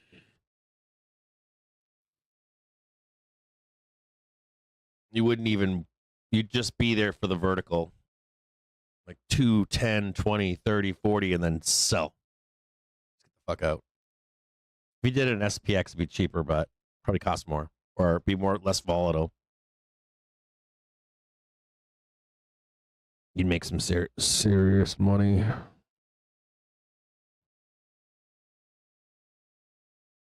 Why Friday? You don't want to have them expire in the money at 0. You don't want the market to jackknife down for 15 minutes, then go up and not. Dealers are going to fuck you, dude. It's simple. Nothing's that easy. Get out of here. It's like whipsaw down, whipsaw up. You want to put some time on them. They're 2 cents. Fuck do you care if you put 2 days on it? Crazy? What's the matter with you? 2 pennies for a Friday print? You get like Trump talking about it. You get the announcement at 9 a.m. Just rocking them. 2 cents Friday. I'd do it again over the weekend. I'm gonna do it again. $600, dirt cheap. Let me look at that really quick. They're getting some. Zelensky says looks like Russia is more inclined to ceasefire. That was just now. I don't think I've ever heard Zelensky say that. Should I just throw that in there? Just buy a bunch of them right now and just see what's up?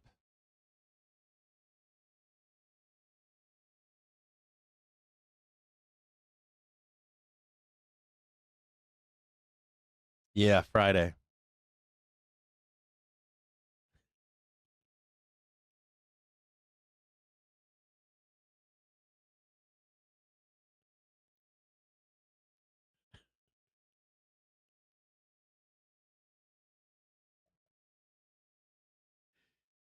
Like 2 cents a piece. That shit would be in the money on Friday. We would go vertical, I would think. I would think that I think we did this in the spring a couple of years ago. I think we said if there was a ceasefire, it's good for 100 points, maybe 150. So that's 643, just 646, 650. Don't look at them.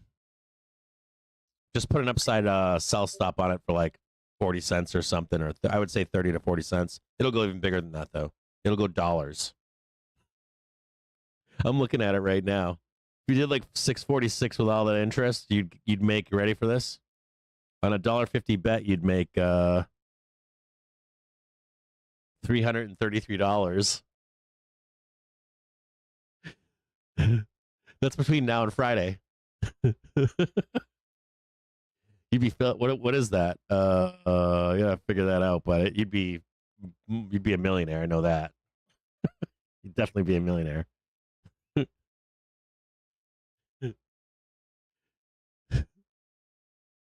If you trade, I'm gonna warn you if you're taking that trade. I'm gonna warn you. I've been in those trades. I've won. They're not gonna. The dealers will not want to close them for you. So if they're in the money, and you have, let's say, a bid ask. Let's say they know you bought them for 3 cents. They're if you win that trade, let's say they go to $1 and the bid is 98 cents and the ask is, whatever the fuck it is. Or sorry, the bid is at 98. The ask is whatever, 2 cents the other way or whatever. You're likely gonna have to go lower. Like try like 90 cents or 80 cents. Like make them so deep into the ask that they're forced to buy them. Don't get greedy, because I've been there too, where I'm doing the bid ask and they won't fill them. They'll refuse. They know that you're getting paid, millions of dollars, and they're just like, fuck you, no. So what they'll do is they'll trip you up. You'll be chasing that price and start watching like $50,000, $100,000 just disappearing from your account. You just like take the money and run. Market is always good in those. Well, I don't know if I would do market personally. I would just hand limit stop it. Like, I want this much money. If that doesn't work, you go lower. If you've never been there, I have. It's life-changing. It's literally life-changing. You'll automatically go on vacations, do it. Like, we're going to go here, we're going to go there, we're going to spend a bunch of money. Take care of your family and your friends. Do that too. Donate some money. Be a good guy. If you win that kind of money, take care of people. Take care of anybody you know. You'll want to anyways. I've done that too. When those kind of wins, take care of people. I like anything that's like 2 cents. Not 1 penny, but like 2 cents. And the most time you can get on it. Even a Monday 2 cent call would be great. I don't even care what the price is. You guys got to remember that when you speak to like a smart guy, they're going to tell you like, oh, I can tell you what the Greeks, what it's going to be worth. They can't tell you what IV is. They don't know what IV is.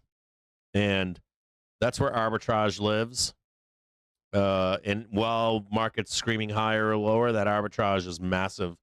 You'll see like pricing that doesn't show up anywhere. That's what I would say. Yeah, it says soon as next week. I got Zelensky looks like Russia's more inclined to ceasefire. Zelensky, after Trump calls Russia should end this war. Trump special envoy Steve Witkoff just had a highly productive meeting. President Putin. Trump, I updated some of our European allies. Yeah. If it doesn't print, right? I want to talk to you more about that. If it doesn't print and they do it next week, you just do another round of 2-cent calls. So you're like all in for like 4 to 6 cents. And you have some exposure to that trade. And you got to be willing to lose all your money. I don't think it's a guaranteed print. I just think that it's plausible. I think like 6 cents total on the spend is easy. It's an easy trade. But you don't want to be wasting money on like real money on it. Like $500, $600. Buy like 300 contracts. When they expire on Friday, you add another 300 for like Wednesday the following week, and then if they expire on Wednesday, order another 300. 2 cents. Cheap. They're cheap.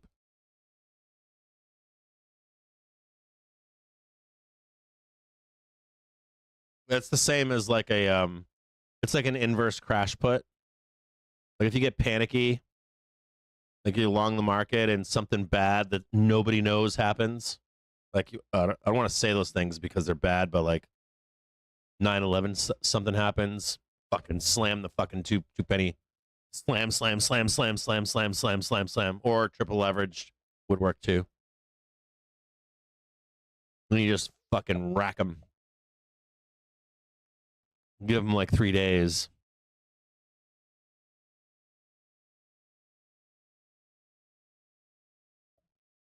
You'll see them come in too. You'll see them come in by the hundreds of thousands. You'll start seeing them like rolling in.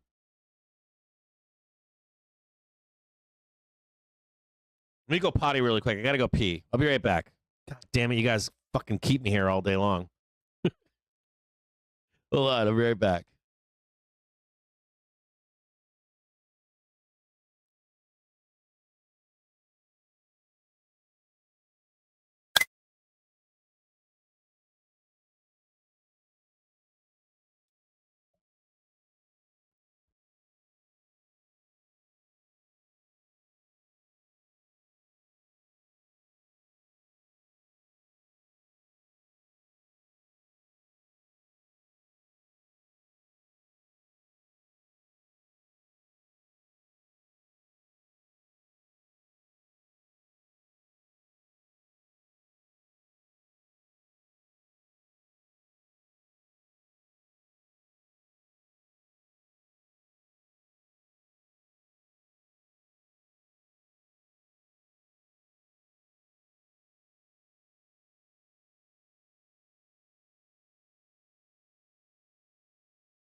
All right, I'm back here. Hold on.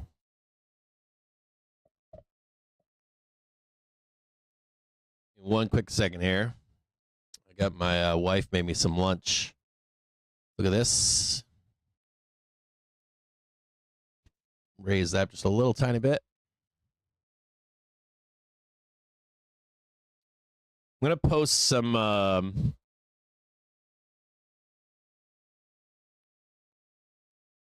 I'm going to post some charts for the Discord here. Hold on. I'm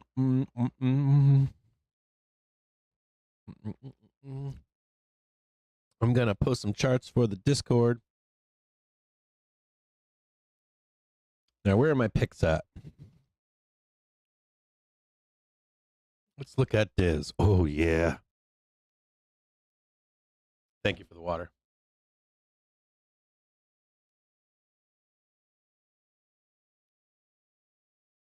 All right, hold on here. Nope, not that one. Okay. Let's look at, or I'm going to look at Disney from my boy. Sorry, let's take a look at Disney. This fucking thing.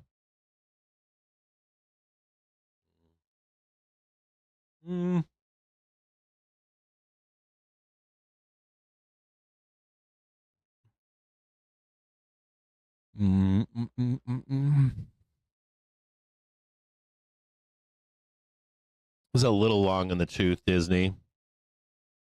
We can see why it's selling right now.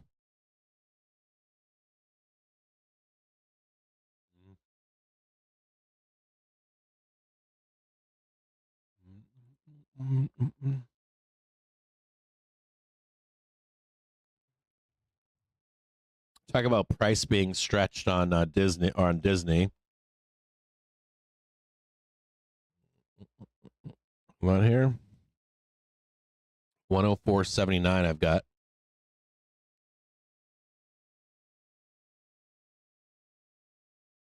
Price is being stretched. I got to talk to Winky.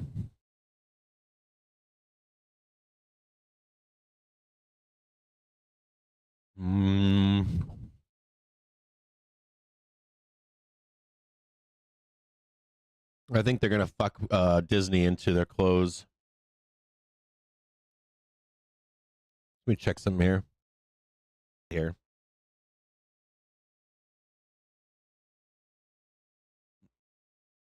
Which is they erased they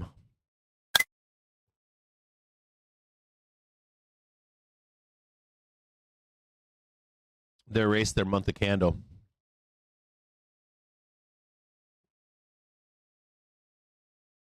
Not only did they erase their monthly candle, but they erased July. They erased June, but they took most of the candle. That is not good. They're likely going to trade 104.79 before meaningfully going higher. You'll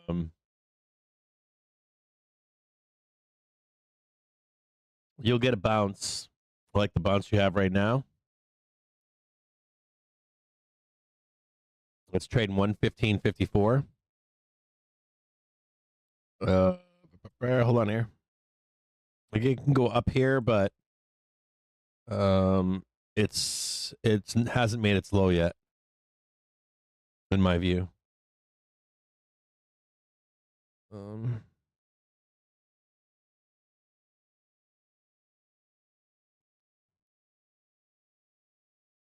That sucks.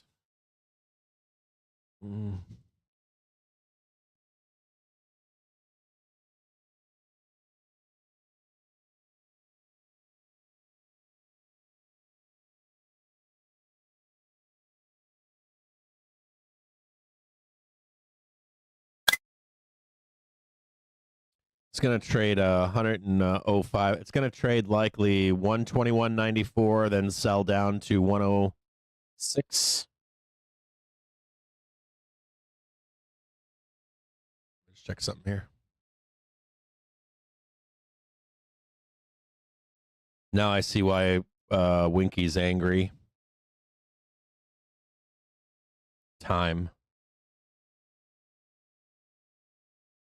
is why he's angry. I would be angry too.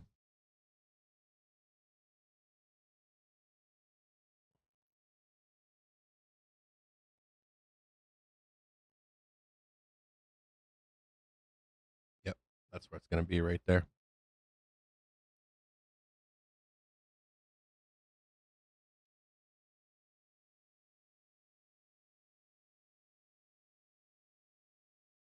I'd be kind of pissed about this.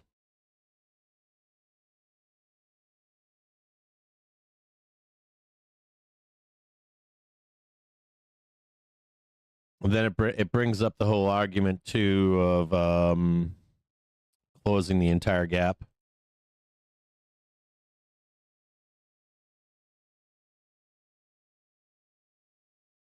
Or most of the gap.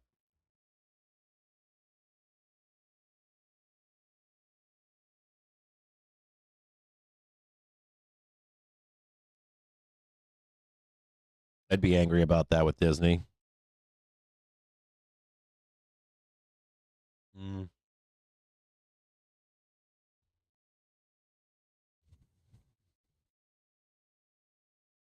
They have a history of closing those gaps too.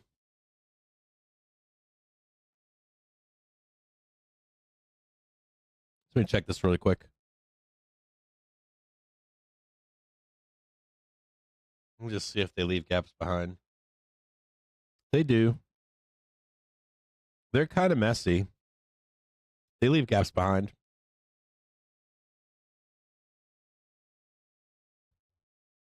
Let me check this really quick.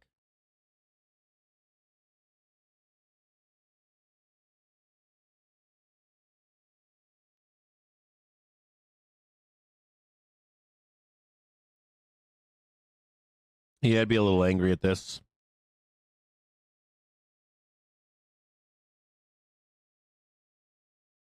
That you left behind that gap. God, what a fucking struggle. 132 is the target. Now I can see why Winky's angry. I didn't exactly understand it, but now I think I do. Yep. Looks like shit. And that kind of looks like shit too. Still in major. It's still going to go up there and trade that. It's still going to trade 170, 180. It's just going to be a pain in the fucking ass to do it.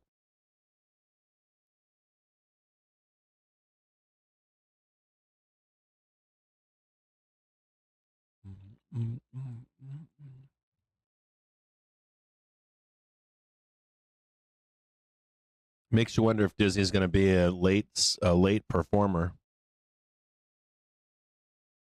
It's kind of like in the same situation as Apple.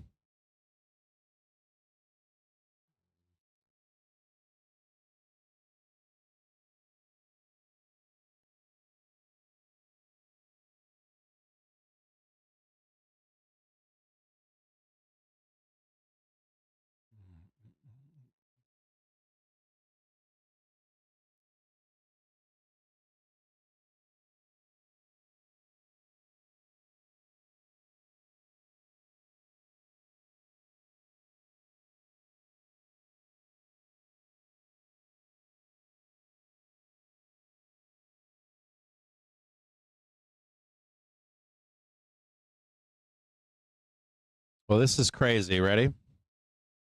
It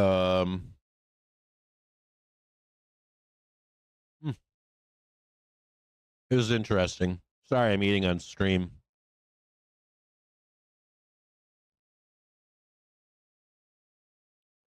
So this is interesting. The marked prior high that Disney needed to beat, they beat. The high was on August 16th of 2022.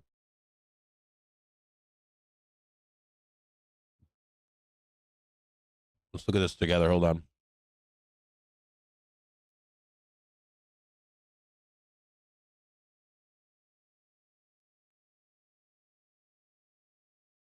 Trying to as fast as I possibly can.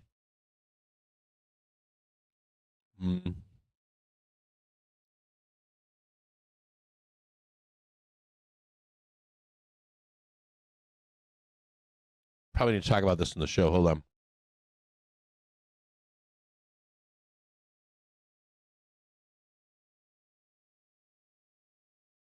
Sorry, I'm starving. I really am. Like, I'm dying.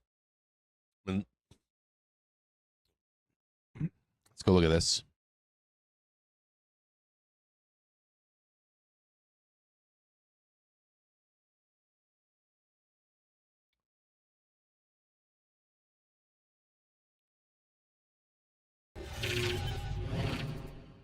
There is something important about Disney. So this is Disney here. We talked about accumulation down here. I showed you the Disney chart that I had going for the whole year. There is something important here. This right here.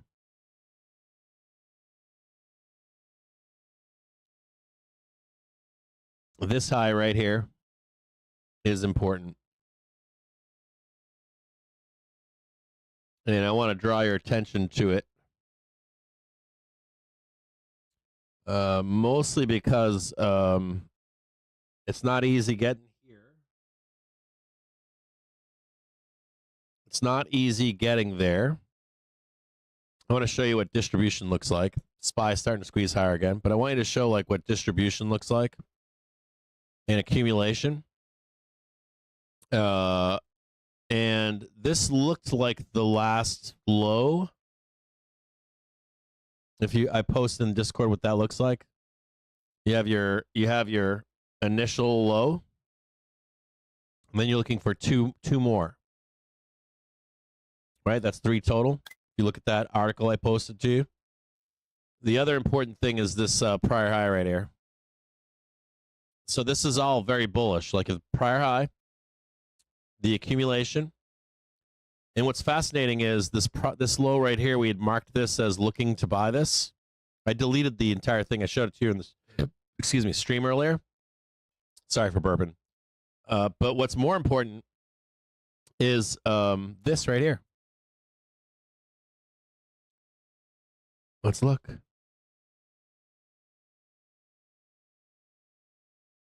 Look at that.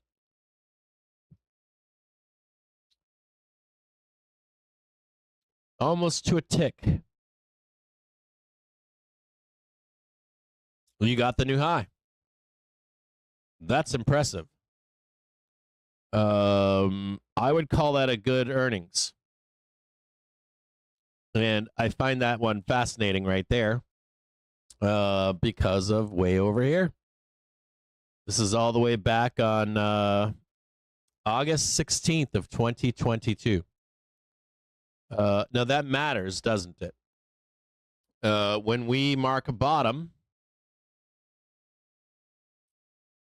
if we are done, we make a major high, we come all the way back down, we think we have a bottom, you normally have like, bam. And you have like accumulation, starts to turn up, starts to turn up, and you have these like marked lows, 1, 2, and 3. You want to beat that last one, and we did, right there. That's important. That's super important. The bigger question becomes, what do we hold, right, to get those impulse moves to that bigger move up here. So we did that. Now there's some anger in here too. There's some bad stuff in here. I want to show you the bad news.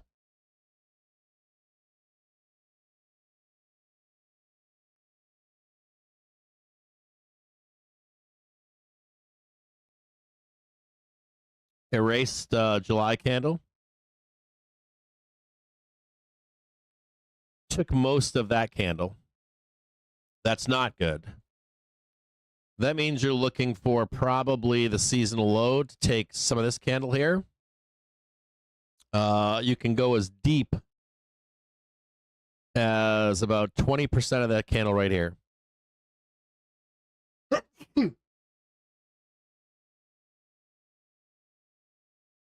That's that candle right there. You could potentially take, like right there, or even most of that. And that's showing itself right here. Right about there.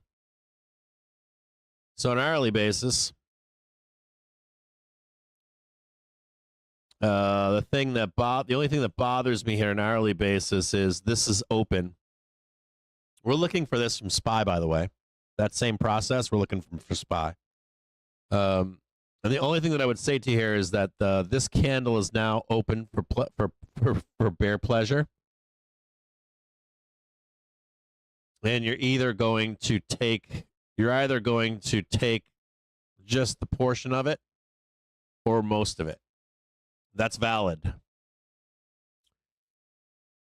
The only way that becomes invalid, here's the September, October for that doom. There's a few ways to look at this. This is valid, but your next leg is going to be monster. I mean monster. Like you're going to go big boy time. You're going to take out this one next. And not only that, you'll probably into end of year. I don't want to say this, but that would not shock me by February.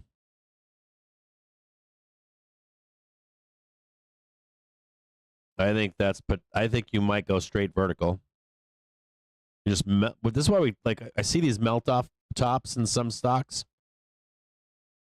and Disney may outperform. It's very possible.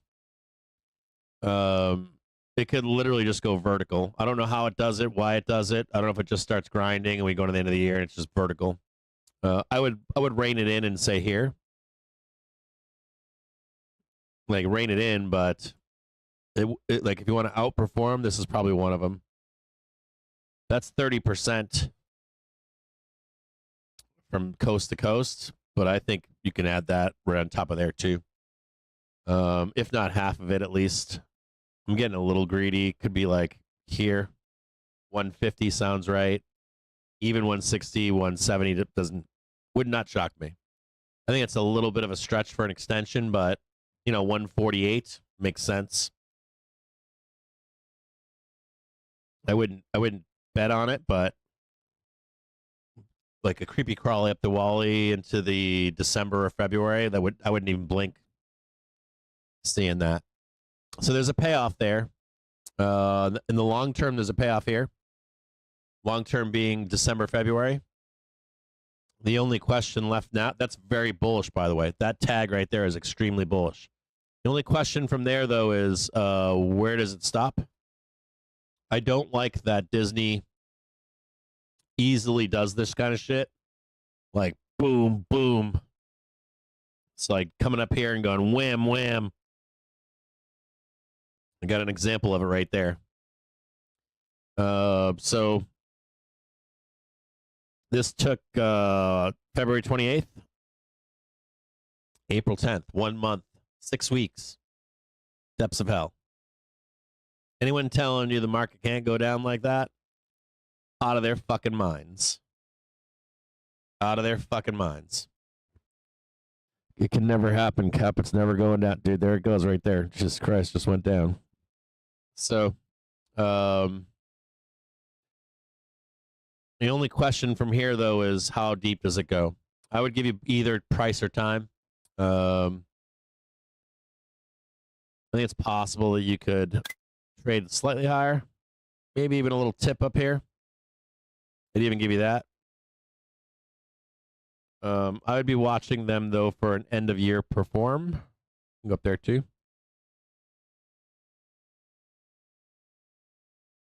Set some alerts down here. Set an alert at 104.76. set another alert at $92, $92.50. How about just do $93? $93 and 105. 93, 105 on Disney. Spy starting to squeeze again. Squeezing higher in this close. So you can see it. Looking for a trade higher to 634.52. 50, yep, 634.52.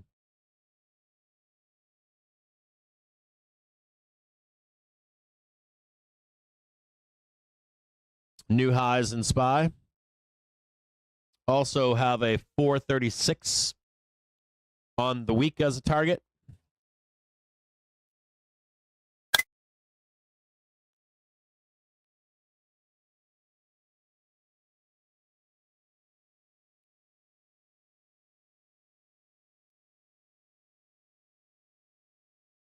Ugh.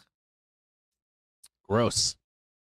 Looks like some cheese on my teeth. Need a toothbrush. Shouldn't be doing this on stream. I don't like brushing my teeth on stream or anything, or cleaning my teeth off or whatever.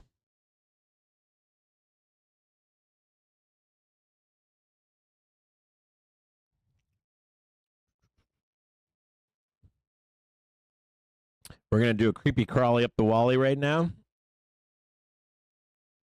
634.43. Somewhere in there. Yep, right up there. We're gonna climb right up this wall right now. Go right up that wall. Going right up there. That's the target right there.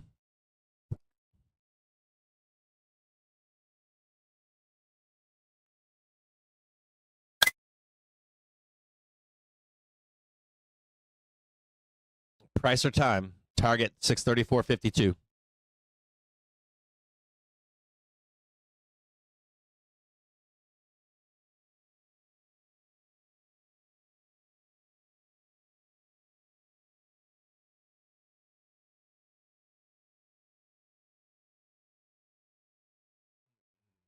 We're squeezing right now. We are above sellers. Watch out for a giant fucking squeeze. We're about to rip their fucking faces off to the upside.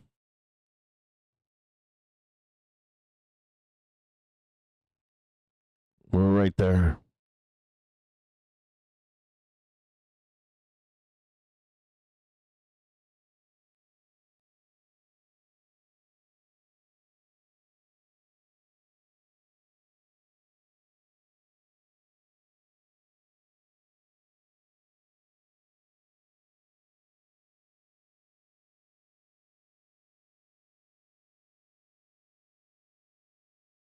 A butt wipe tutorial? I hunch down to shit. I don't sit. I get mad at people, walk outside, pull my pants down, and assert my dominance. I don't even wipe it. Just pull my pants back up and go back in the house. My neighbors love me.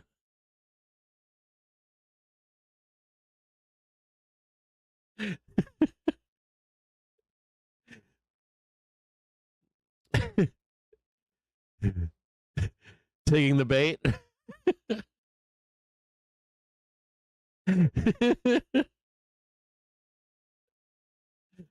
I haunch down. I don't even hunch. I haunch down. Is that even a word? Haunch?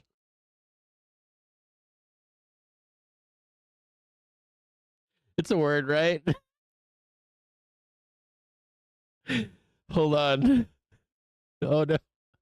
Don't look up the definition of it.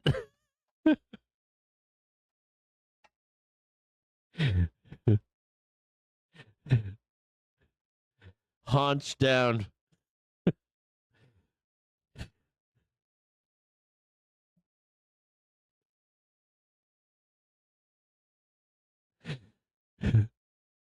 What? I'm not a bear? What are you guys talking about? Only bears haunch down? This needs to be a t-shirt, doesn't it? Haunch down, bro. We're asserting dominance in the stock market. You guys want to see it like that, don't you? I know you want to see. You want to see that.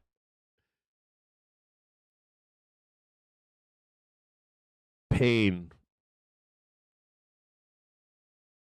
There. Yeah.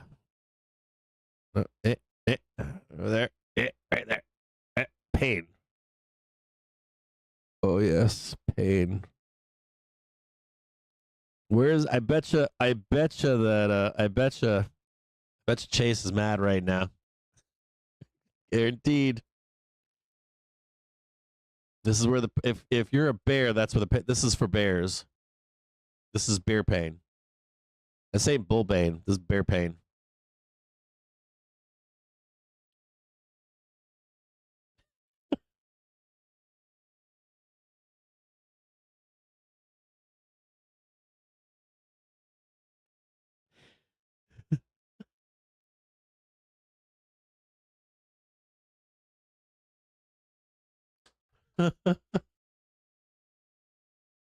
Yeah, the trade is definitely 645C for like Monday.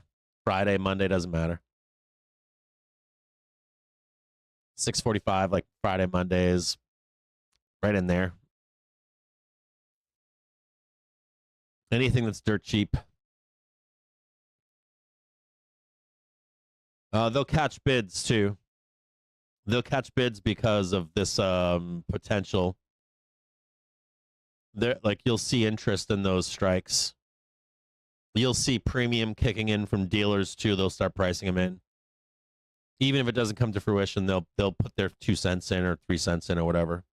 You got to remember, you got to do dealer, you got to do order flow. You got or you got order flow sellers, and then you've got dealers. If they think that it's potential, they'll put extra pennies on it to sell you the order flow, and then of course the dealer cut, liquidity provider, that kind of stuff. Bear's haunch. 645C.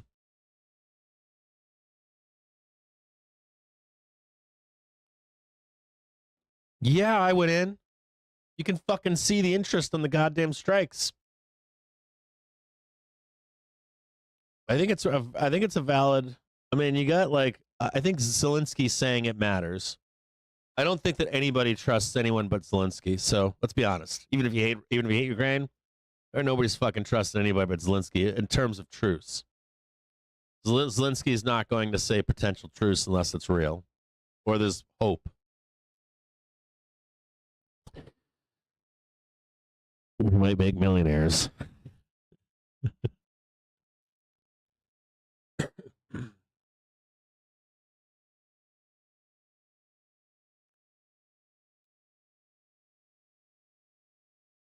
And there's a lot of gappy. There's a lot of gappy gap here. There's a lot of gap to be made. I don't expect the market to roll over today. You have a, I think it's kind of a hard, like you got 426 earnings today, and you got 610 tomorrow. 80% of those fucking earnings are going to beat. Dealers going to sell they're going to sell fucking 1,000 stocks? I don't think so. Maybe.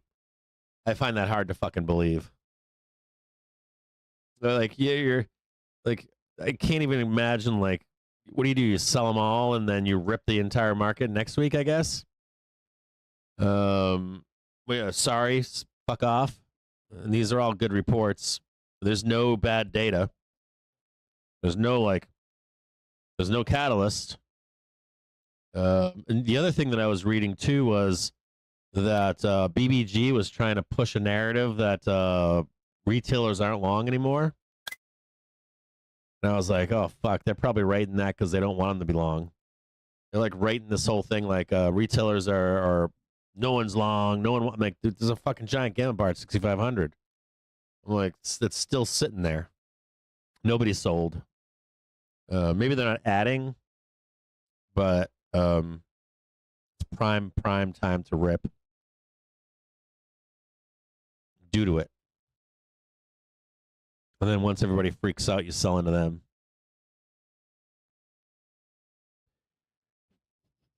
What else do I got here? let's look at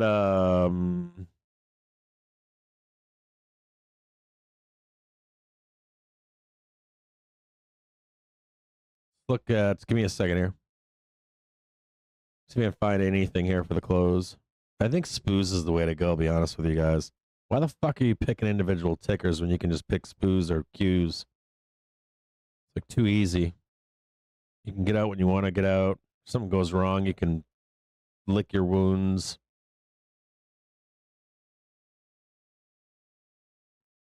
Spoos where it's at.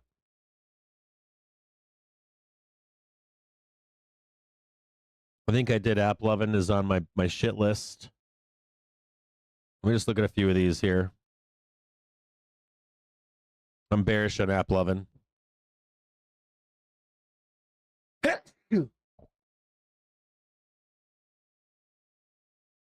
IONQ. We traded a ton of this. I'm bearish on IONQ.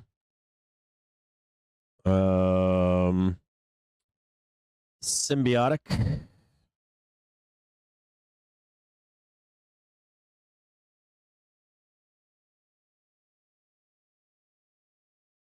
They could squeeze. It's still short. I think Symbiotic has probably the best chance of squeezing at the moment. Duolingo. Where was I on them? I looked at them earlier. I want to see a new low on Duolingo too. I don't care if they go up. I want to see them reject 370 and go down. They need more cooling off. I want you to know that cross, the daily and weekly on Duolingo's bearish. Or FTNT, I don't think. Oh, I'm bearish on them. I think I passed on ET. I didn't look at ELF. I'm looking for a ringer here, like a no-brainer. I have a few no-brainers in here. I like longing Diz and U on lows. I like CRH, MFC, and MET on their reports after the bell. I like ELF.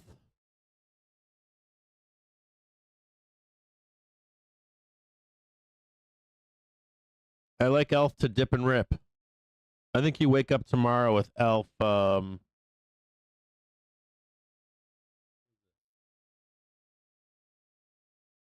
ELF has some will likely dip after the bell. I'm bullish on them. If you want a stock to trade after the bell, I like ELF. They have some gaps to close down here. They're pretty bearish in their daily. I may be wrong here. They're a little bit bearish on their daily, this is ELF. A little drop down, but I think they're gonna rip. I like this stock a lot.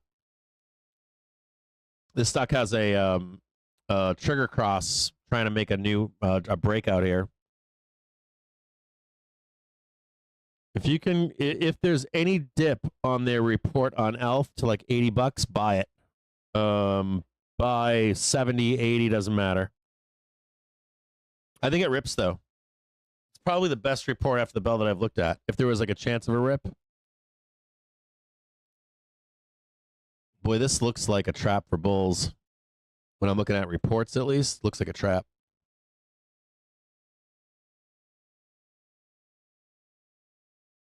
Let me look at a few of these here. DraftKings, I already told you. I was happy with DraftKings. I think DraftKings does well into the close. Jack in the Box. I hate Jack in the Box. What a shit dump. Maybe one of the worst fucking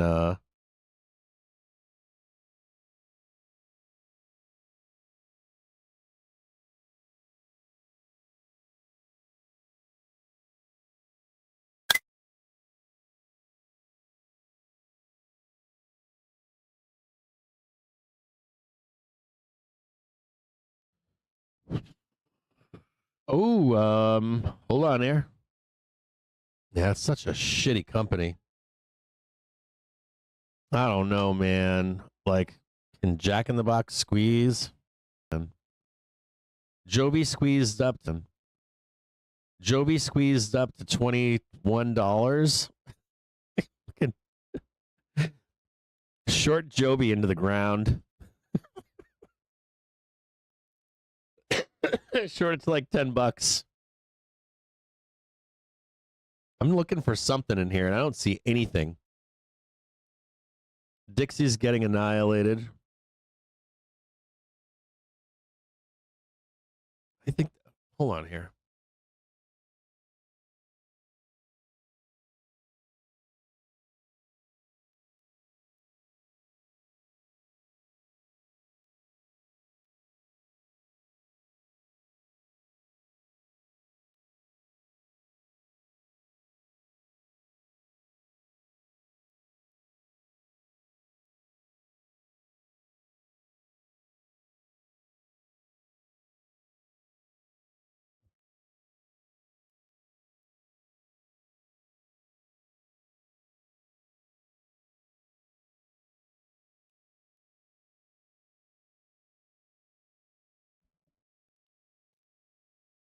Just let me check something here.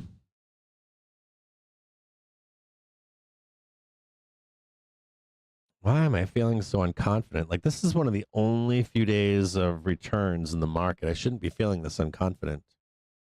Why is my spidey senses being triggered here? What is it about my spidey senses that is... Just look at this really quick.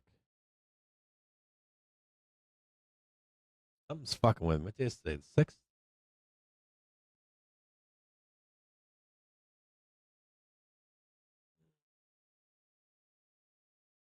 What's Spy up today? Spy's up almost a full percent.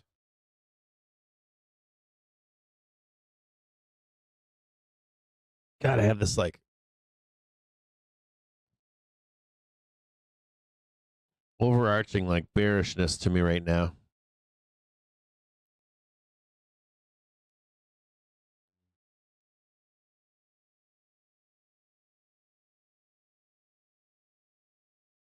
You're just staying out?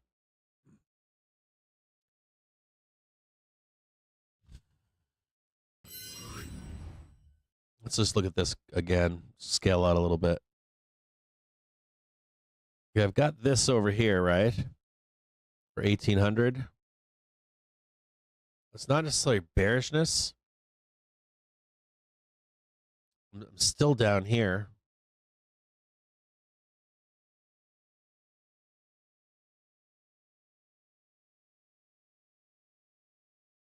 Is that bear? Is that being a bear?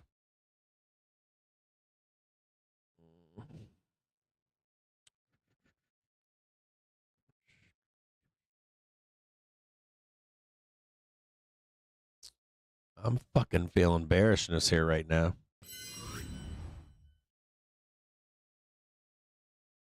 Watch this closely. I'm pretty fucking bearish here. I don't know why.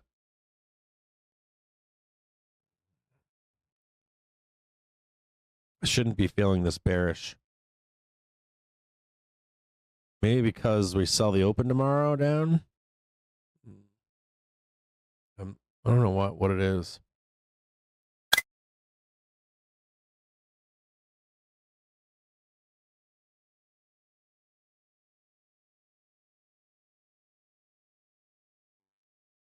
I'm feeling, just a note out there, I'm not long calls right now. Like for this. I'm feeling a little bearish. I don't know. I shouldn't be, but I am.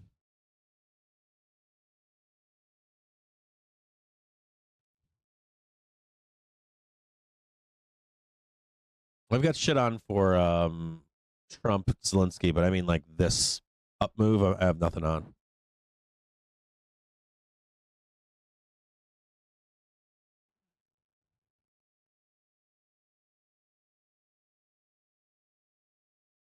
Yeah, that's how I feel right now.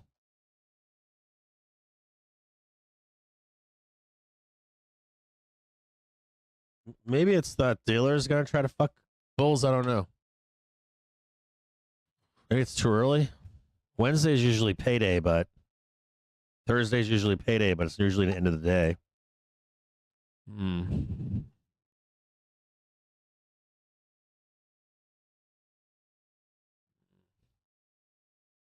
Let me look at what do we got here.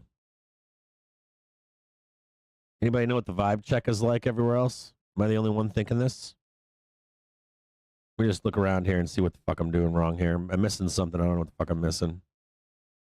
1 day gamma. Just look at it. What's 1 day gamma? Come on, come on, come on. Come on, come on, do it. I gotta see what the fuck I'm looking at here. I'm missing something. I don't know what I'm missing. What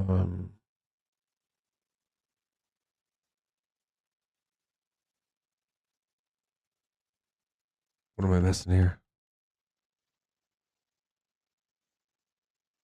CEO Huang met President Trump. What am I missing? What am I missing? What am I missing?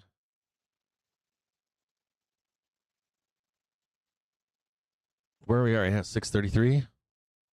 Yeah, we get a giant pin on 633. On Spy, but that doesn't mean shit. That's the mean fucking thing. What's the 2-date volume? We got a giant pin right where we are, but gang, so watch out. 633. 632. There's like a pin at 633, 632. There's a low of 628. I got that already.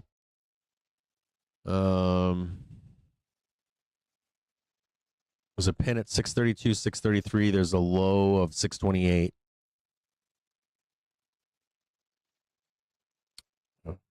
There's not a bunch of people up at 625 or 635 yet. There's not a bunch of rolling yet higher.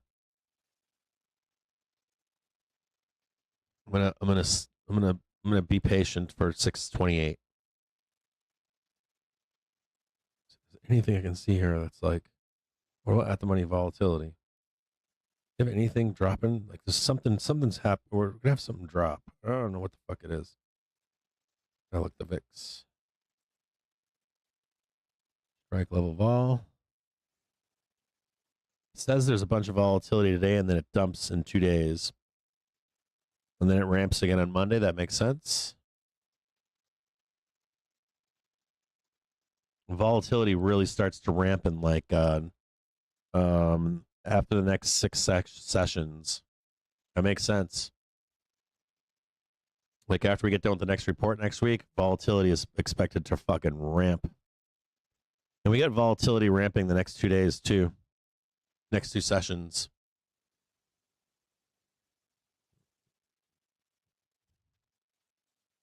I'm missing something. I don't know what it is.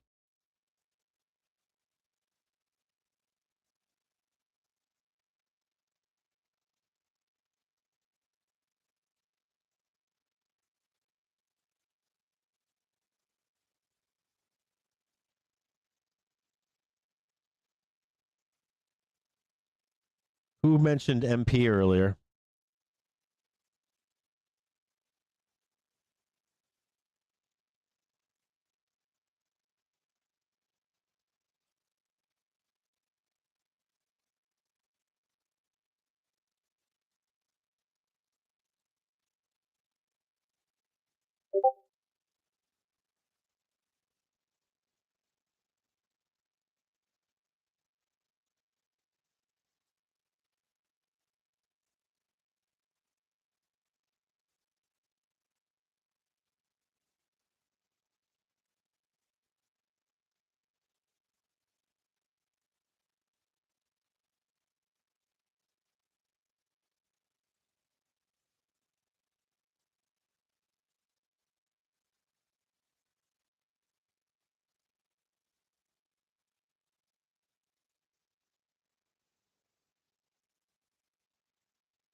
I'm bleeding into the bell right now.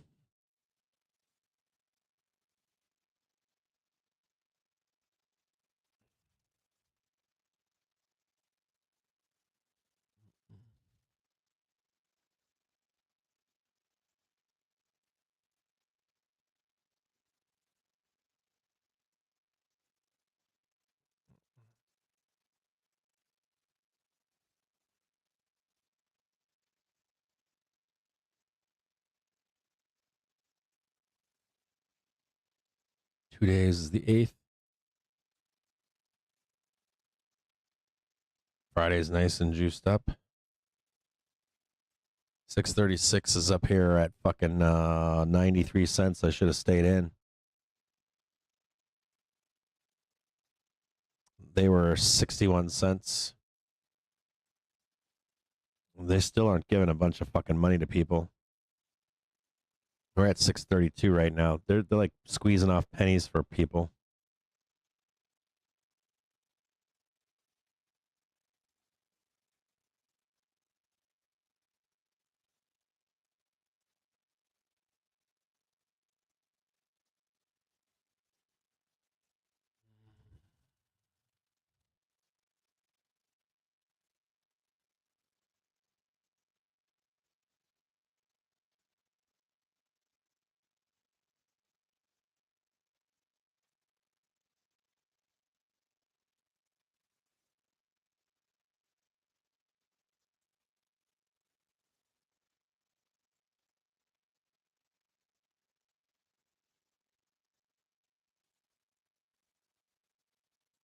Why aren't they talking about laddering yields over fucking 3 or 4 times? You take it 3-month fucking bills, dude, and you just keep rolling them. It's not true. Which treasury bills would you be negative in? Because of the depreciation of cash and taxes?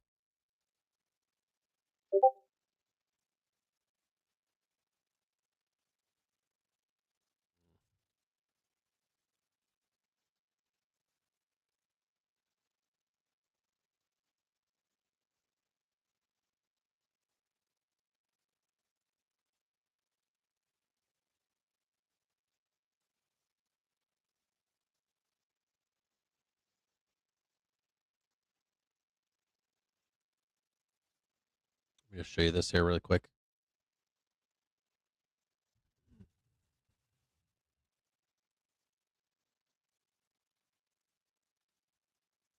Prices of are holding on options right now. They're holding. They're not losing value. Let me turn on the. I've got the squawker on for reports. I've got my list over here. I'll tell you what I was wrong on and what I was right on.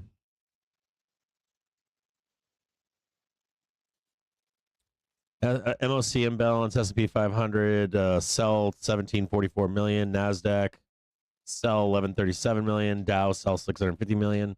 So in 10 minutes time now at 4:10 p.m. Eastern Time, San Francisco Fed President Daly speaks at the 2025 Anchorage Economic I'm still here with you guys. Text is expected, as well as a Q&A with the moderator. But that sell could be related more towards where we are. And we'll pop it out on the feed as well. Just watching this closely. I'm waiting to see if I can catch a low down here as we bleed at 4 p.m. See if there's a trade here to pick up. There might be a trade here between now and 4:15. And I don't know why we're going. I know it's the end of the day, but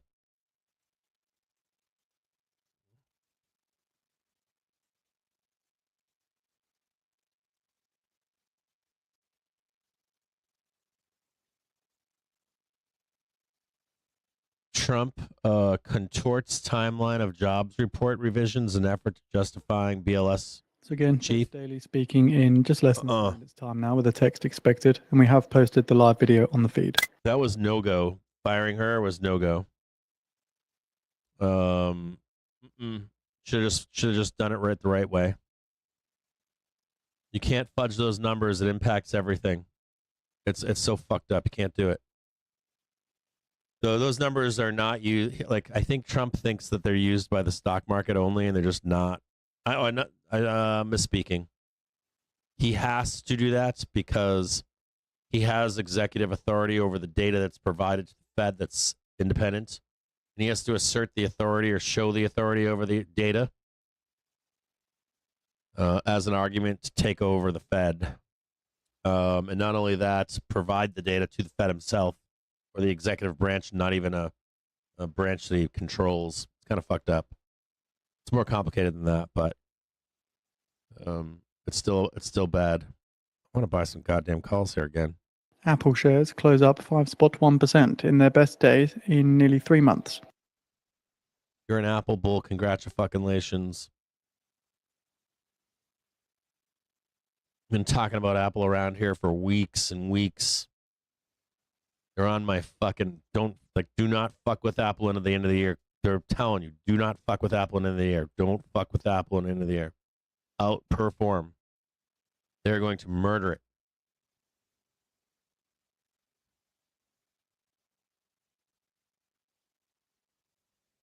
Yeah, I'm with you, Green Vegas.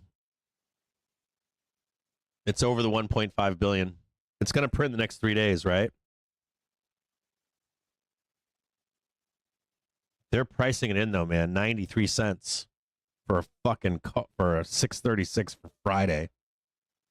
That's fucking insane-o. I agree with you. That comes from Trader Podcast, by the way. You guys should ping him. Ping TPC and see what he says.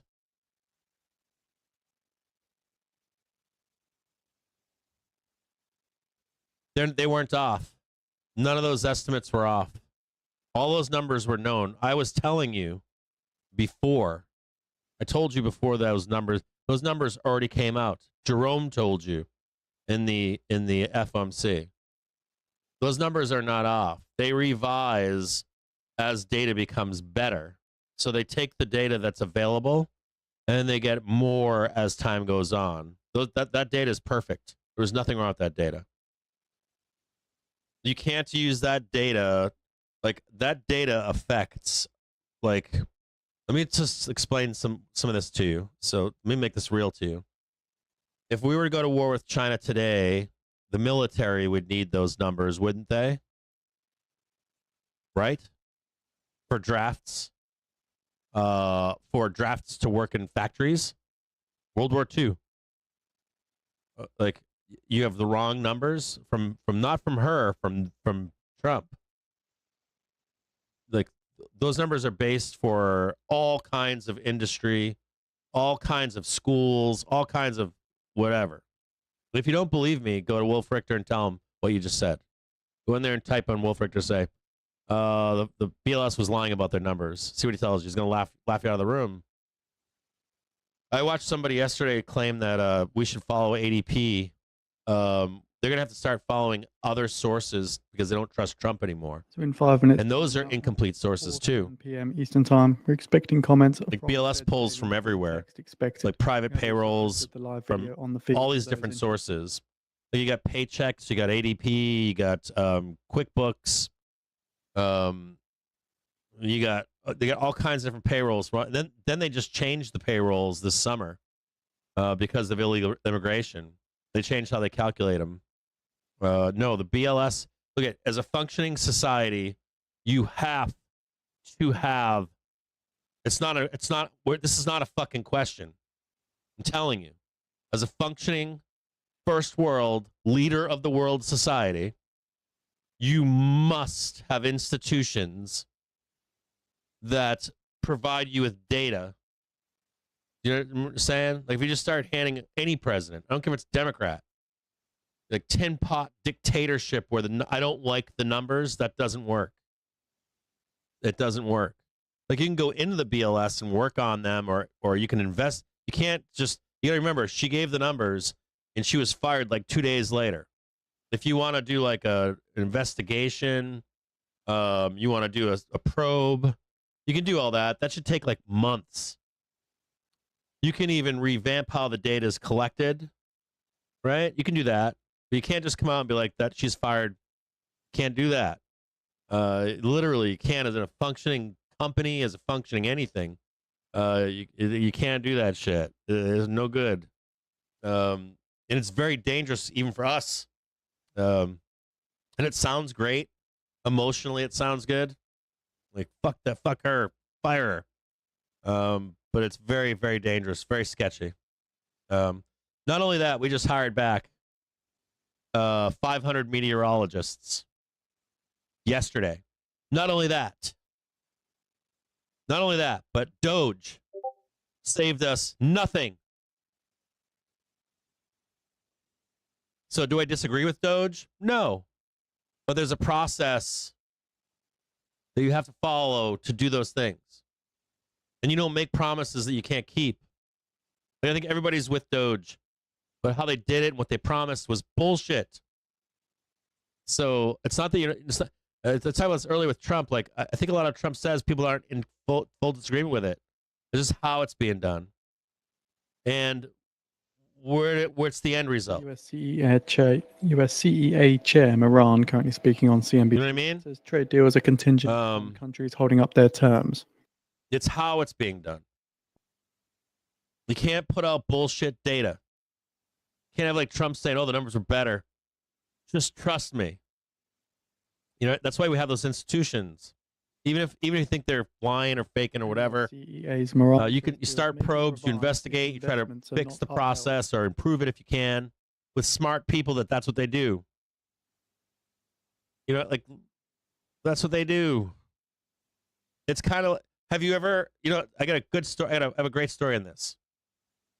I was a teenager. Hello, everybody. This is. I went to court. Yeah, it's really me. And I thought I was going to win. And I was like one of the last people to be in court. I didn't bring an attorney. And everybody was guilty, representing themselves. A kid hired an attorney. He won. And the judge was like, I know you're guilty. You're lucky you brought an attorney here that knows how to win. This is what they do for a profession. That kid won. I lost. But I learned a stark lesson that day. If I'd hired an attorney, I probably would have won. Probably would have won my case. Because that's what they do. It's their job. I got a friend. Like, I live in Detroit, right? I got a friend. And he's from Detroit. And Detroit is constantly, like, in this, like, I'll do it myself, or we'll do it this way, or we'll do it the hood way, we'll do it the ghetto way, whatever. And we're really good friends. And I'm like, hey, man, you're a fucking grown-ass adult that lives in society. You can't do shit like this. You got to do it like this. And he got mad at me once, and he's not. He did what I told him to do, and he won. He was like, I was just so angry and emotional. He said that to me. He's like, I was angry and emotional, and I was fearful, and I was going to lose. And I'm like, when you're part of functioning society, you need to hire those people or those things or those experts, you know, in what they do. That's why we have fucking professions. So I get why he did it. I know he was angry and all that, but that shit is dangerous. How he's doing it. We've had other promises made were bullshit. So I disagree. And then when the numbers are, the other thing about those numbers is as long as they're consistent, the markets will adjust to those numbers. Like, you need that consistently standard. If you change the standard, the market will change to that standard too. Whenever we make like changes to those kind of things, the market adjusts to them too. So it just has to be consistent. You can't just have like some guy going, oh, we added 5 million jobs this month. Where's the data? You know, you're like, I need this on a sheet of paper with sourced, and I can't make decisions without that. Even if it's wrong, you know what I mean? I know there's a lot of like talk that things are bullshitted and like everything's a fucking scam. And there's a conspiracy everywhere. World is flat. Earth is flat. Fucking there's aliens. There's fucking werewolves and fucking this and that and this and that. And we're being scammed here and there and there and there. It's like one grand fucking conspiracy. Like, even if it's true, we still live lives based on that standard. You know? I'd go to like Wolf Richter and check him out.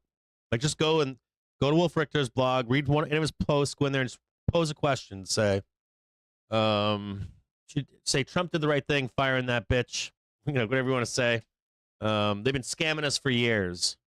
See what the response is, because he's gonna laugh you out of the room. Truly, like, he should have announced a probe.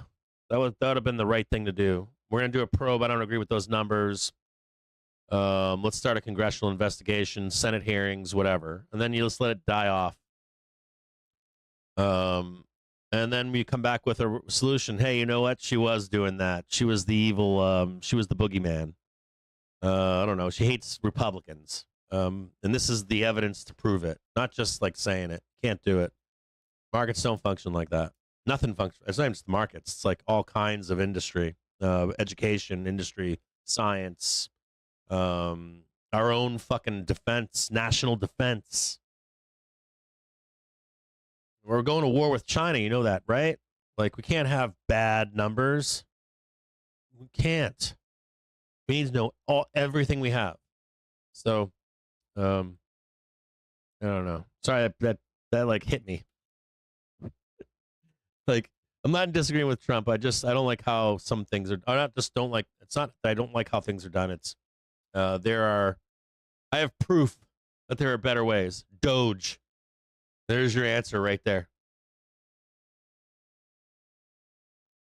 So much potential. Fucked over. Like, Doge had so much potential to make an actual change, and put people on board with Doge. You know, instead of being like, we're going to terrorize everybody. What do you do when you want to make change? What do? Do you know what you do? You empower the people that are good at that, right? You walk in the room with like 100 people and you're like, hey man, I know that you guys do this one thing. I'm not going to go in there and terrorize them all. You know, I'm going to go in there and be like, I know that there's fraud and abuse and this and that and waste. I'm sure that you guys want to do this stuff and your hands are tied behind your back. Let's do it together. Those people come out of the woodwork to help you. Hey, we can do this better. We can do that better. We can do this better. We can do that better. So it's not that because you're just trying to grind a fucking axe because you were angry in the last election. That's bad. If you really want to make change, you got to get in there and you literally use the people that do that for a living to get that change. Or we're going to flip to the dictatorship, the tin pot dictatorship. And that we can't have that. Not in a first world country. Not going to happen. Yeah, I'm not making a trade here. I was going to take a trade. I got no fucking trade. I want to buy calls here, but what I don't want to do is like hits. What I don't want to do is hit this up here and be fading this into the open tomorrow. I'm going to show you guys this. I have no trade here. I'm trying here, but this is not hitting what I want. There are real sellers here. I want to buy this. And if I miss this up trade, that's fine. Let me put it to you another way.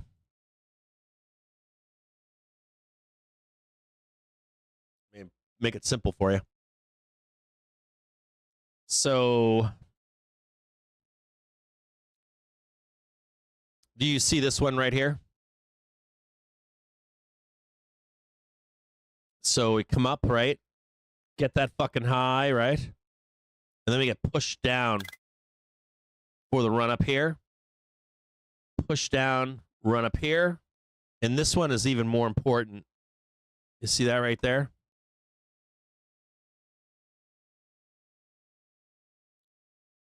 Now, the hourly trigger is coming up currently.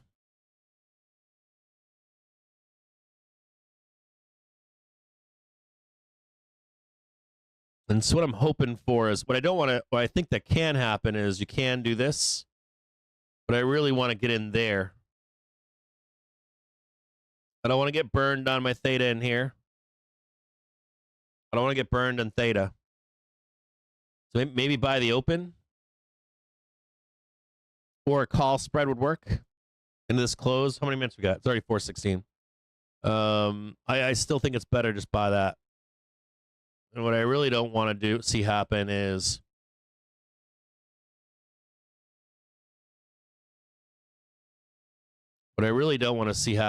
you see that right there? See that prior low? That's the prior low right there, and that's the prior low right here. So we're either going to swoop up like this, but if we did it like this, it is possible like we wake up in the middle of the night with some bullshit. You know, and that's the real dip buy over there. So it's not hitting what I want it to hit. Um,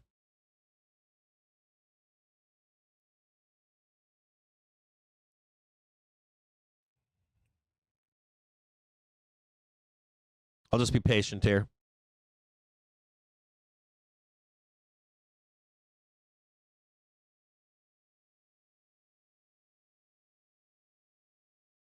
I was hoping we could do that. That's the tease. They didn't give it to us.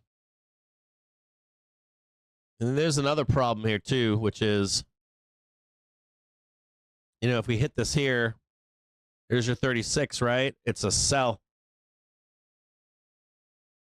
So if there's no buyer on open tomorrow, it can be fucking messy. So I think this is Friday right here.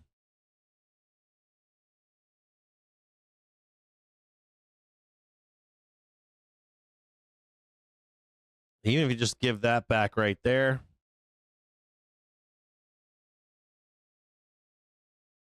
Or even if it's up here and then down, still think there's like something in here. I think that's the wise trade. And if this runs away and I miss this whole thing, I'll try to pick it up here, but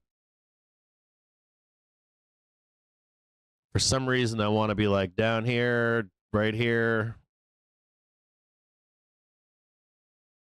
I don't even know if it's that low, maybe like right here.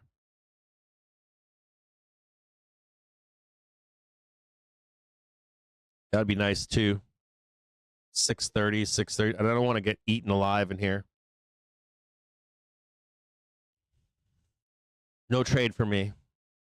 It's in the wrong place for me. It really is.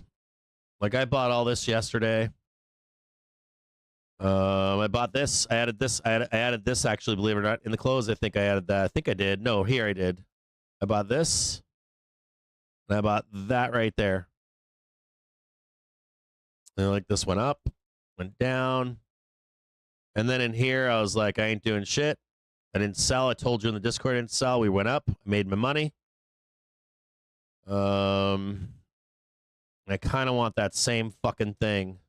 This bullshit down here, all this nonsense.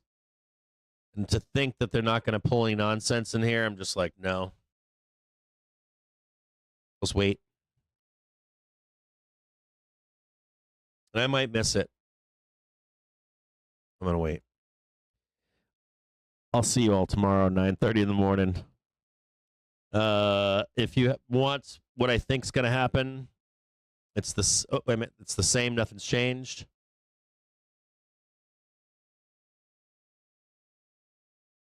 Also, remember though that this is Wednesday. This is Thursday. I think it's easy. We got the tag over here just so you can see it.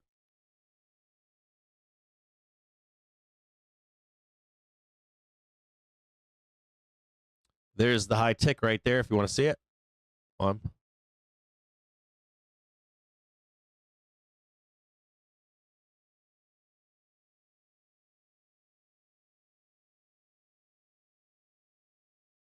There's the high tick. There's the low tick. I'm still a believer in this, but I want to buy that.